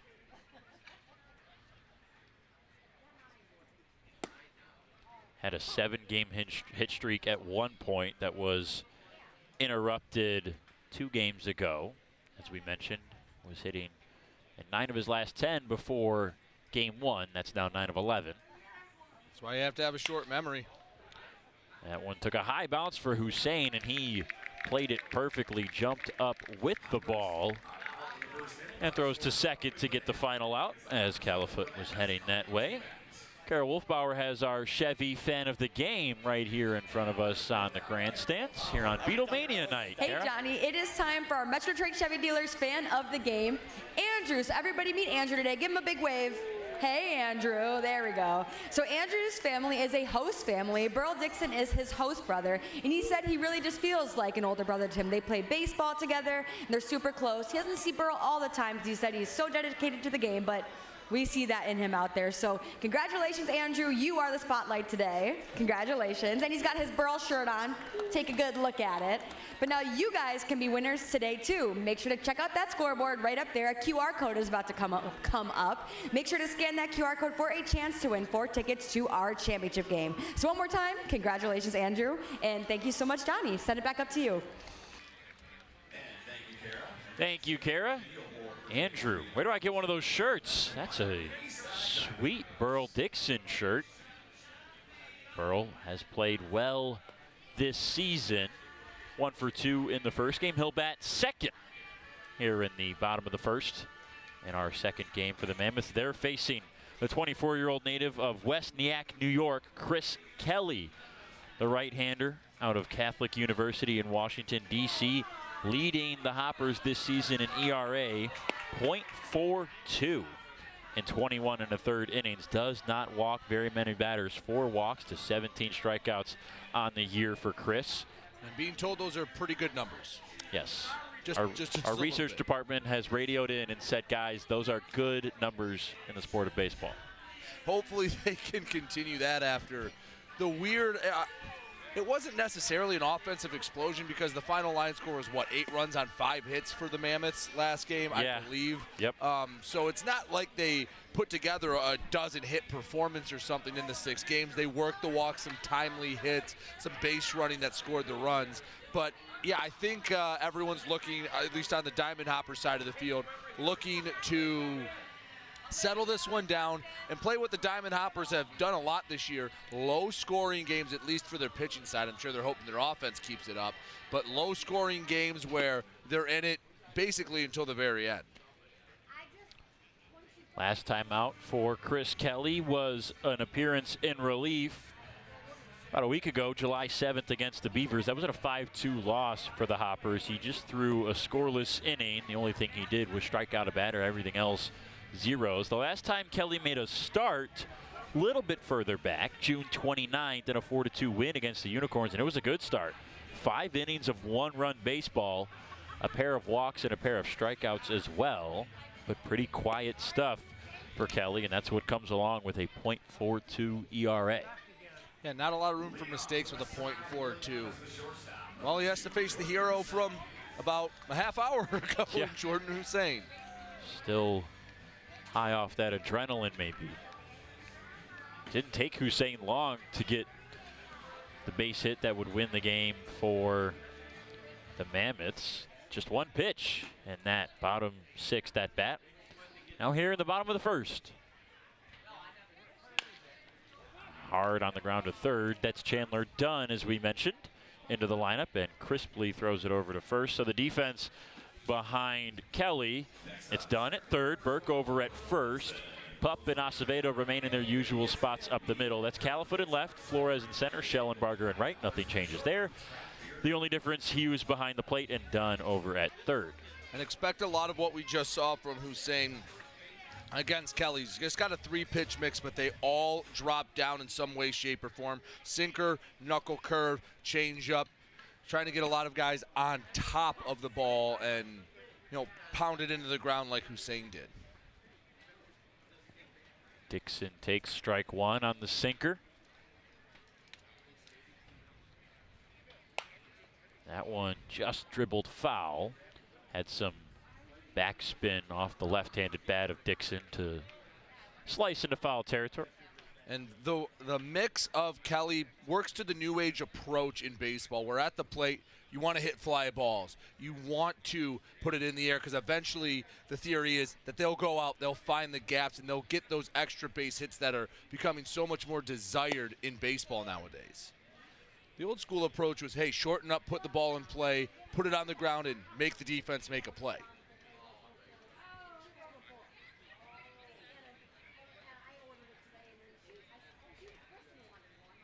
Swing and a miss right under the bat of Dixon. And he strikes out. 2 down. First K of the night for Kelly. You mentioned the ground ball and fly balls.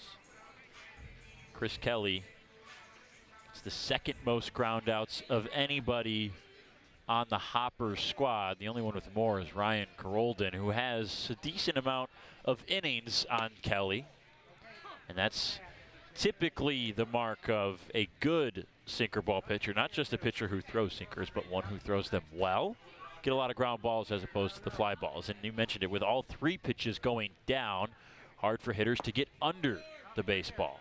Especially if you can live from mid-thigh to about the knee. If you can keep it in that lower third quadrant of the strike zone, it's going to be hard for guys to, like you said, get underneath it and engulf it into the gaps. Swing and a miss for Hacklin. 1 ball and 2 strikes. He's been changing speeds really well here in the first inning.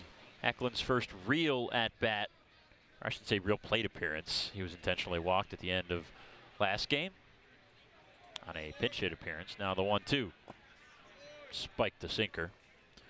And you talk about where Kelly will live. We talked about the interesting conversation we had with Tyler Richley during his outing last game. That was part of what we discussed. Where in the strike zone you live based on what movement your pitches have. So, for example, someone like Richley, who's got a rising fastball, he's going to live up in the zone, because if he misses and the fastball doesn't rise as much, he's still high. If he were to live down, he miss up, you're in the middle of the strike zone, right exactly where a hitter wants. For Kelly, it's the opposite. He's going to play in the bottom of the zone with that sinker and get a lot of those. Ones that get smacked straight down to the ground, because if he misses with the sinker and it doesn't get as much bite, it hangs up a little bit. It's still hanging up in the bottom of the zone where it's harder to get the barrel underneath it. The other thing that those sinker ball pitchers can do, they can get out of, hey, you get the first guy on, get those double play balls. Yeah. 3-2, and got him. Strike 3. Hacklin didn't think so.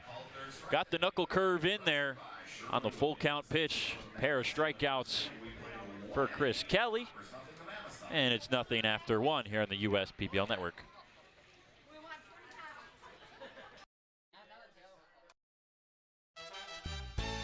Make your move with a quick and easy mortgage from Genesis Credit Union.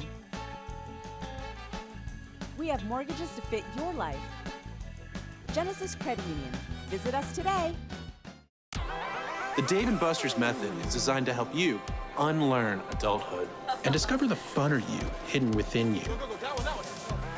The you that doesn't think about adult things and stuff. Ashley, I don't want to hear anything about your car registration when we're at Dave & Buster's. Okay. The you want to be. Let the Dave & Buster's method illuminate you. Begin the method today with 5 free games. You know you want to. Fifth Third Extra Time helps you do you better. So kick back and relax. You have extra time to avoid overdraft fees. Fifth Third Extra Time. This is banking a Fifth Third better.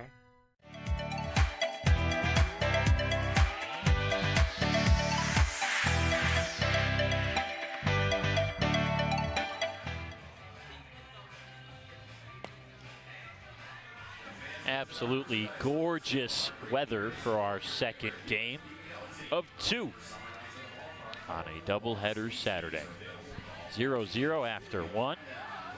Timothy Palmaville back on the mound for the Mammoths. Gave up a base hit, and that was it. 3 contact outs around it. It's Schellenbarger, O'Neill, and Pup due up in the second. The thing to pay attention to tonight for Palmaville is the walks. He comes into today 15 walks and 10 strikeouts. He doesn't have to worry too much about the wind, because the reason he's been successful with more walks than strikeouts is the low opponent batting average. We talked about it his last inning, 203 on the season. It's 172 against left-handed hitters and 220 against right-handed hitters.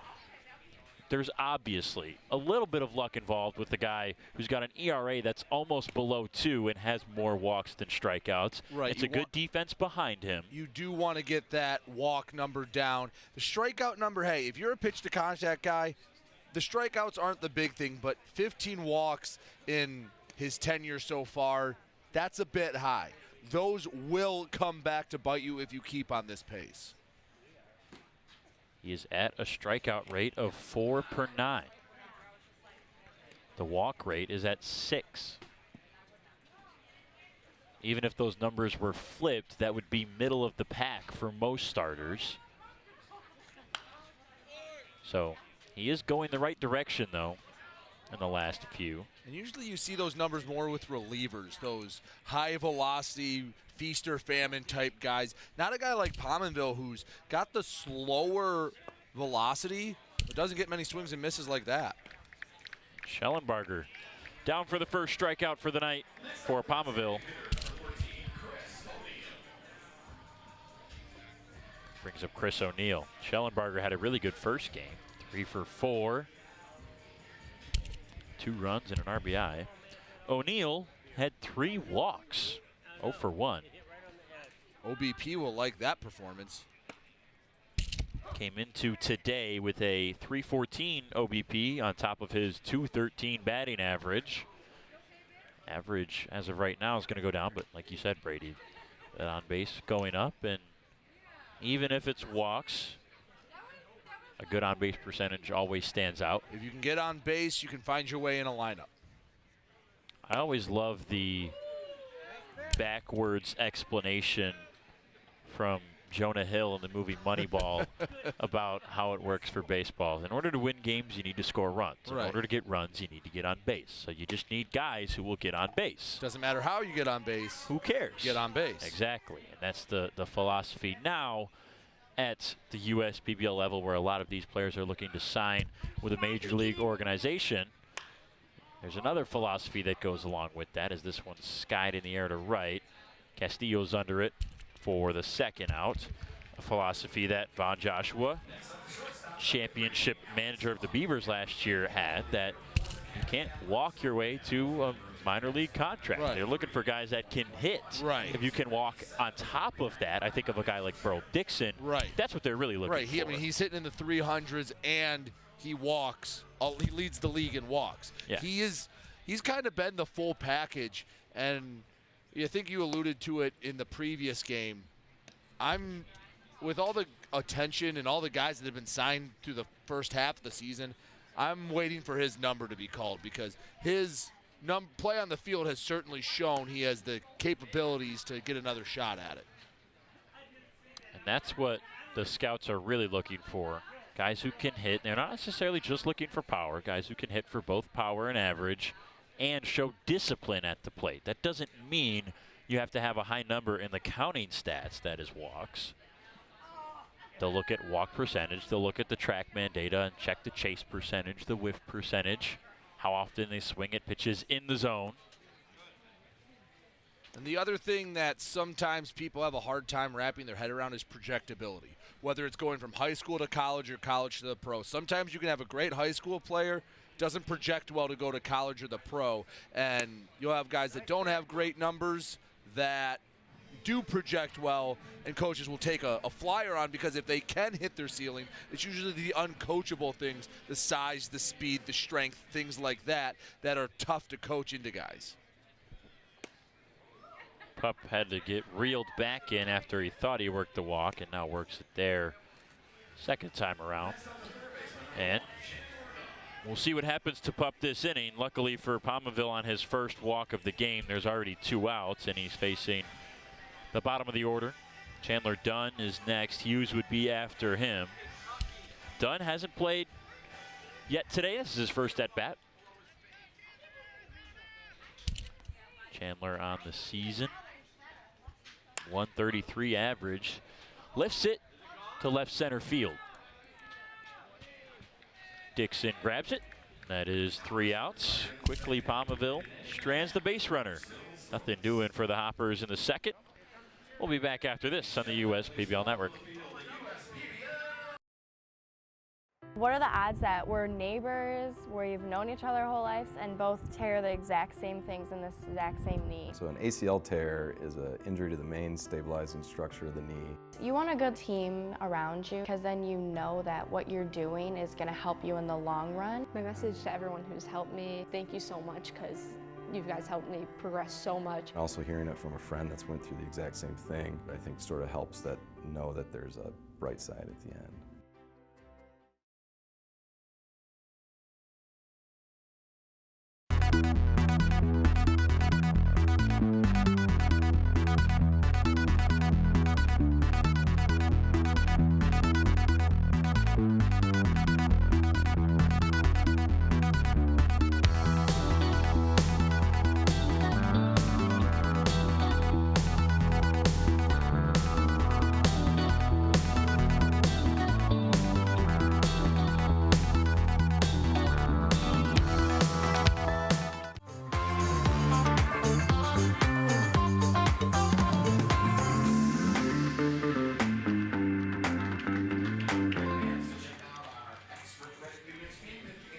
It was a 1-2-3 inning the first time for Chris Kelly. That means he'll face Livingston Morris, Fox Liam, and Marcos Castillo 4, 5, and 6 in the bottom of the second. Still scoreless in Game 2 of our Saturday doubleheader. Kelly got 2 strikeouts to end the inning against 2 of the best hitters that don't take many strikeouts for the Mammoths, Burl Dixon and Ward Hacklin.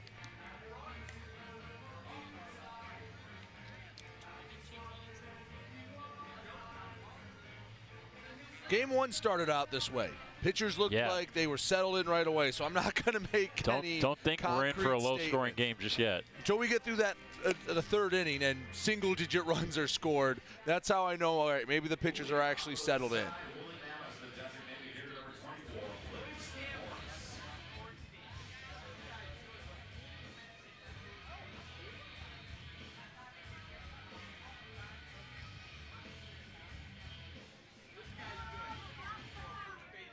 Just an imposing presence at the plate in Livingston Morris.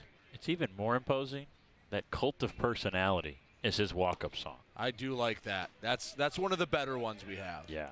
There's some good walk-up songs this year. Different genres, too. Yeah, I like Rudy Ramirez's. Rudy Ramirez, He's got a good one.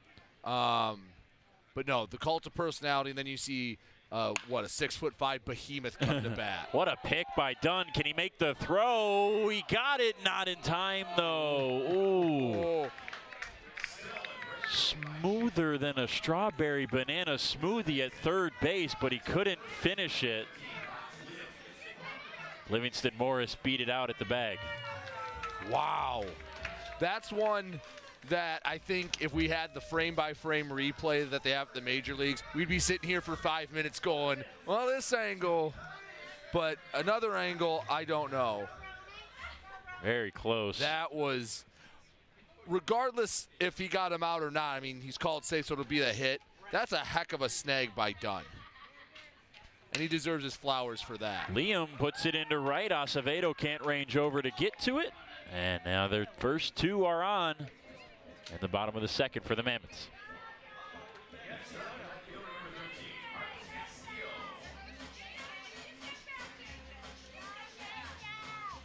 So 2 of the big power bats, kind of infield singles. Soft stuff. Yeah. I mean, I think that 1 ball Liam hit last game may have just landed, but. You know what that means? That means we're due for a non-power hitter to hit a moonshot. Well, we had that one weekend where, back-to-back days, it was Alex Pup.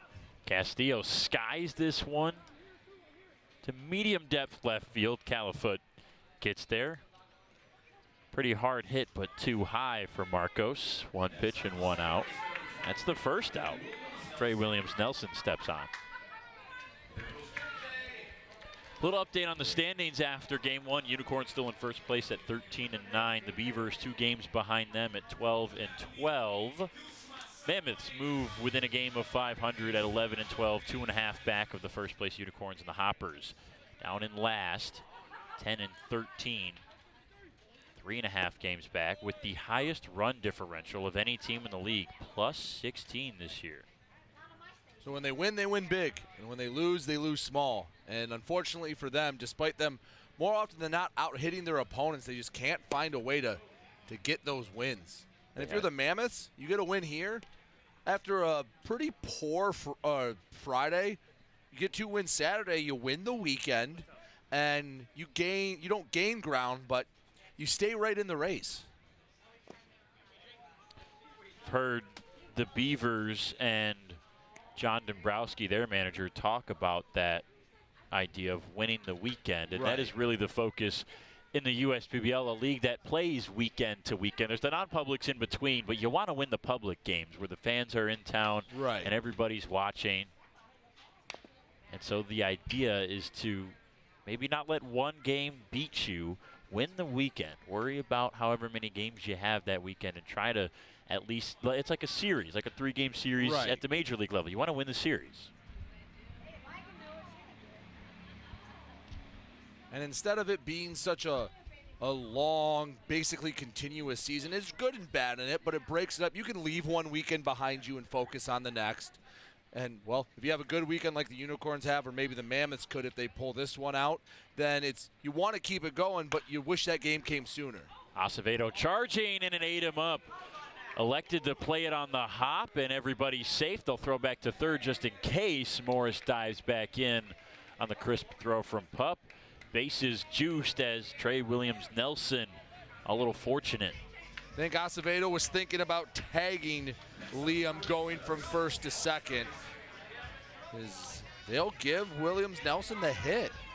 Yeah, that's a tough play. I think Acevedo can't back up to field that on the high hop because that goes over his head. I think his only play is to charge it. I think Acevedo just looked up. He was worried about what was going to happen once he caught the ball before he actually had the ball.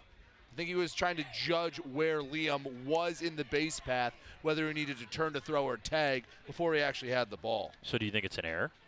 I think I would have given an error on that, but I'm usually a pricklier type of scorekeeper, more prickly porcupine like a porcupine, yeah.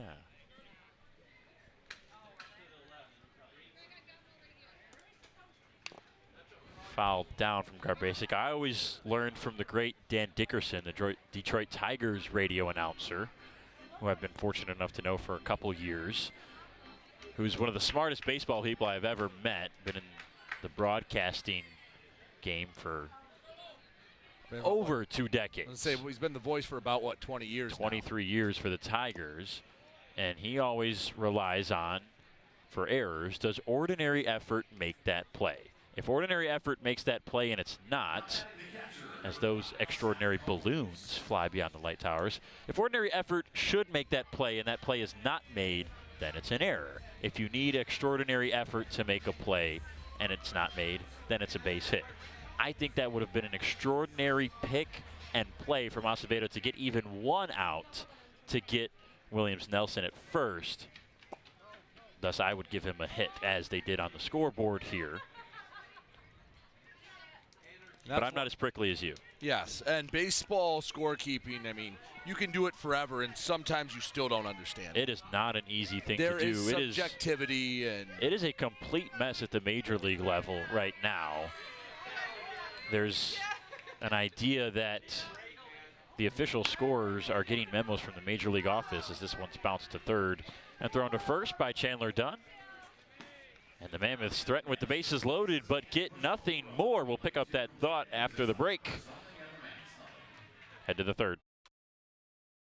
Companies are competing for talent like never before. With the complexities of handling tasks like payroll, benefits administration, and other HR functions, it's easy to see how a professional employer organization like Tryon Solutions makes all the difference. Tryon empowers businesses of all sizes to attract and retain talent by offering access to top-tier healthcare and employee benefit plans. With Tryon, you don't have to grow it alone. Visit RelyOnTryon.com. You can always rely on Tryon. First State Bank is a locally owned and operated business. We're part of your community. At fsbcares.com, you'll find ways that we're making a difference by featuring locally owned and operated businesses, providing access to helpful financial resources, and engaging with community. fsbcares.com is part of our commitment to the neighborhood, because strong neighbors mean stronger communities. Where good neighbors do great things. Member FDIC and Equal Housing Lender.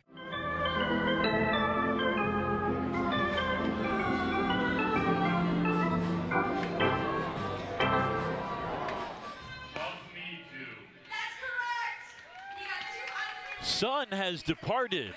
Clouds remain dominant for our second game. Mammoths get the bases loaded and leave it that way. A trio of singles, and they can't bring them around, so it's still 0-0 in the top of the third for the Hoppers, who have Hughes, Acevedo, and Flores, the 9, 1, and 2 hitters, scheduled.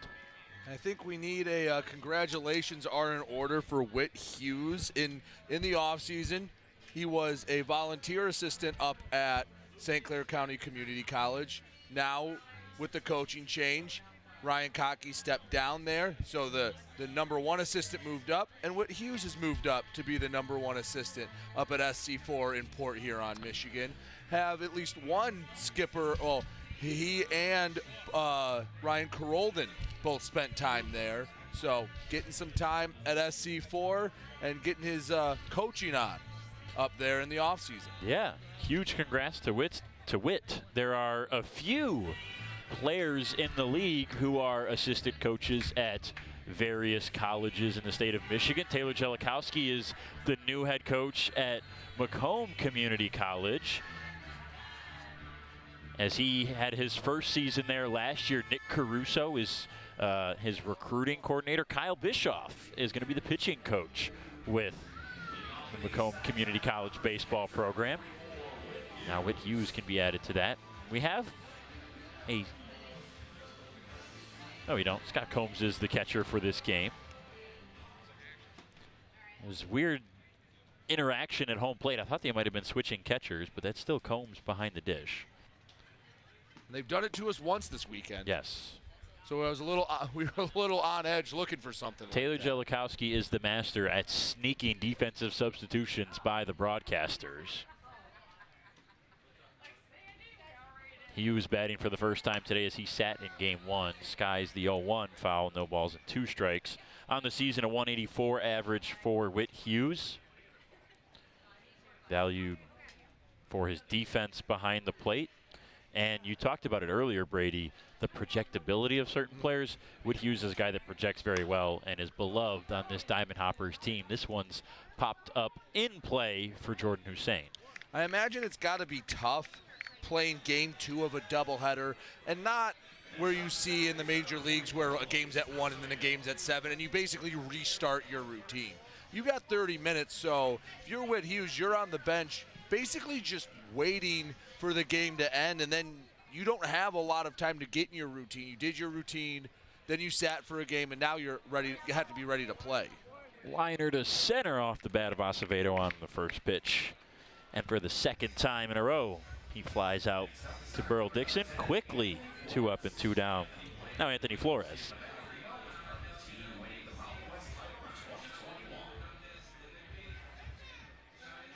Timothy Palmaville working quick, working efficiently.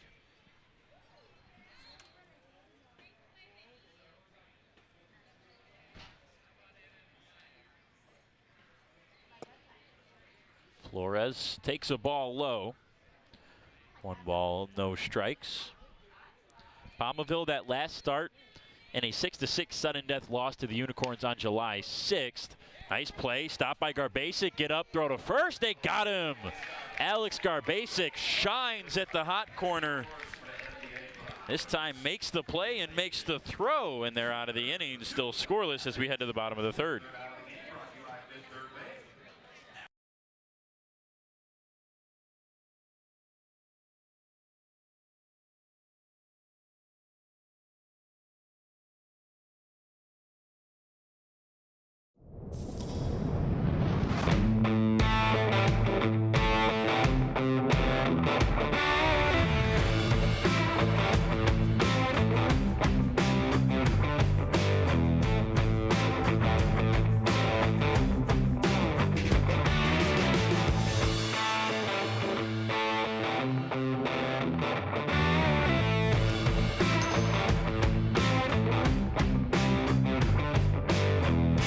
You dreamed of starting a company, not an HR department, but your business has grown fast, and so have the complexities of payroll and taxes, benefits administration, and other HR functions. That's why your business needs a professional employer organization like Tryon Solutions. Tryon provides businesses of all sizes access to top-tier healthcare and employee benefit plans. With Tryon, you don't have to grow it alone.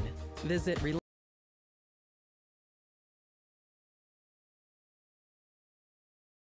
boys can try and catch up to him. You guys ready? Yes. Okay. 3, 2, 1, take off.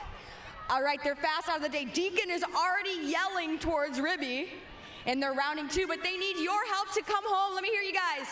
There we go. All right, Grayson is passing Ribby. Here comes Deacon. They're coming over here for a high five from Whit Hughes. Great job, guys. Come on, Deacon. Here we go. And he's saved. Great job, Deacon. Good try, Ribby. All right, come this way, boys. Good job. Mascots lose again. No surprise. Ribby hoping his team can pick up a win and split this doubleheader. It's scoreless in the bottom of the third. Top of the order to up for the Mammoths, Hussein, Dixon, and Hacklin. As Chris Kelly was able to get through the first 9 batters cleanly. 3 strikeouts, 3 hits, nothing else. Only the one hit was real. I guess Morris did hit it pretty well. Hit it to the left side. It was a bang-bang play at first. Liam poked it through the right side, and then Williams Nelson, again, depending on what kind of scorer you are, hitter and air, they gave him the infield hit. So he hasn't been driven hard into the outfield. Hasn't caught a lot of barrels so far. So that's the good sign if you're Chris Kelly.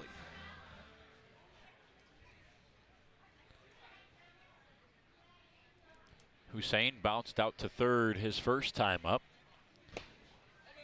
Takes a breaking ball for strike one as we have reached the 9 o'clock hour. It's the second day for Major League Baseball in its return after the All-Star break. 1 ball, 1 strike. Locally, Tigers and Mariners. That's not for another 40 minutes out in Seattle on the Pacific time zone. Tigers took game 1 5-4 yesterday in a close one against a good Seattle team. I know we have a lot of fans from all over the country watching, and you know, sometimes being on the West Coast, on the left coast, get to watch those games, even the late ones start in time, and you'll have sports basically going on the whole day. The only problem is when they start early, they start early. Exactly. Sometimes you got to wake up bright and early for some of those. The 2-1, Hussein out to left, and it dies right into the glove of Califoot. Pretty well struck, but Joey Califoot makes the grab just short of the warning track. It's probably the best swing off of Kelly. Hussein barreled it up, just couldn't quite get all of it. Died just a bit at the track. Now this is a guy who's due. Burl Dixon. 1 hit today, came in game number 1. Struck out in his first at-bat here in our second game. Gets out of the way of a ball inside. Seems like a good time for an extra base hit for Burl Dixon. And I know he did hit one deep to center again. Who knows what happens if there's no slippage by Flores out there. And you see Flores shades Burke to pull to the gap and right. I think that's in 2 parts because of Dixon being the left-handed hitter who pulls the ball a little bit more. And in a second part because center field in its heart is pretty beat up and a little slippery. Rain earlier today here in Utica. 1-1 curveball misses outside, 2-1. Other scores around Major League, Marlins and Orioles, that's a fun series. 5-4 in the middle of the 6th. Marlins lead the Orioles. On the ground to first, Burke on the backhand, it goes off his glove, almost to Chris Kelly, but he was trying to cover the bag and it went behind him, and Dixon is safe. See what they give him. I think Burl Dixon, his speed played a little bit into that. I think Burke was worried about getting to the bag or making sure he got the flip over while Dixon was running down. They'll give him an error. And again, I'm usually the harsher one. I think that's the right call there. I think he rushed himself into a tough play. Now Ward Hacklin's turn. He also struck out his first time up. Dixon going on the pitch, stopped halfway. Ooh, that was a good pitch to go on, too. 72 miles an hour on the breaking ball.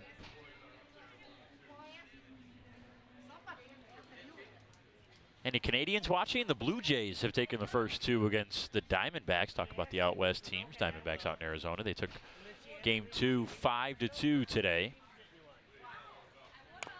Rays, no surprise, beat the Royals 6-1 in their first game of a doubleheader. Second game is in the top of the 8th. It's 3-2 Tampa Bay right now.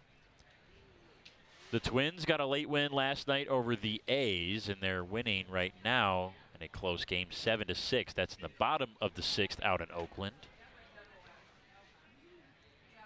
White Sox lead the Braves. National game on Fox down in Atlanta 5-4 after 6 innings.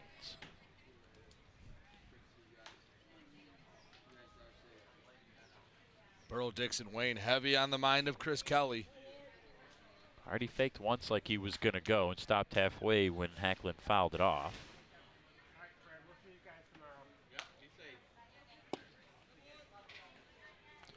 1 ball, 2 strikes. I'd go on this next pitch. Just threw a fastball, ahead in the count, good breaking ball count. It's thrown over once.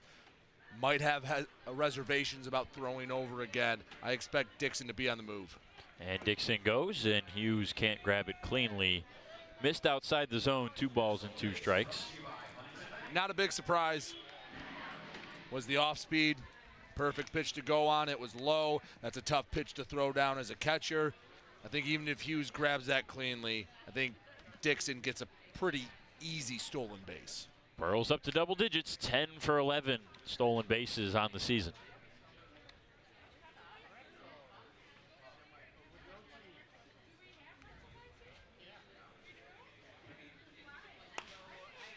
Fouled off by Hacklin.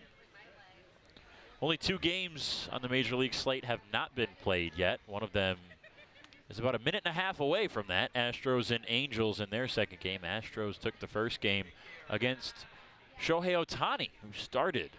Gave up 4 earned runs and was given the loss. And then the only other game is the Tigers, who haven't played.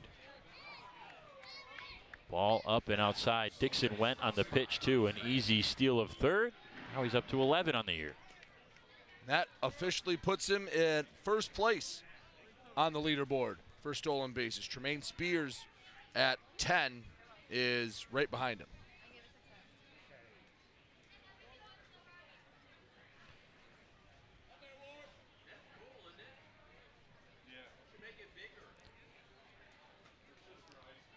(3-2). And didn't get the call. Sinker off the plate. Just a hair. It's a pretty good pitch, a competitive pitch from Kelly. Silver lining puts the double play in order. First Livingston walk of the Morris night. hits it hard right at someone. He's more of a prime double play candidate than most in the lineup. However, he's also a prime candidate to put one over the fence and make that walk really hurt. And Hacklin goes on the pitch. Hughes throws down. Acevedo will now come home as Dixon slides in safely.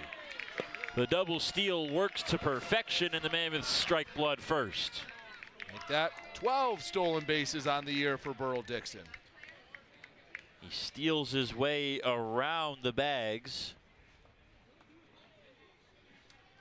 Not as exciting as a straight steal at home, but still gets credit for the stolen base nonetheless. Yeah, it's not Ellie De La Cruz electric, but it does get a run. He didn't do it in 2 pitches like De La Cruz did a couple weeks ago. Pitch missed, so it's 1-0 on Livingston Morris. How about Morris to lay off that pitch, too? Smokes it to left, and Califoot can only watch it drop in front of him. Hacklin gets held at third. Base hit for Livingston Morris to keep the inning going. It goes to Fox Liam now, who's already got a home run today. That one was absolutely smoked off the bat. 106 off the barrel. That's coming in. That's coming out way faster than it went in. With the average exit velocity being around the 80s in the U.S. PBL, we constitute hard hit balls, which is an official stat, above 90 miles an hour exit velocity. In Major League Baseball, it's 100 to have an official hard hit ball. So when you see one above 100 here in the league, you know that it's hit hard. And there's no better hard hit candidate than Morris, and he gets one there. The best of the best, the elite in the world, will get up to about 110 to 112. Fox Liam, hard hit to deep center field. Flores giving chase to the warning track. It's gone! 2 times in 2 games. This one with 3 runs on top of it. It's 4-0 Mammoths in the third.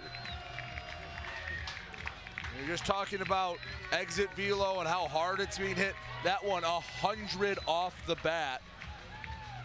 Projected distance 395. Wow. Dead center field for Fox Liam to break it open again. in the third inning. Told you we had to get through the third inning.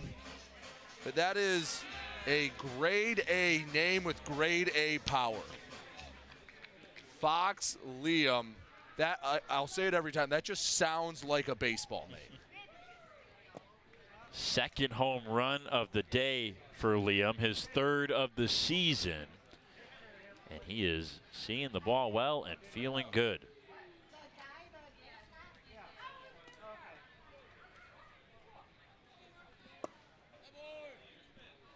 Castillo takes a second ball.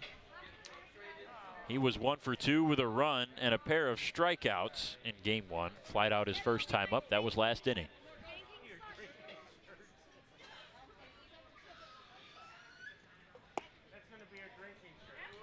Chris Kelly had not given up a home run all year long before today. He'd only given up 2 extra base hits before today. Then a double and a Liam triple. happened. Yeah.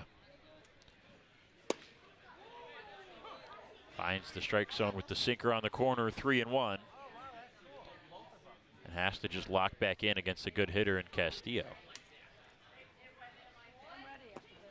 And he spiked it.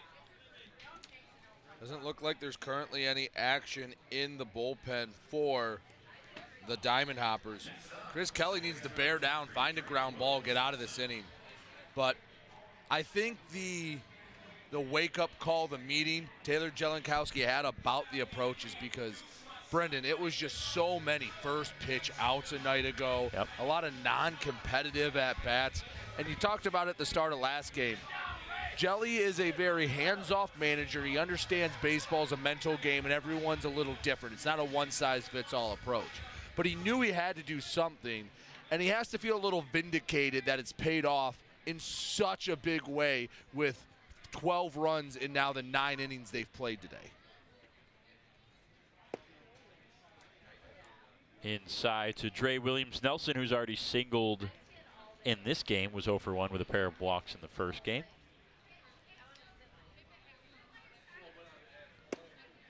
Swings at the high fastball, 1 ball, 1 strike. Coming in at about 81, 82 miles an hour. That can look really enticing up near the collarbone. Makes it tough to lay off. And now goes under with the curveball, 1-2. Got Williams-Nelson to swing right on top of it. Little indecisive swing late on the slow bender.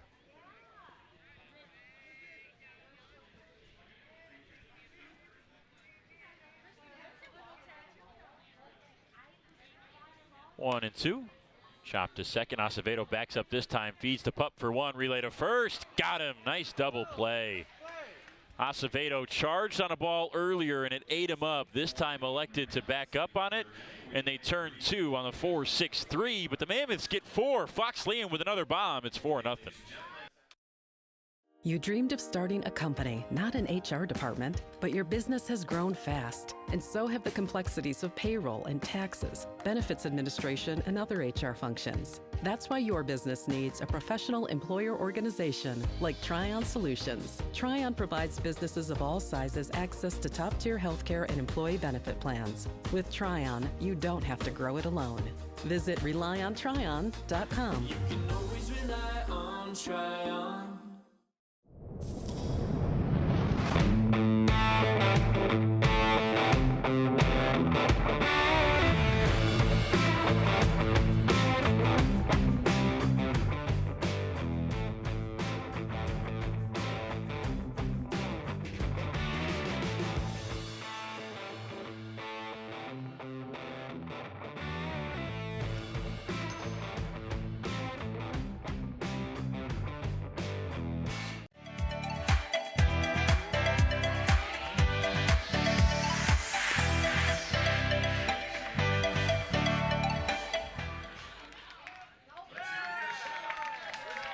We are showing you dead center field because behind that batter's eye somewhere is a destroyed baseball that came off the bat of Fox Liam in the last half inning. Yeah, good luck finding it. It's probably somewhere in the trees. Some of the wildlife back there is probably going to take it for themselves. Top of the fourth from downtown Utica. It's 4-0 Mammoths thanks to the Fox Liam home run. Here in the top of the fourth, it'll be Califoot, Burke, and Schellenbarger, the 3, 4, and 5, due up for the Hoppers, as Timothy Palmaville has gone clean through 3 innings. He's out for his 4th inning of work. He's only given up 1 hit, 1 walk, does have a strikeout as well, and the most important number is 0 on the scoreboard for the Hoppers. It's been a great outing by Palmaville. Has only given up the 1 hit.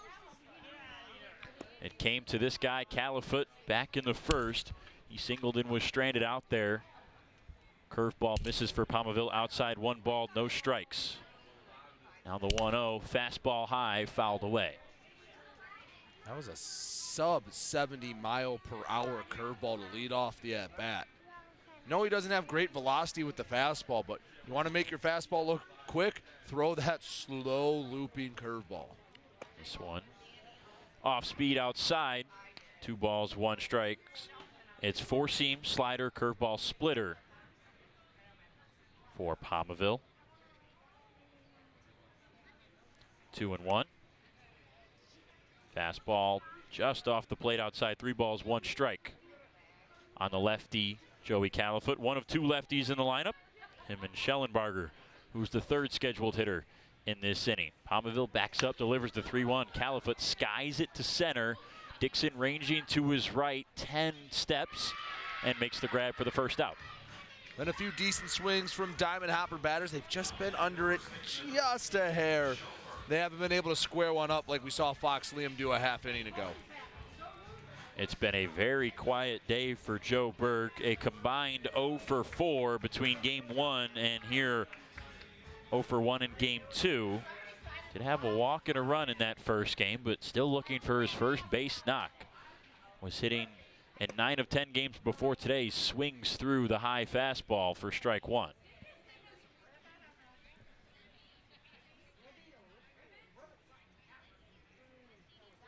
Palmaville, righty on righty, high fastball again. Burke doesn't chase. 1-1. Fastball has been mid to low 80s all day for Palmaville. These 2 guys on the mound don't throw exceptionally hard. Looping curve catches the inside part, 1-2. Again, below 70 miles per hour with the curveball. If you're sitting on the curveball and an 80-some mile per hour fastball comes at you, you're going to look a lot quicker. 1-2, curveball. Burke sends it out into right. Castillo backing up a couple steps, now coming in, will lean forward to make the grab. 2 up and 2 down. Picking up right where he left off. Couple of fly balls. That one not hit particularly hard.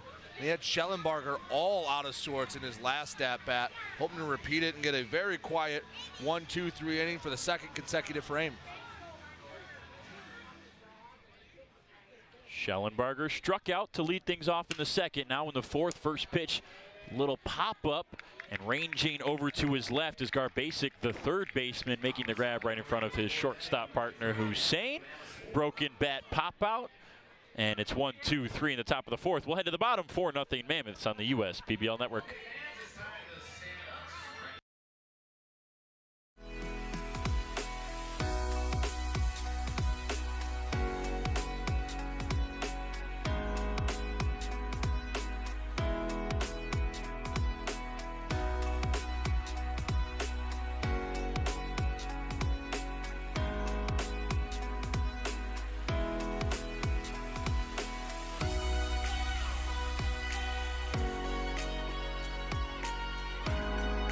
Throughout your life, from big moments to ones well earned, we're your financial guardian angel.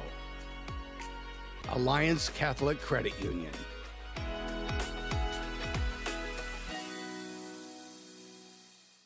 Slide into a new home. Work with a local mortgage pro who works for you. Get a cheaper, faster, easier home loan. Find a mortgage broker near you today at findamortgagebroker.com.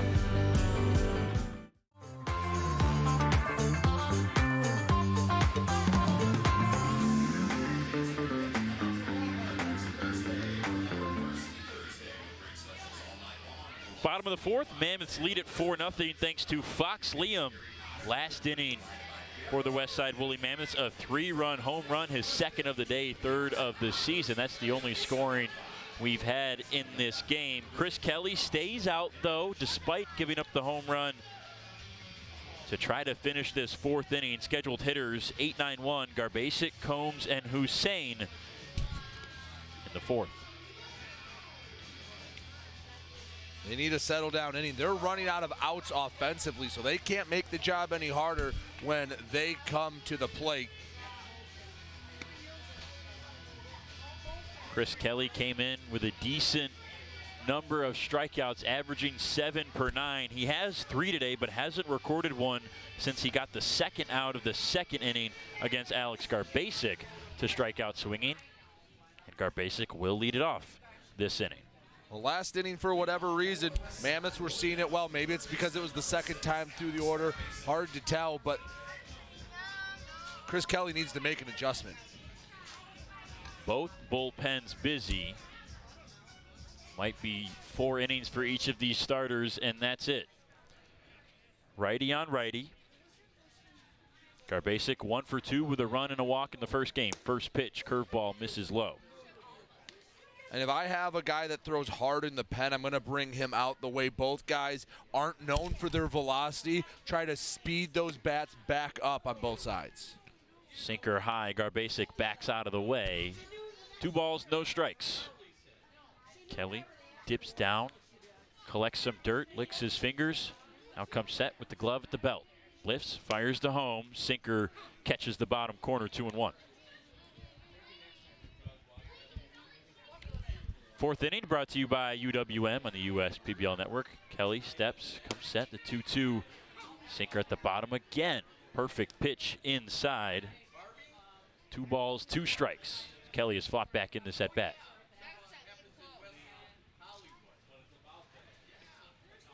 2-2, curveball, swing and a miss.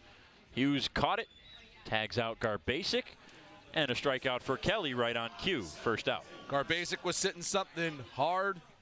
Chris Kelly came with the soft stuff. Had him out on his front foot, had him flailing. Good work, good sequence after falling behind 2-0. Looked like it might be the start of another tough inning. Instead, battles back, gets the first out of the inning. Now the catcher, Scott Combs, for the second time today. First pitch, lined into left. Califoot races forward and makes a nice grab. Hard hit off the bat of Combs, but Califoot is there. Quickly, 2 outs. Yeah, that's a tough break. Hit it 94 off the barrel. Just hit it at the wrong spot. Califoot had a good jump on it. He puts that 10 feet, 12 feet to the right. He's standing on second with a stand-up double, and he's feeling really good about himself. Instead, he takes that long, somber walk back to the third base dugout. Jordan Hussein for the 3rd time today digs in. Fastball misses low. It is a long walk back to the dugouts here at Jimmy John's Field. That wide looping foul territory, similar to the Oakland Coliseum. 1-1. Except straight behind home plate. Yes. There's a lot down the first and third base lines that just feel like it goes on forever. But if you go straight behind home plate, there's only, what, about 20 feet of room, if that? Now the 1-1. Sinker in for a strike. Perfectly placed at the knees. And Chris Kelly is 1 pitch away from having a very nice bounce back inning. Hussein calls his timeout with 2 strikes. Hussein 0 for 2 in the second game. The 1-2, curveball, ooh, very close, just missing at the knees. 2 balls and 2 strikes. Good take by Hussein. That's a really nice placed pitch by Kelly. That's maybe he's trying to get the punch out, but more than anything, he's trying to get Hussein to chase after it and at best pound it in the dirt. 2-2, curveball again. That one skips its way up to home plate. We mentioned how Chris Kelly gets the second most ground outs of anybody on the Hoppers pitching staff. That's because of the mix. Sinker, knuckle curve, and changeup, everything low. 2 down, the 3-2. Curveball, got him, strike 3. Hussein goes down looking, leaves the bat on his shoulder. Kelly gets a couple Ks in the inning. We'll head to the 5th. It's 4-0 Mammoths here from downtown Utica. You're watching USPBL Baseball. We build roads, bridges, wind farms, and pipelines, schools to skyscrapers. Our members create monuments. We operate. We're the operators and mechanics behind the advanced heavy machines that move Michigan forward. We maintain boilers and HVAC. Our members run the complex heating and cooling systems that we all depend on. Our training is second to none, and safety is our priority. We are Operating Engineers 324, and we keep Michigan running.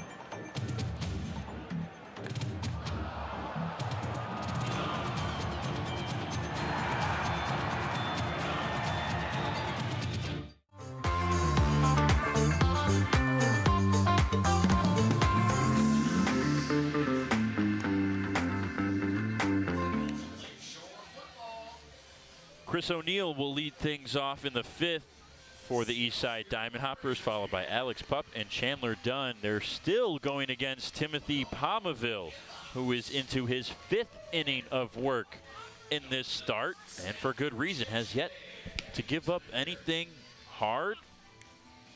Has one base knock that was given up to Califoot in the 1st inning. Other than that, it's been a very clean game for Timothy Palmaville on the mound. There have been some pretty nice starts this weekend. Had 2 from the Unicorns, and now Palmaville here in game 2 of the doubleheader. Starters are starting to come into their own. As I mentioned last game, some of the training wheels are coming off. They're going to extend that leash a little bit. Should be all the way there in terms of, you know, your arm conditioning, and there's no more ramp-up period. Now managers can let them loose a little more.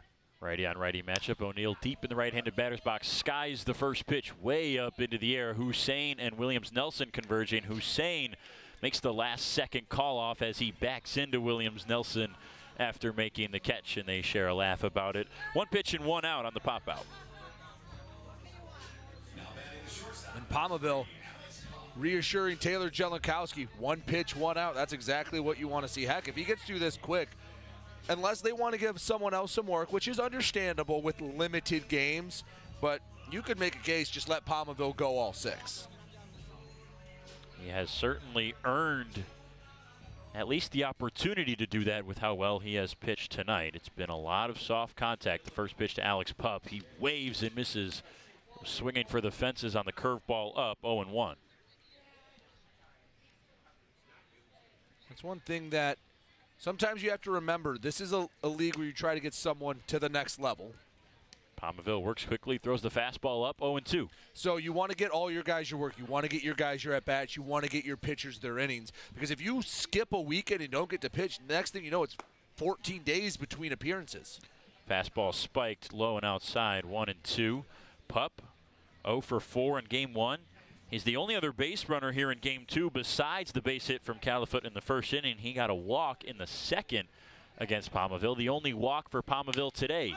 This one's to his counterpart Hussein on the ground, and Hussein throws a high one. Liam jumps, didn't land on the bag in time. Alex Pup beats it out on the grounder to short. And we'll see they do quickly go up with the error on the board. A throwing error from Jordan Hussein means there's 1 on and 1 out for Chandler Dunn. Yeah, that's about as cut and dry of an error as you can get. No, I guess maybe the speed of Pup made him rush a little bit, but that was a nice backhand. I thought it was a smooth going down to a knee, reaching across his body, grabbed it, and just missed the throw a little bit. And it's not like Liam's a small guy over at first. For him to jump up, that's pretty far up the ladder. Fox Liam stands at first, 6'2", 230. Home run hitter in each of the games today. Chandler Dunn takes a fastball in for a strike, bottom of the zone, 0-1. Chandler flew out his first time up. Pup over at first. 2 stolen bases this year. Hasn't been caught yet. And that one backs up behind Chandler, way to the backstop. Combs has to go collect it. Pup coasts over to second base. He could have walked. And an advancement on the wild pitch. Runner in scoring position with 1 out now for Dunn. Here in the 5th, got to try to at least get one to chip into this deficit. You have 5 outs remaining. Got to make them count. Dunn didn't play in game number 1. Playing third base today, has switched over there since the addition of Luis Acevedo to this Hopper squad. Fouls the fastball in on the hands, back to the screen, 1-2. Dunn, a infielder through most of his college career at Oakland City Mighty Oaks, an NAIA down in Indiana. Hitting 133 this year, does have a home run. Low stance, the 1-2 outside, 2-2. Dunn works into that tight crouch with the bat high up to his shoulder from deep in the batter's box, a little bit off the plate. Palmaville works the third base side of the rubber. Pup with a large primary lead at second base. Williams Nelson holds him on, the second baseman. Kick and delivery, Dunn slaps it foul. Pretty well struck, but well foul to the third base side. Got all of that one. He was just out in front of the breaking ball. He straightens that one out. That's well over the left field fence. Came in at 68 miles an hour, so pretty hard to lay back and time that one up. No surprise that Dunn was out in front of it. But if you do, that can look like a sitting duck, put it right on a tee. Dunn 2 bat waves and comes set. Now Palmaville delivers, sinker misses low. 3-2 the count. Whit Hughes would be next. Then it would flip over to Acevedo after that. The Hoppers looking for some offense. Haven't had any yet this game. They trail 4-0 in the top of the 5th. Here from Jimmy John's Field in our second game of the doubleheader, the 3-2 right in the middle of the zone, and Dunn slapped it foul the other way. Good battle by Dunn. Something that the Diamond Hoppers haven't had since about the 2nd inning. Before the error, it had been what? 8 straight retired by the righty for the Mammoths, Timothy Palmaville. I got 8 on my scorecard unofficially. High number to count to for me. Palmaville comes set at the chest. The 8th pitch of the at-bat on the 3-2 misses low, and he walks him. That's a borderline pitch, maybe a bit low. If you're Combs, you got to squeeze that one, at least give your pitcher a chance. Probably still ball 4 nonetheless, but when you drop it, that makes it easy for the umpire to give the motion down to first. And you know, it's interesting you mentioned that. I saw a tweet today about Shea Langoliers, the starting catcher for the Oakland Athletics. He has the most pitches this season that are in the strike zone, that landed in the strike zone, that were called for balls of any catcher in the league, as Whit Hughes fouls the first pitch sinker up in the zone back 0-1. And there was a compilation of these pitches, you know, back to back to back. It was 10 or 12 of them in a short 30-second video, and some of them were dropped. Pitches that, you know, maybe if he catches and frames properly and they're in the strike zone, they get that call, but instead he drops a few, so you're certainly right. Have to make sure if you catch it, if you're the catcher behind home plate. The 0-1 on the ground foul, 0-2 quickly on Hughes. Well, whether it's consciously or subconsciously, umpire sees you drop it, you go, well, it's probably not a good pitch if the catcher's struggling. You don't see them, especially at these levels, drop it when it's right at the knees. So, okay, it's a little low. Again, whether that's a thought that goes through the umpire's mind or not. And the other thing is, you don't get that second, like you mentioned, to frame and try to sell the strike at all. Pup at second base, he reached on the air. Chandler Dunn's over at first after the walk. Hughes facing the 0-2 with 1 down. The Hoppers trailing by 4. Hard hit to short. Hussein makes the throw over to first and pulls Liam off the bag. Everybody is safe.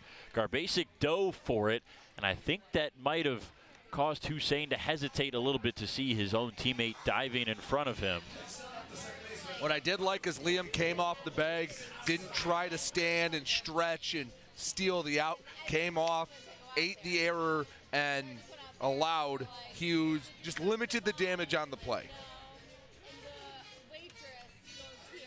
That's the second throwing error of the inning for Jordan Hussein to load the bases. With 1 out for the top of the order, Luis Acevedo digs in.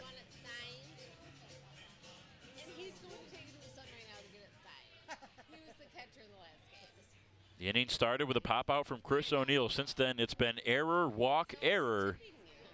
And Acevedo takes a curveball high, ball 1.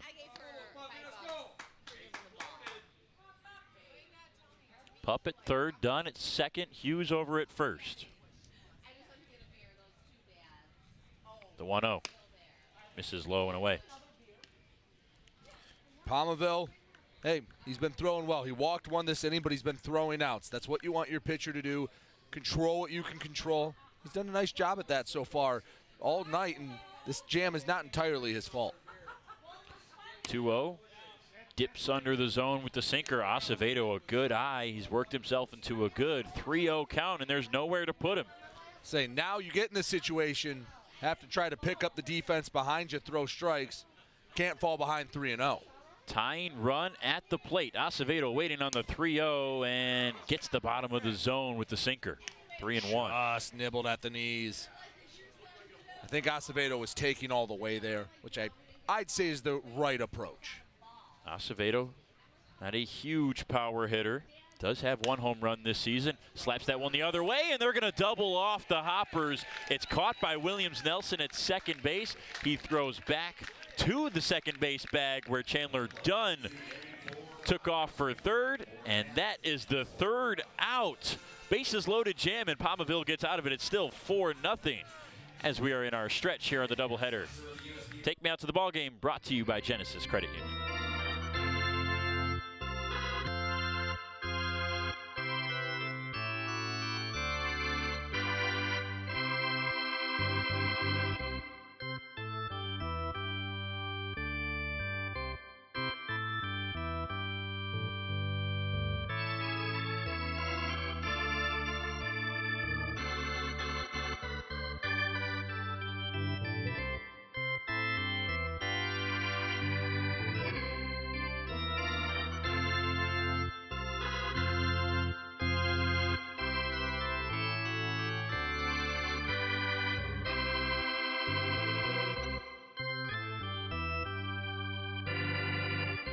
We're the financial champion of Michiganders. Whether you're a goal-getter or dream chaser, an empty nester or up-and-comer, anyone in Michigan can bank with us. Michigan Schools and Government Credit Union.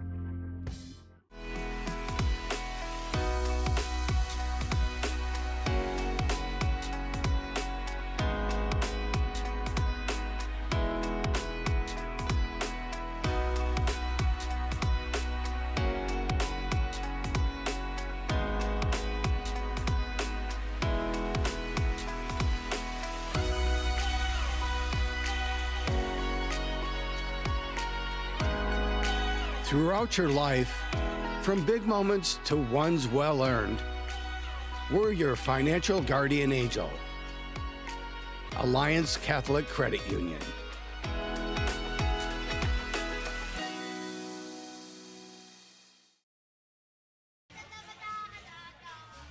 Hoppers trailing by 4 runs. The Mammoths pick up 4 in the bottom of the third. That's all the offense we have had in this game. Chris Kelly, the starter for the Hoppers, his day is done. He finishes 4 innings, 5 hits, 4 earned runs. And Luke Drummond will take over. Drummond set to face the 2-3-4 hitters, Dixon, Hacklin, and Morris in the bottom of the 5th. Well, his job, same as Chris Kelly's an inning ago. Don't make the job any harder for the 6th. You're going to need a big comeback. Don't make it any harder than it is.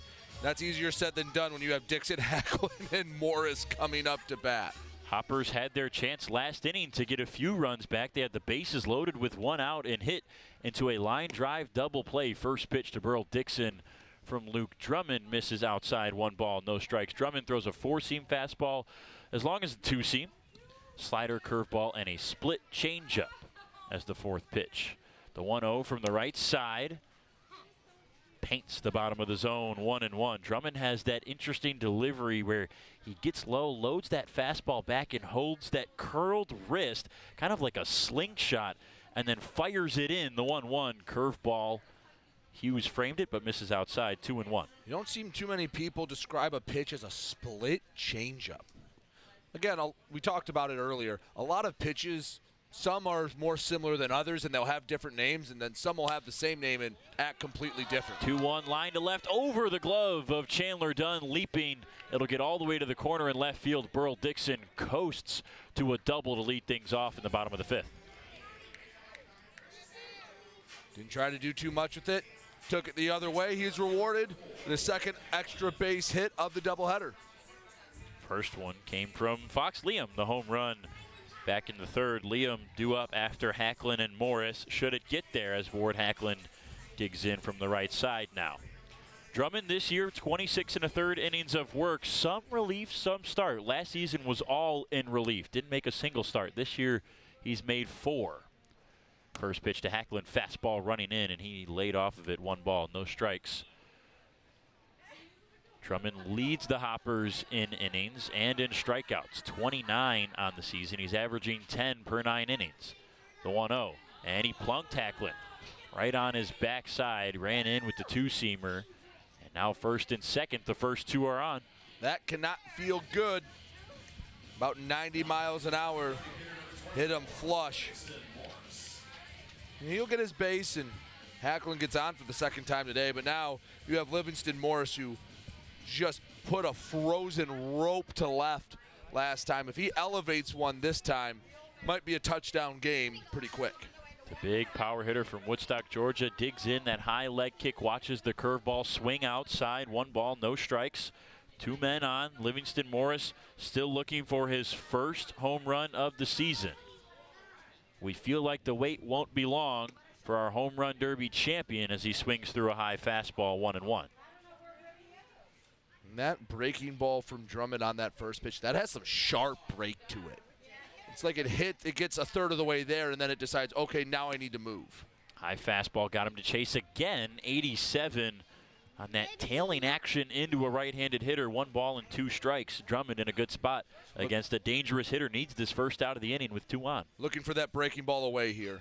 1-2, went back to the high fastball and got him on the swing. Morris was probably thinking the same thing I was, so he was expecting Drummond to zig, so he zagged, kept with it, and 3 straight fastballs. Challenge pitches really led her high to a power hitter.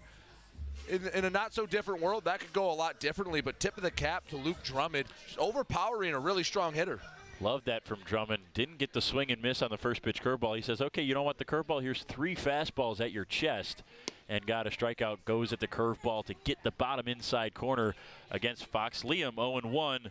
Liam 2 hits today, including the deep fly, a 3-run blast back in the 3rd inning, setting the Mammoths apart in this game. It's 4-0. The 0-1 curveball again, and Liam swings right over it. That's some nice tight break to it. Does he do the same thing he did to Livingston Morris, but in reverse, go 3 straight benders? Spin another one in there. It's dangerous to a lefty. 2 on, 1 out. It was dangerous to Morris, too, and he still did it. Righty-lefty matchup, the 0-2. High-riding fastball, just missing outside. Liam lays off the 88-mile-an-hour 2-seamer. Now he got his eyes looking away. Does he try to bust low and in again with the breaking ball? 1-2, curveball up the middle. Pup could be 2. Fields it, steps on the bag for 1, turns, can't make the play. There is no throw at first as Liam got down to the line quickly. Just a slow developing play for Pup. When he fielded the ground ball, he was a couple steps in front of second base, so he had to turn around to step on the bag with his right foot and then didn't have enough time to make the throw. Runners on the corners as Dixon advances to 3rd, and Liam reaches on the fielder's choice. Made sure he got the out. Obviously would have loved the double play. Just wasn't quite hit hard enough or in the right spot for it. Now Marcos Castillo, first pitch, fly ball to right. And Schellenbarger catches it a few steps back, just short of the warning track. A loud swing for Castillo, but it's the 3rd out, and it's still 4-0 Mammoths. We've played 5. Last chance for the Hoppers after the break. In the top of the 6th, we'll be back after this on the US PBL Network.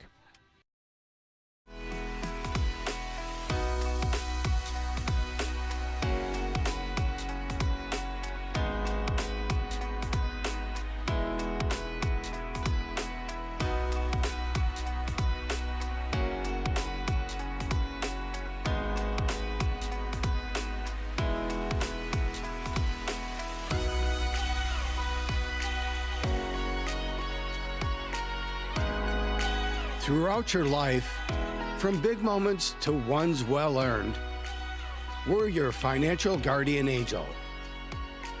Alliance Catholic Credit Union.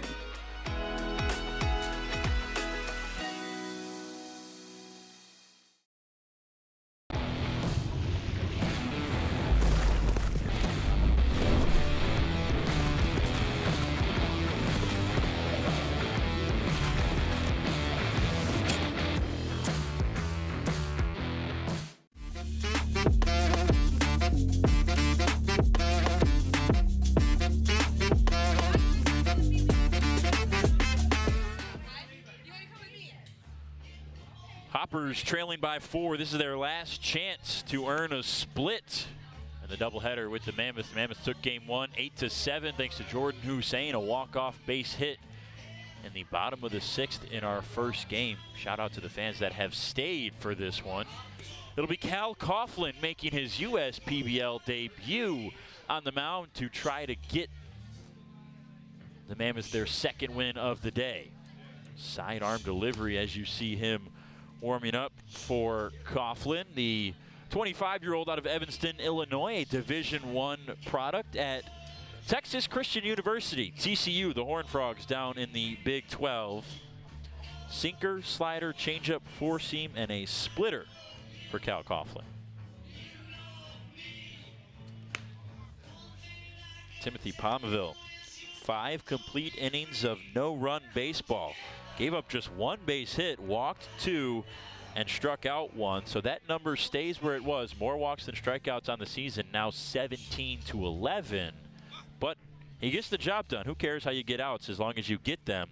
That's what Palmaville did today. Yeah, and officially only gave up 2 hits.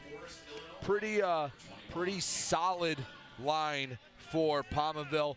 No, the strikeout numbers don't jump out the page, but you're right. Get the job done. Who cares? The biggest number, 0. The number of runs he gave up. So for the Hoppers, it's all up to Flores, Califoot, and Burke, 2, 3, and 4. 3 good hitters that you want, but the Hoppers will need base runners before they can start thinking about tying this game. Trailing by 4. 6th inning brought to you by Budweiser on the US BBL Network. Coughlin, first pitch inside. Flores smoked it foul. Lot of tailing action inside to a right-hander on that sinker for Cal Coughlin. Sinker, the 2-seam fastball. He has an interesting sidearm delivery. Doesn't step out as much as most sidearmers do. More steps straight, and it just slingshots from the side angle.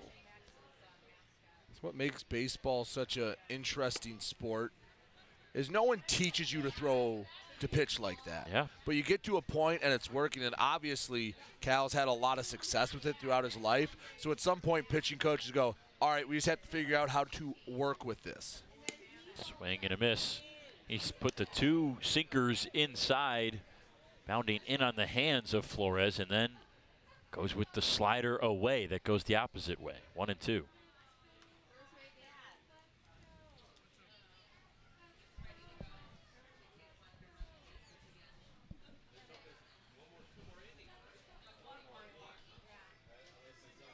Top of 6.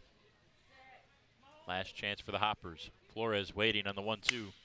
They go inside. He jammed him. Hussein ranges to his left, throws to Liam. Flores close, but not in time, as he is out on the 6-3 putout. Always feels good as a pitcher when you can get, I think that was a broken bat. Indeed, I think it was. When you get that broken bat and you just hear that sound, it means you threw a good pitch, you jammed him. Feeling good as a pitcher after that. Like you got a little trophy for throwing a good pitch.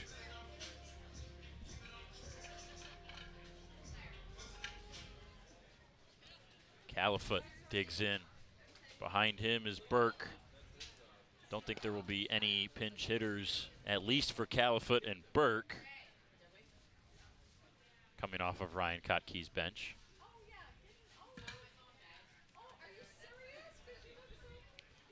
The 1-0. Fights it off foul.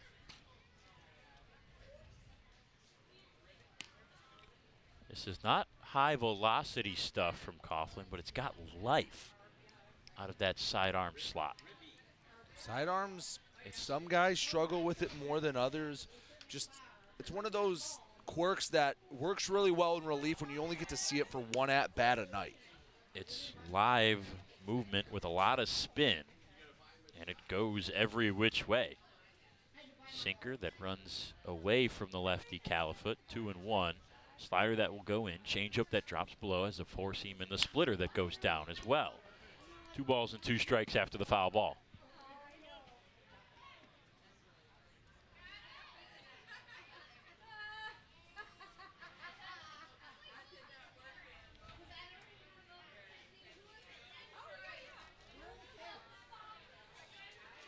Taking his time. Pitch clock running low. Down to 2. Finally delivers, and it's well outside with the slider. 3-2. Working from the stretch at all times. He's got to be careful that he doesn't get that rolling motion, that he comes set. Give himself a few extra seconds on the pitch clock like he did this time. 3-2. Fights it off foul. As we mentioned, this is the last game of the weekend, possibly the last half inning. No Sunday game for 2 straight weeks. Actually make it 3 going back to last week. Join us next week. Beavers and Hoppers on Thursday. Unicorns and Hoppers on Friday. And then Mammoths and Beavers on Saturday for the doubleheader. Thursday is Wands and Wizards night, presented by Fairy Tale Entertainment.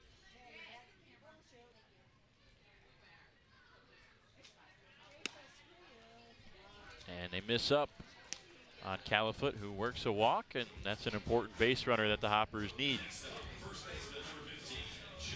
Brennan, reflecting on some of these rule changes, you know, we get a chance to talk to the players and the coaches before every game, basically. And you know what's one thing I have not heard one time was any complaints about the pitch clock. Nope. Everywhere you go, at every level of baseball, people love the pitch clock. I guess I take that back. I've heard one, and it's specific to Jimmy John's. They just want a little more time to get from the dugout to the batter's box. Yes, which is a niche thing here at Jimmy John's Field because of how far the dugouts are. Burke swings through the slider 1-1. Especially the catchers that might have the gear still on, and they want to take. They don't want to have to rush too much. But while they're in the box, while they're on the mound, haven't seen it too much. Haven't seen any complaints about that part. Slider outside to Burke. 2 balls and 1 strike. Joe 0 for 2 in this game. 0 for 5 on the day.